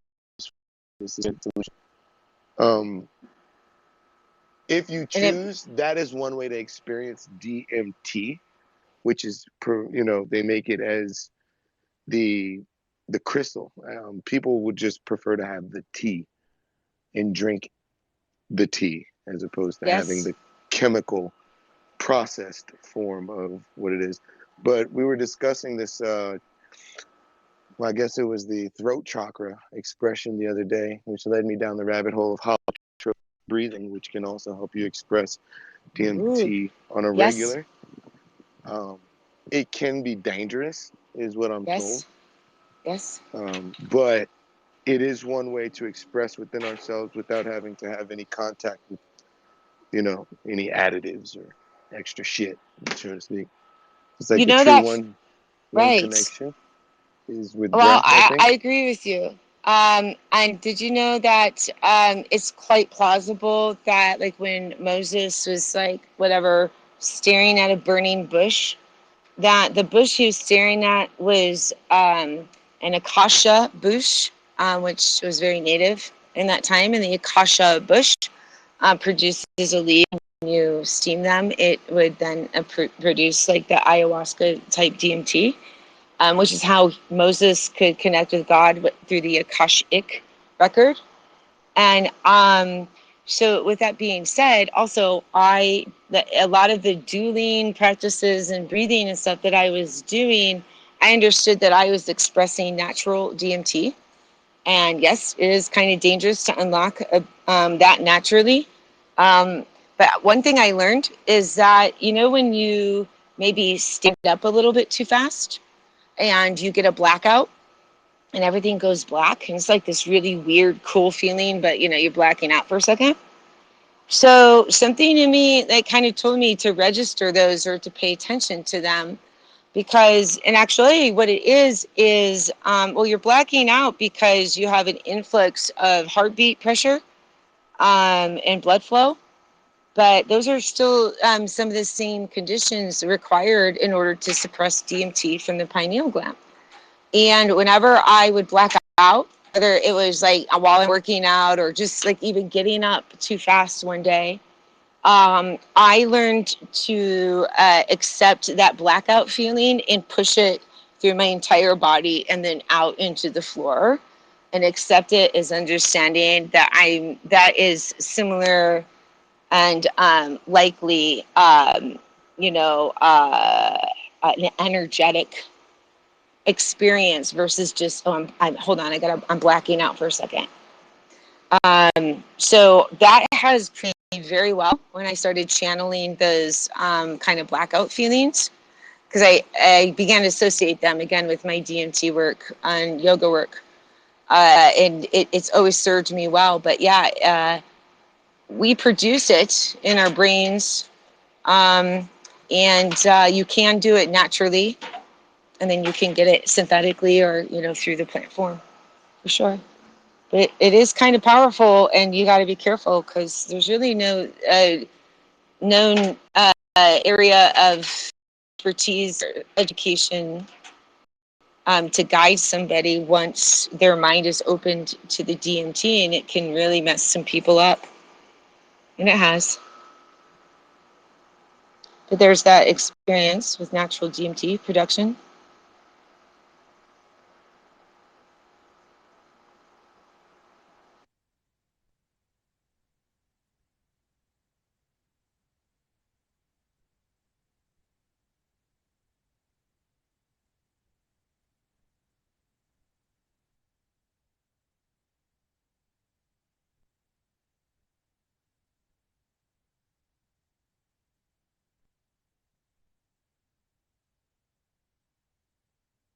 So now we'll talk about the sociology behind artificial intelligence and why psychology drives you psycho.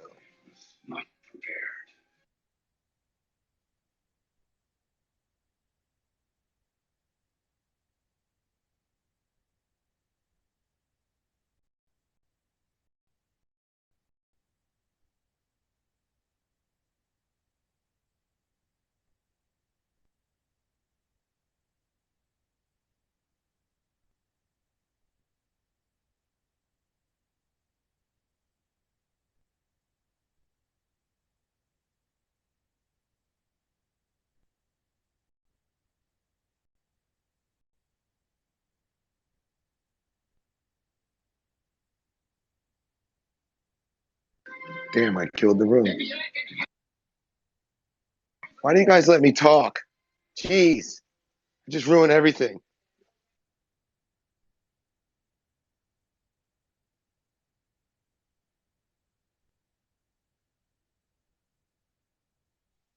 Deep in the distance.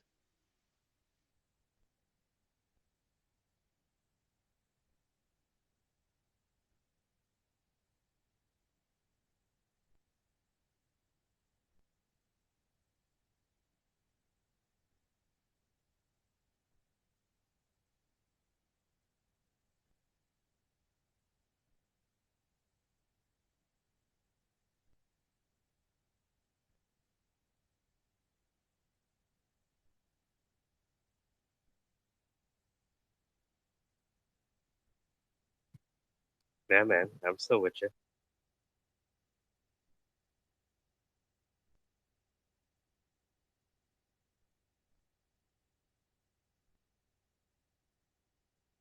I'm in between Dish Soap and Transformers, and I just got like what reality was, and had a wonderful conversation about DMT, and possibly started a mushroom farm. And so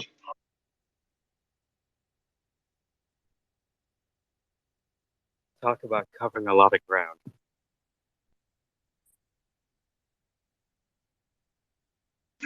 And you had 2 phone calls today. Come on. What have you been doing all day? I know you're sitting there hacking on.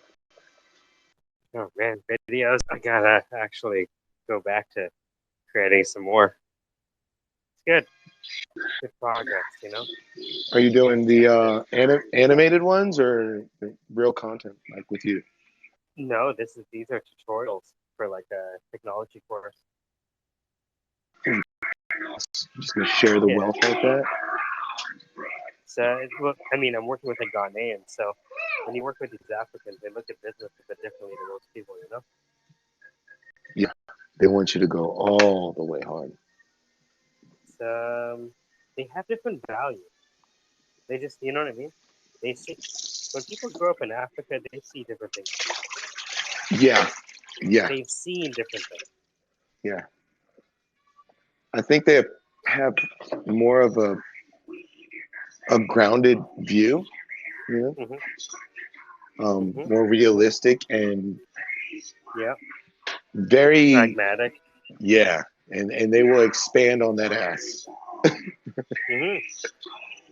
Yeah, they use those Adinka symbols and shit. Different. Yeah, I know. I think as far as I don't know if it's Anglo or it's not a white thing. You know, I don't know if it's a color thing or anything like that, but it's something about people who, and you know, you can't consider someone foreign because they're not from America, because we're not from fucking America either. It's something about people from other nationalities that kind of move. They move quicker with a unified front and expect more out of people who haven't went through shit. Does that make any sense? Like more accountability. Can I ask a question that may sound really stupid? Absolutely. What the fuck is a Hamiltonian circuit? Damn right.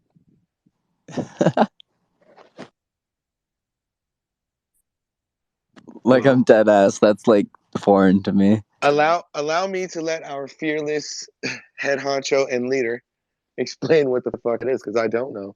Beta. And I'm sure. Yeah, super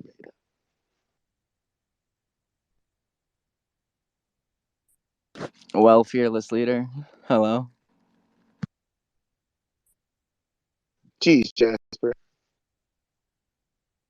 Sorry, I'm like really tired. I've had an emotionally exhausting day, like emotionally, romantically, and sexually, dude. It's been weird.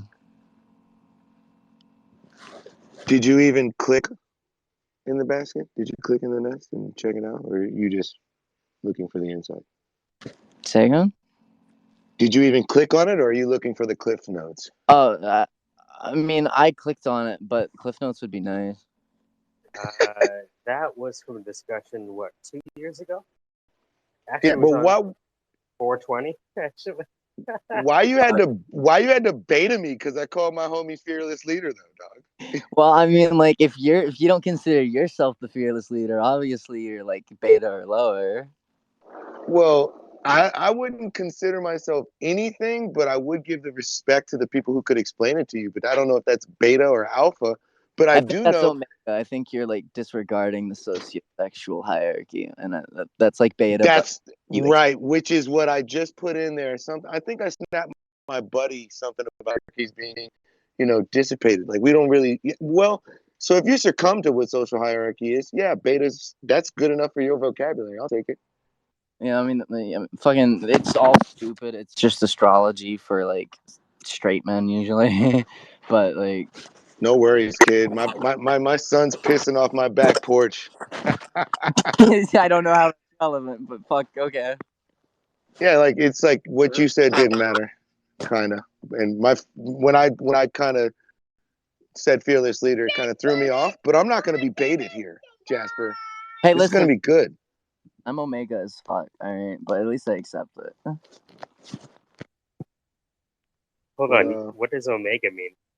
Omega is like pretty much a beta that just like disregards the entire sociosexual hierarchy and embraces like things that would consider them not alpha, which is alpha in itself, if you ask me. I was gonna say, doesn't that sound like it sounds more like a coping mechanism? I think the entire thing is a fraud and is just as valid as Briar Miggs.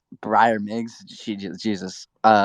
You know what I'm trying to say? The 16 personality shit. It's Briar Miggs, Myers Briggs. I love it. I took my anxiety meds and my brain. I love that. Myers Miggs is what I'm gonna call it now. From now on, Myers Miggs. Right, and let him know I'm smoking alpha. That's gangster. Myers Miggs. Yeah, dude. Fuck yeah. You know, all my homies mispronounce things, you know. Why do people do that, though? They go into a Twitter space, they have a question, and then immediately label someone based on their response. And, beta. Not like actually, I don't take the entire Have you seen the banner, though? The banner? If you saw the banner, you wouldn't. Banner? Yeah. Whose banner? Yours. Come on, Jasper. You're gonna have to work harder. That's because I do sex work and I gotta like categorize myself to make it easier for people to buy my shit. You're a sex worker? Do tell. Yeah, no, I sell nudes and services. I am pretty traumatized to say the least, so service industry doesn't work well with me. I'm just trying to do my. Don't you lay it out there for me? And the whole door was open, and now you backdoor beta me. You had me set up with the sex worker comment. I'm ready to go, and here we go. Okay, dude, pay me $20. Make it worth your while. Man. No, I'm not. There's 160 million dick pics that somebody's ordering right now. I don't need. Hey, but none of them are like 3.2 inches, though, are they? So fuck off. Also, I got a girlfriend. I like that you've carved out a niche, Jasper. Yeah, I mean, I saw a gap in the market and I filled it. Well, kind of filled it, you know. Trying to fill it. Yeah. You gotta watch out, you know. You better watch out. You better not cry. So can you tell me? I'm sorry, I'm not good. I'm dying, but I would like to know more about, the pay in sex work. I'm looking for a job. You know what I mean? So I mean, until you get really settled in, it doesn't pay very well. It's not sustainable, not like solely. I'm trying to build my my traction, my online traction, using different communities and different apps and different websites. I'm trying to take the thing serious because, like, if I don't, then I'm gonna be homeless. So.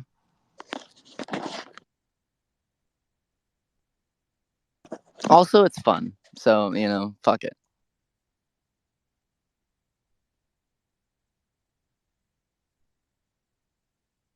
Yeah, I'm not smart enough to do the whole, like, Bitcoin fucking, like, economic shit, dude. Dude, my interest in economics is ethical and moral, like, and that's it, really. I just don't like how you came in here, called me a beta, and here you are sinking, and we are all about lifting you the fuck up. That's not fair to me. No, dude, listen, I'm telling you, you should embrace the fact you're a beta, then you'll be an omega, and then you're alpha as fuck. Right? Yes. If you don't care about the sociosexual hierarchy, then can the sociosexual hierarchy, like, really have any power over you. Yeah, I mean, No. like, you don't have to believe in electricity, but, you know, put your hands on the salt. Okay, but like, we don't operate like wolves. I mean, that's like astrology, yo. We don't? No, we not in the same way, dude. We don't have like traditional like gamma males and alpha males and delta males. It's all bullshit. It's just a way to categorize human behavior in like neat little boxes that Oh, you mean really like feel Myers-Briggs? convenient. Yes, like Myers-Briggs, fucker. Where my INFJs at? Hey, look, we can have a conversation without swearing. We're not wolves, are we? Dude, have you ever heard a wolf swear? Also, I'm a virtuoso, whichever one that one is. It's like a yellow. It sounds more like a Twilight wolf to me. A Twilight wolf? Like, you know, like from I think they Twilight? the Twilight wolf is similar to the Omega wolf in that it wants things to be different, but things are the way they are. I've never heard of such thing as a Twilight wolf, but it sounds. I mean, Omega in and of itself is like kind of a cope, but like it's like it's a cope that you accept, right? Sigma males, on the other hand, like they just think they're alphas, but they're betas. Yeah. But that doesn't mean anything because it doesn't exist. Yeah, these are just words. Hey, at least we know that we're betas, and that's fine with me. Then you're an Omega. This is the Jesus. Beta Wait a Omega minute. male support group. I'm putting labels on all you motherfuckers. You racist motherfuckers. Sandra, look at you. God damn it. So you're racist, Lagertha. Wow. Calm down, everybody. I'm just being joking. I'm like, also like, I took my anxiety meds, so I'm a little dumb right now. You're not dumb. I had 4 beers. Dude, I have like an eighth of a bottle of gingerbread fucking rum. I might down that. Don't you dare down it. You sip it like a natural woman, okay? But it's so gross. Oh. I hate alcohol. That's what prevents me from being an alcoholic is the taste. Like, fuck that shit. Well, at least I'm honest. Where's Matthias when you need him? Right, because he would definitely be like, you know, it's like the guy that says, I only like cocaine because I like the smell of it. Yeah, no, it's the taste. You know, I only do cocaine for the taste, you know. The drip in the back of your throat, the taste of gasoline. Yeah. So what is it? Yeah. Oh, right. Go. You got it, Mike. Sorry, brother. Nah. Oh, shit. You were actually serious. What, me? I doubt it. Jasper, you seem like one of these folks that I really admire where I can't take anything they say seriously. You can really take what I have to say seriously, but like I've had a long, very emotionally charged day, like platonically, romantically, and like otherwise. And I'm just kind of pooped, to be honest. My brain's mush. I hear that. That's frustrating. I'm sorry. It's fine. I'd rather my brain be mush than chaos. I agree for the most part. I think. Right. And I don't say that as an argument. I'm saying that in like a you're valid in your own beliefs. Reflective way, because I don't even know if I really believe what I just said, but you gave me something to think about. Like, do I like the mush more than the chaos, or do I need both at different times? I think you need both at different times, and it's really up to you ultimately, because everybody copes, right? I mean, either you eat, you do drugs, you play video games, you find a hobby, maybe pick up politics, you know. Can you imagine like the Omega conference? It's like, welcome to the Omega conference. That's right, the Omega conference. And then you have like the speakers like flash across the screen with the sun flare. I'm gonna smoke some weed. Give me a second. Yeah, no worries. I hope that's fine. I didn't make anybody uncomfortable. No, I don't think. Some people are really weird about it. Me too moment. It's one of those things. Hashtag me too. Yeah. Seriously, where the fuck's my lighter, dude? I can find my dildo, but not my lighter. What type of world is Okay. this? Okay, Jasper, we're just gonna So slow many down. questions. You gonna censor me, you fascist? No, we're not gonna censor you. It's just you can't. The challenge is people embrace like people have a relationship with the reality that is frictional, and then they'll be like upset at you for the friction. You know? I'm not trying to cause friction. I mean, No, like, it's not my intent. the thing, you're smart. You're very intelligent. So we can't allow you to be obtuse. Does that make sense? Well, I am on the spectrum, if that is any correlation. No, I think sometimes people use spectrum as a shield that they shouldn't. I agree. I agree. People You know lean what I into their mean? Like autism and that's use it as an excuse. well, yeah. The thing is, I think people often hurt each other and then just like fall back on the spectrum argument as a way to not own what they've done. Well, it's just I recognize that, like, because I'm on the spectrum, that I have some issues recognizing some social kink in the patterns. I think that most because the people word do. spectrum exists, you use it to cover up what you're actually doing with people as a cop out, right? Because there are things that you do with other people that you like to do, but you paint what you're doing as autism to disguise what you're actually doing. You're right. I'm not I sure if am that's absolutely reflecting. and it's okay. It's okay because this is the autism room. We understand. The We're autism all room, autists. dude. I'm gang. Yeah. Well, it's just one of those things where, you can't bullshit a bullshitter, but welcome to the syndicate either way. Well, I'm glad I didn't bullshit you low key because I like being called out for like behaviors that I shouldn't be. We all do. That's doing. the only reason we talk to each other, because we kind of hate each other but love each other. You know what I mean? I mean, that's love at the end of the day. I mean, that is the love. I hate Casey, for example. You You keep on suck. fucking telling And me you smell funny. piece of shit.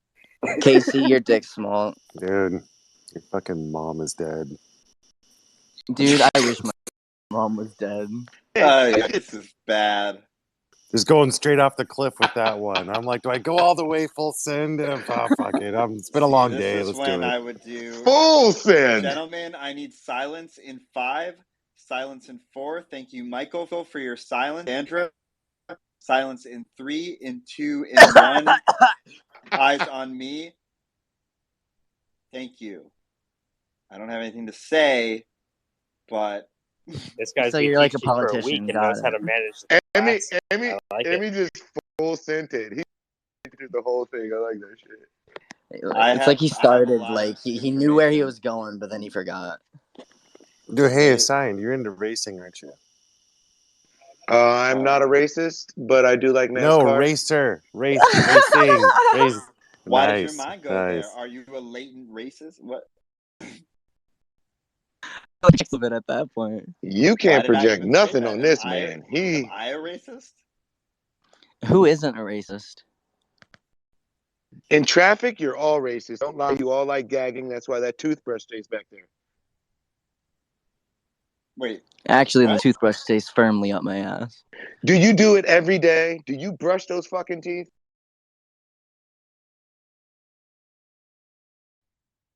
My sister and dad do. My mom never did. I never did. Well, then you need to brush the hell out of that tongue, boy. I do, dude. I just, like, as long as it's not, like, thick and taking up a lot of space, I don't gag. Oh shit! Seriously, goddamn, where's my fucking lighter? I was trying to find some commonality here and make a little humor take over, but Mike was ripping in and he dissected this shit just now. Yeah, you see, I'm appreciative of that. Here's the thing: when we're in a room where we understand each other, it gets terribly boring fast, right? And so I want to respect you, Jasper, by just saying, okay, we get it, we understand. Casey and Sandra are here. We want to see what's up with them. Absolutely. Sorry, I've been talking a lot. I'm a bit fucking. No, it's okay. I'm glad you came because look, we're fucking weirdos, right? And who makes sense isn't? that weirdos. but it makes sense that like weirdos would kind of have this initial friction, right? It's kind of one of those things where Ken and Ryu get along because they fight each other all the time, but I that mean, doesn't mean they that's can't sit down queers and have. tend to flock together because queers understand queers. So Well, I don't know anything about that, but what I same with do know, people First who have off, autism. So we were just talking about queries, okay? yeah, yeah, that's yeah. more My prone. search query, In the literal queer sense, as porn. in strange. Yeah. So how are things, Casey? How are things, Andrew? I haven't seen you in a bit. Decent. Thank you. Decent. Decent. Our real estate mortgage foreclosure loss mitigation space was okay. It was okay. Fitz, dude, he has a wealth of knowledge on that end, I have to say. This is a ninja. Listen, I'm 22. I'm jobless. I'm like really fucking traumatized, and I can't work normal jobs. How do I make money? Like besides sex work? Are you being serious? Which Absolutely. I was gonna say there is a surprising genre for that, but we'll not talk about that. Do Oh, you I know have a there's a home? genre. Do you Okay, have a so house? Because I I have 2 more months of rent paid up front, and then my parents are cutting me off. So literally one of my homies had shot me this online position. You can work from home. I don't, does it require any like like experience internet or whatever? no experience. It's like what is it? Fucking support center. You know what I mean? You answer fucking calls to your Oh, computer and dude, shit. fuck! I will try my best, but I have terrible phone anxiety. Holy shit! Well, I could shoot you over this website. Which That's is what I weird know. because I don't have anxiety in these chats. You think I But would? Well, right, you I can put mean, it up in a nest too. I might look into that. I'm getting towards the end of, my finances too. Yeah, dude, it sucks. Everybody's going broke. The rich get richer, the poor get poorer. if I may, take stock of what you've got, figure out how to use it to your advantage. I'm And not if that you smart, dude. you can do it. You can do it. You can. You're obviously intelligent Dude, my enough to only develop a assets are side my hustle. body, like You're legit. Unless I did want to you sell drugs, which I you have went done, you but went I don't through want the to effort to try and produce a side hustle. Yeah, I mean, what am I supposed to do? Give up? Like fuck. No, that's what I'm saying. Like, dude, look at I got somewhere buried deep in the thread of my Twitter sphere is a spreadsheet where this guy took $50 and started flipping it over on eBay, and within 60 days had 11 grand in cash and like 15 grand in crypto holdings. But at one point, I mean, did he use unethical means to obtain that? No, straight legit, and every transaction verified. If you go out, even the Gary Vee style, you go out garage sale shopping at the end of the day, wait for everybody to give away this shit for free, list it on eBay, make a couple bucks, roll it over, keep going. Honestly, I need to learn the lesson from my grandmother. She either you're very ignorant or very drugged out in my family, and my grandma's one of the drugged out ones. She loves dumpster diving and selling the shit.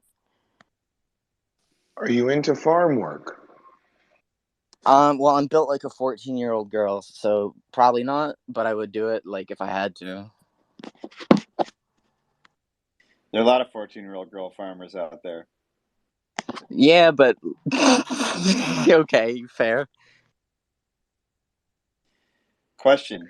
Hey, check You your said DM. I just sent you a little DM. You see that? Hey, send me a DM if you're not a pussy. I sent you a DM. Question for you, Jasper. Worst case scenario, can you move back in with your parents? No, my dad is very. I'm gender fluid and also like under the bi umbrella. He did not like that. He kicked me out. Understood. Last time I was there, I called him mom, and he said I was never allowed back. So. Okay, so that's out. But I agree with KC to take stock, see what you can do. I think It's easy to simplify it like that, but like, what is stock? I mean, what can I profit off? a literal inventory of everything you have. Oh shit, dude! I just got junk and drugs. That is a start. That is a start. Technically, that's a start. AM went from $100 to $950 that way.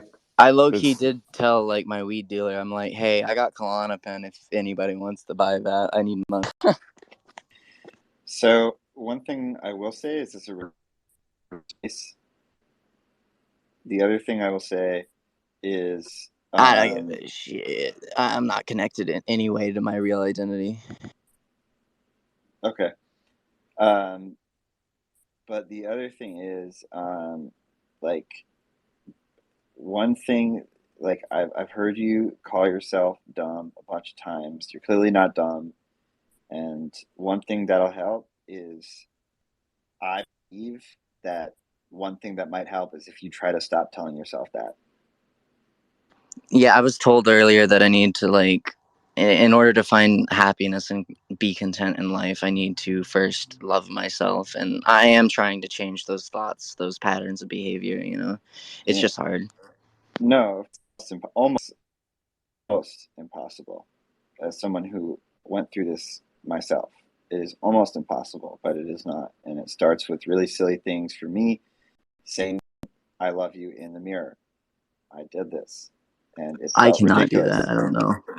It was impossible. I could not do it without crying. I felt like So I wouldn't mean it, you know? that's okay. I would give it a shot anyway.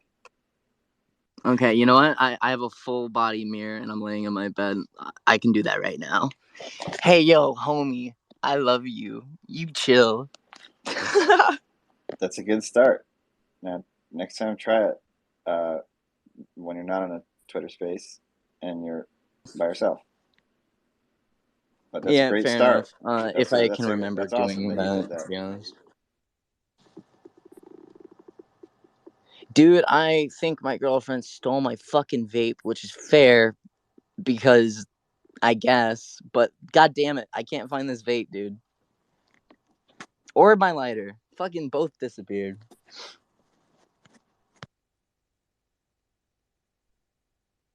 Yeah, I lose my lighters all the time. It sucks. I found the lighter. I just need to find the vape. Hey. Wait, why do you need a lighter for a vape? Oh, wait. I'm gonna smoke some weed and then I'm gonna vape. Oh. Yeah, I got like a tiny little pinch of indica left, and I feel like it, add some sugar to the tea, if that makes Yeah. sense. Yeah. But I was thinking, like, enjoy the mush when it's mush, and when the chaos comes, I was like, okay, if the chaos is coming, like, how am I going to use it? If I got chaos, like, I know I that always chaos use the can be mush to powerful. recover from the chaos.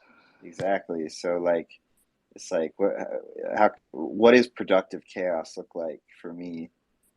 I mean, that's subjective as fuck.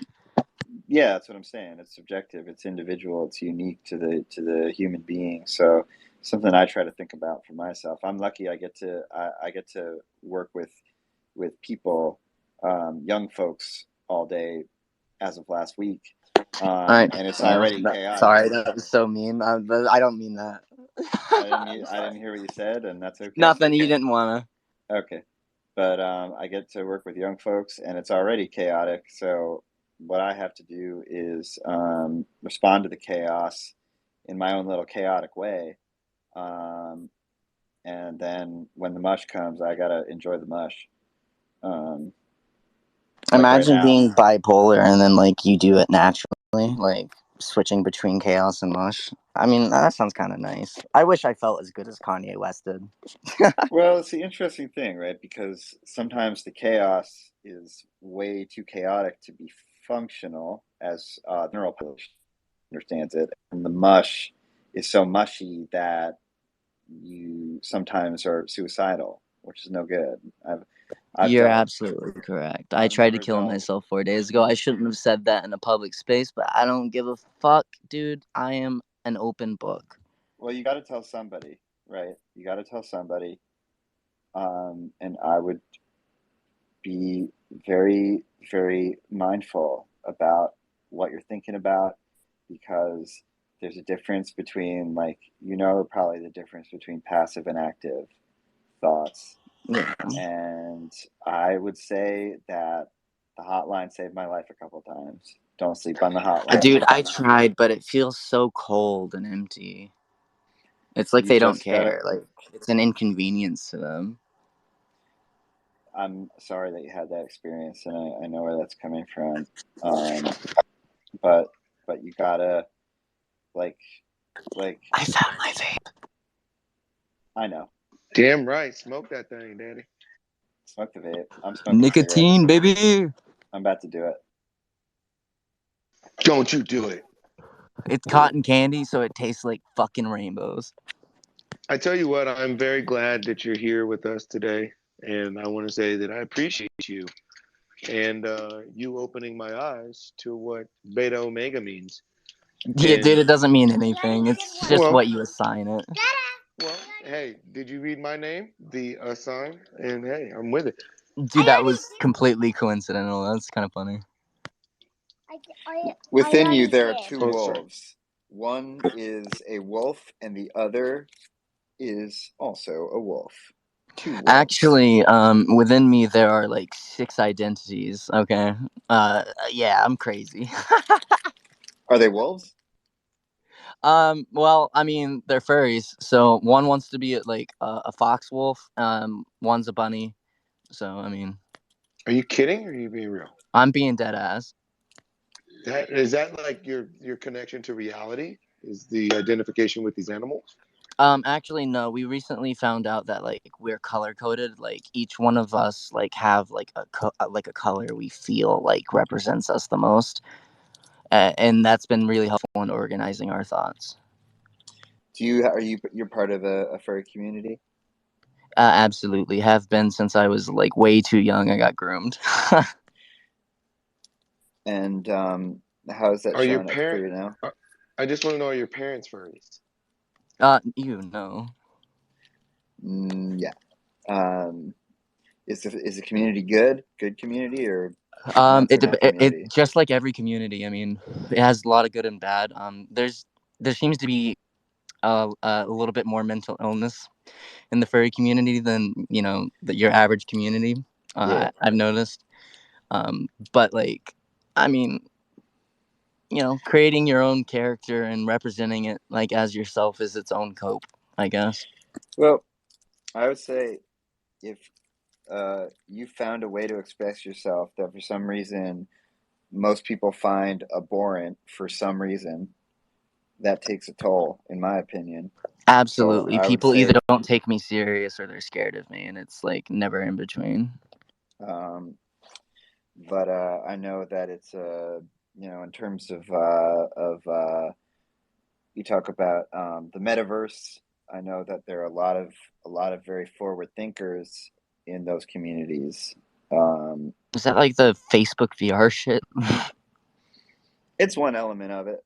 I was really into VR chat, Yeah, it's a big hangout for furries, as I understand. Yeah, and weebs, Mm-hmm.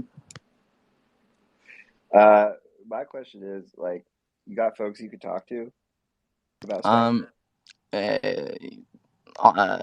Online mostly. I mean, I don't really have many meaningful connections in real life. I do have a girlfriend that I started like dating like yesterday, but like I don't know. I feel like I freaked her out today a little bit. Yeah, that's all right.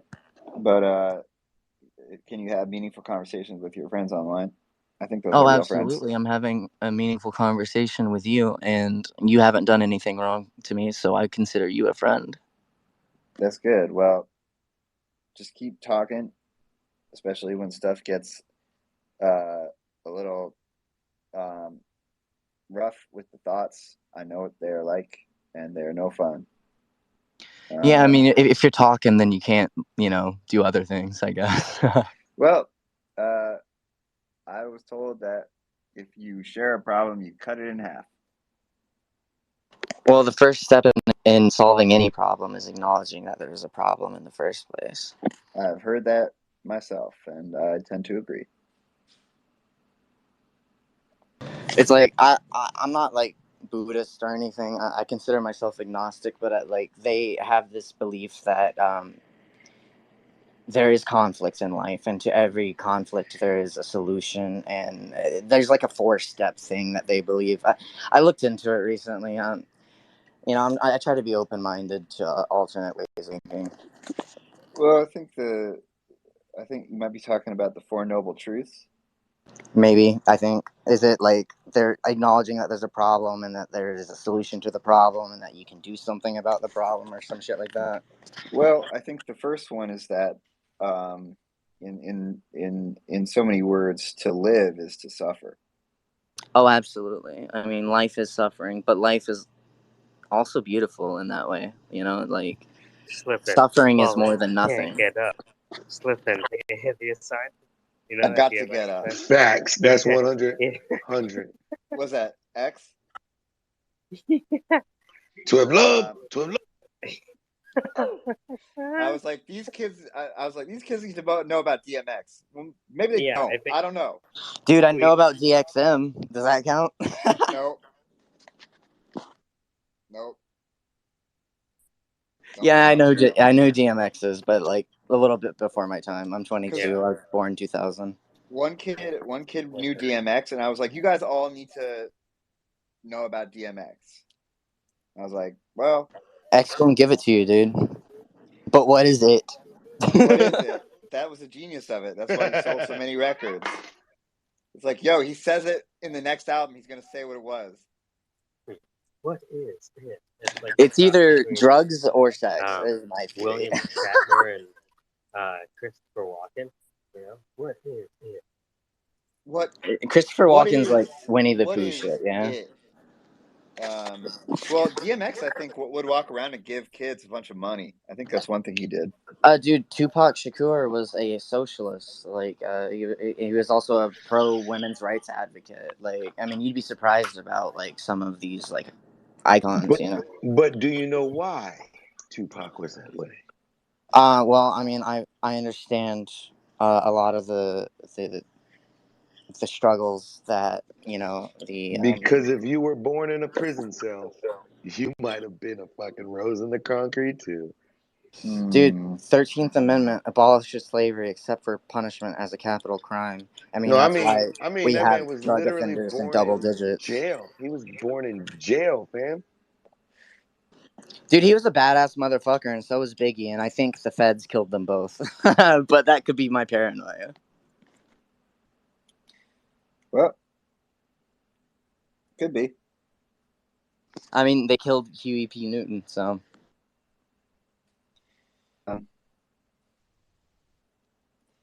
Dan they did ask. from the typewriter.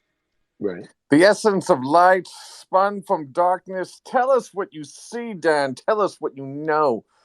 I will tell you what I have done today. I have done the decadence. I have spilled upon this ground, and I have said to you, DoorDash, you will be mine. You will do my bidding, DoorDash. Yes, you will. You will get me the onion chips. Dude, that was That's funny my- as shit. Are you on drugs or like mentally ill? Because you're one. I am not.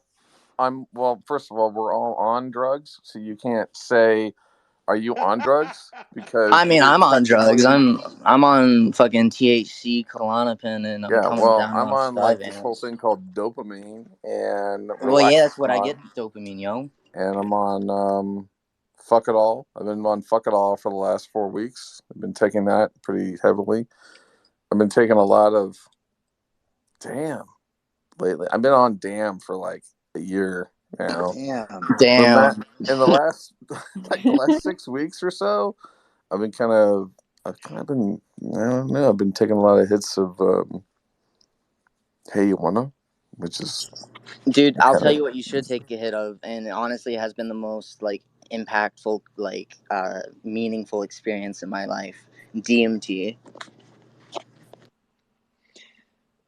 DMT's good. What about How Might We? I've been taking some What hits about off of How Might the We. wage theft? That's a pretty weird drug.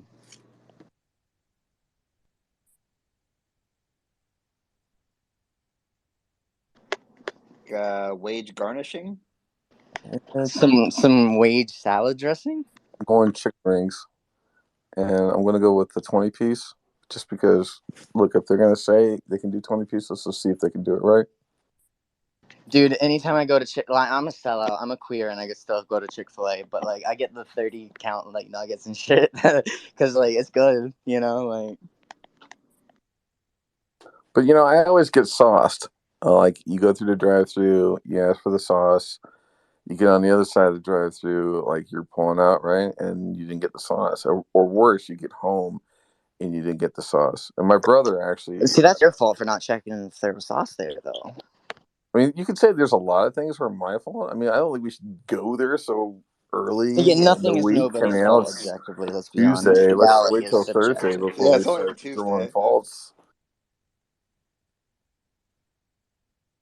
I didn't realize the importance of sauce until recently. Sauce is very important. You can get lost in the sauce, yeah. Yeah, totally.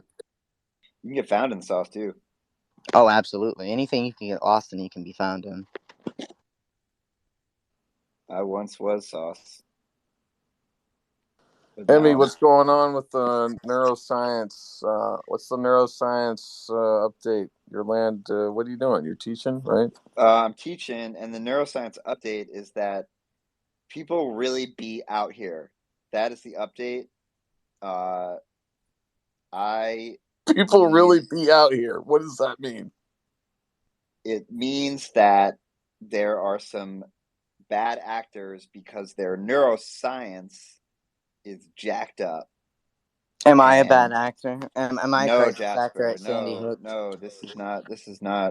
This is the 50 Fun C3, the Robin the Hood Foundation.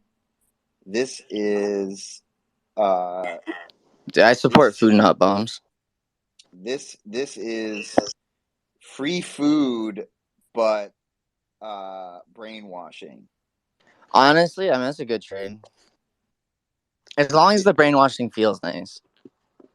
I got a bunch of kids who aren't down with this trade, and I'm trying to figure it out. That's the update. I just want to be happy, dude, at any expense. Yeah, me too. I want people to be happy. I want people to have outlets for their creativity and their light. And I watch it get every day, and I'm tired of it. And eventually, I'm going to attract funding because we need a new model. Public is not working. Private is not working. Charter is not working. We need a new model. Education. Absolutely. Education did nothing. Dude, I would consider myself a little bit more intelligent than like a lot of my friends, to be honest. Like, and I'm a high school dropout. So but that could be my ego speaking, of course. I mean, it is my ego speaking. We need to save the children. Yeah, but like not in the don't say gay way, please. We need to save the children. No, we need to save the adults who are fucking up the children. No, fuck those adults, dude. They handed us an economy that's destined us for poverty. Fuck them. We need to, we got to do something. Something has to be done. We do. Dude, the world's gonna end, dude. Like, I mean, when I say world, I mean society as we know it. I mean, like, rent continues to go up, food continues to get pricier. I mean, we're constantly in war. It's not sustainable. There may be a shakeup. There may be scarcity and a reaction to the scarcity. So the question is, where do you go from there? You build communities, in my opinion. You start local. Community control. White Castle didn't work out. Oh, White Castle didn't work out? No. Damn, that's sad. Arby's. Dude, we don't even like have White Castle in at least like not like that I know of in Florida. You ever I had have a had. half pound of roast beef? Oh Did you know that hell half yeah, pound of baby. thinly sliced roast beef on a Dude, toasted actually I sesame seed love their bun? gyros because like lamb is actually pretty tasty. We need to outlaw White Castle. We need to outlaw outlaw white Popeyes. people. Come on. Popeyes. I could think We about need that. to outlaw all That's of a good these idea. things. Dude, every Popeyes I've ever been to has had really shitty employees. I don't know what's up with Popeyes. The same with Burger King.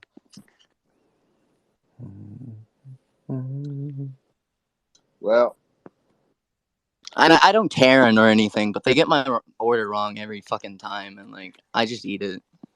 Yeah, that's not good. I mean, The it's like problem it's right now food, is that no one but can like it's deliver not what I onions. asked for. No one can deliver me onion rings.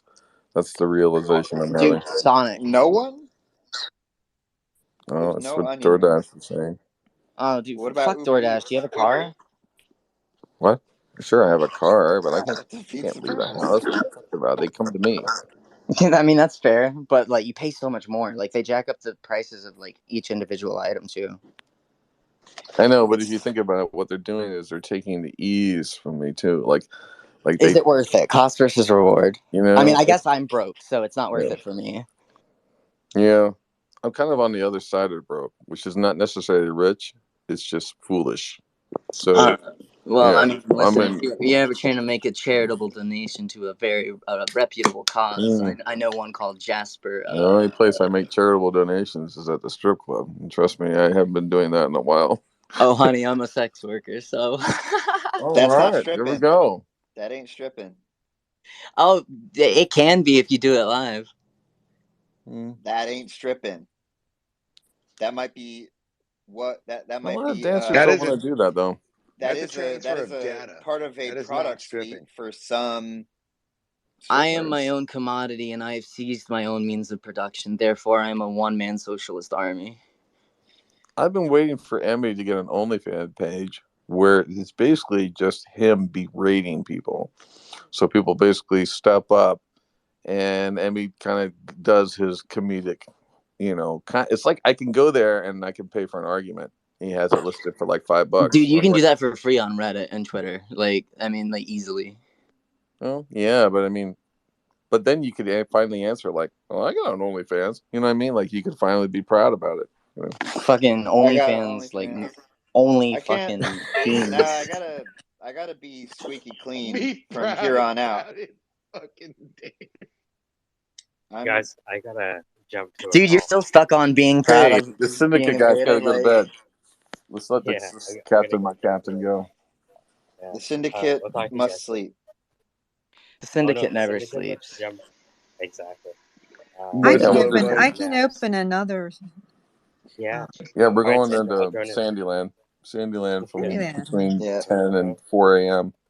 Oh yeah, there's a lot of shoots and Yeah. slides and Yeah. The assign's going to do a poetic riff every 15 minutes. I actually write poetry. Are any of you into shoots and wordplay?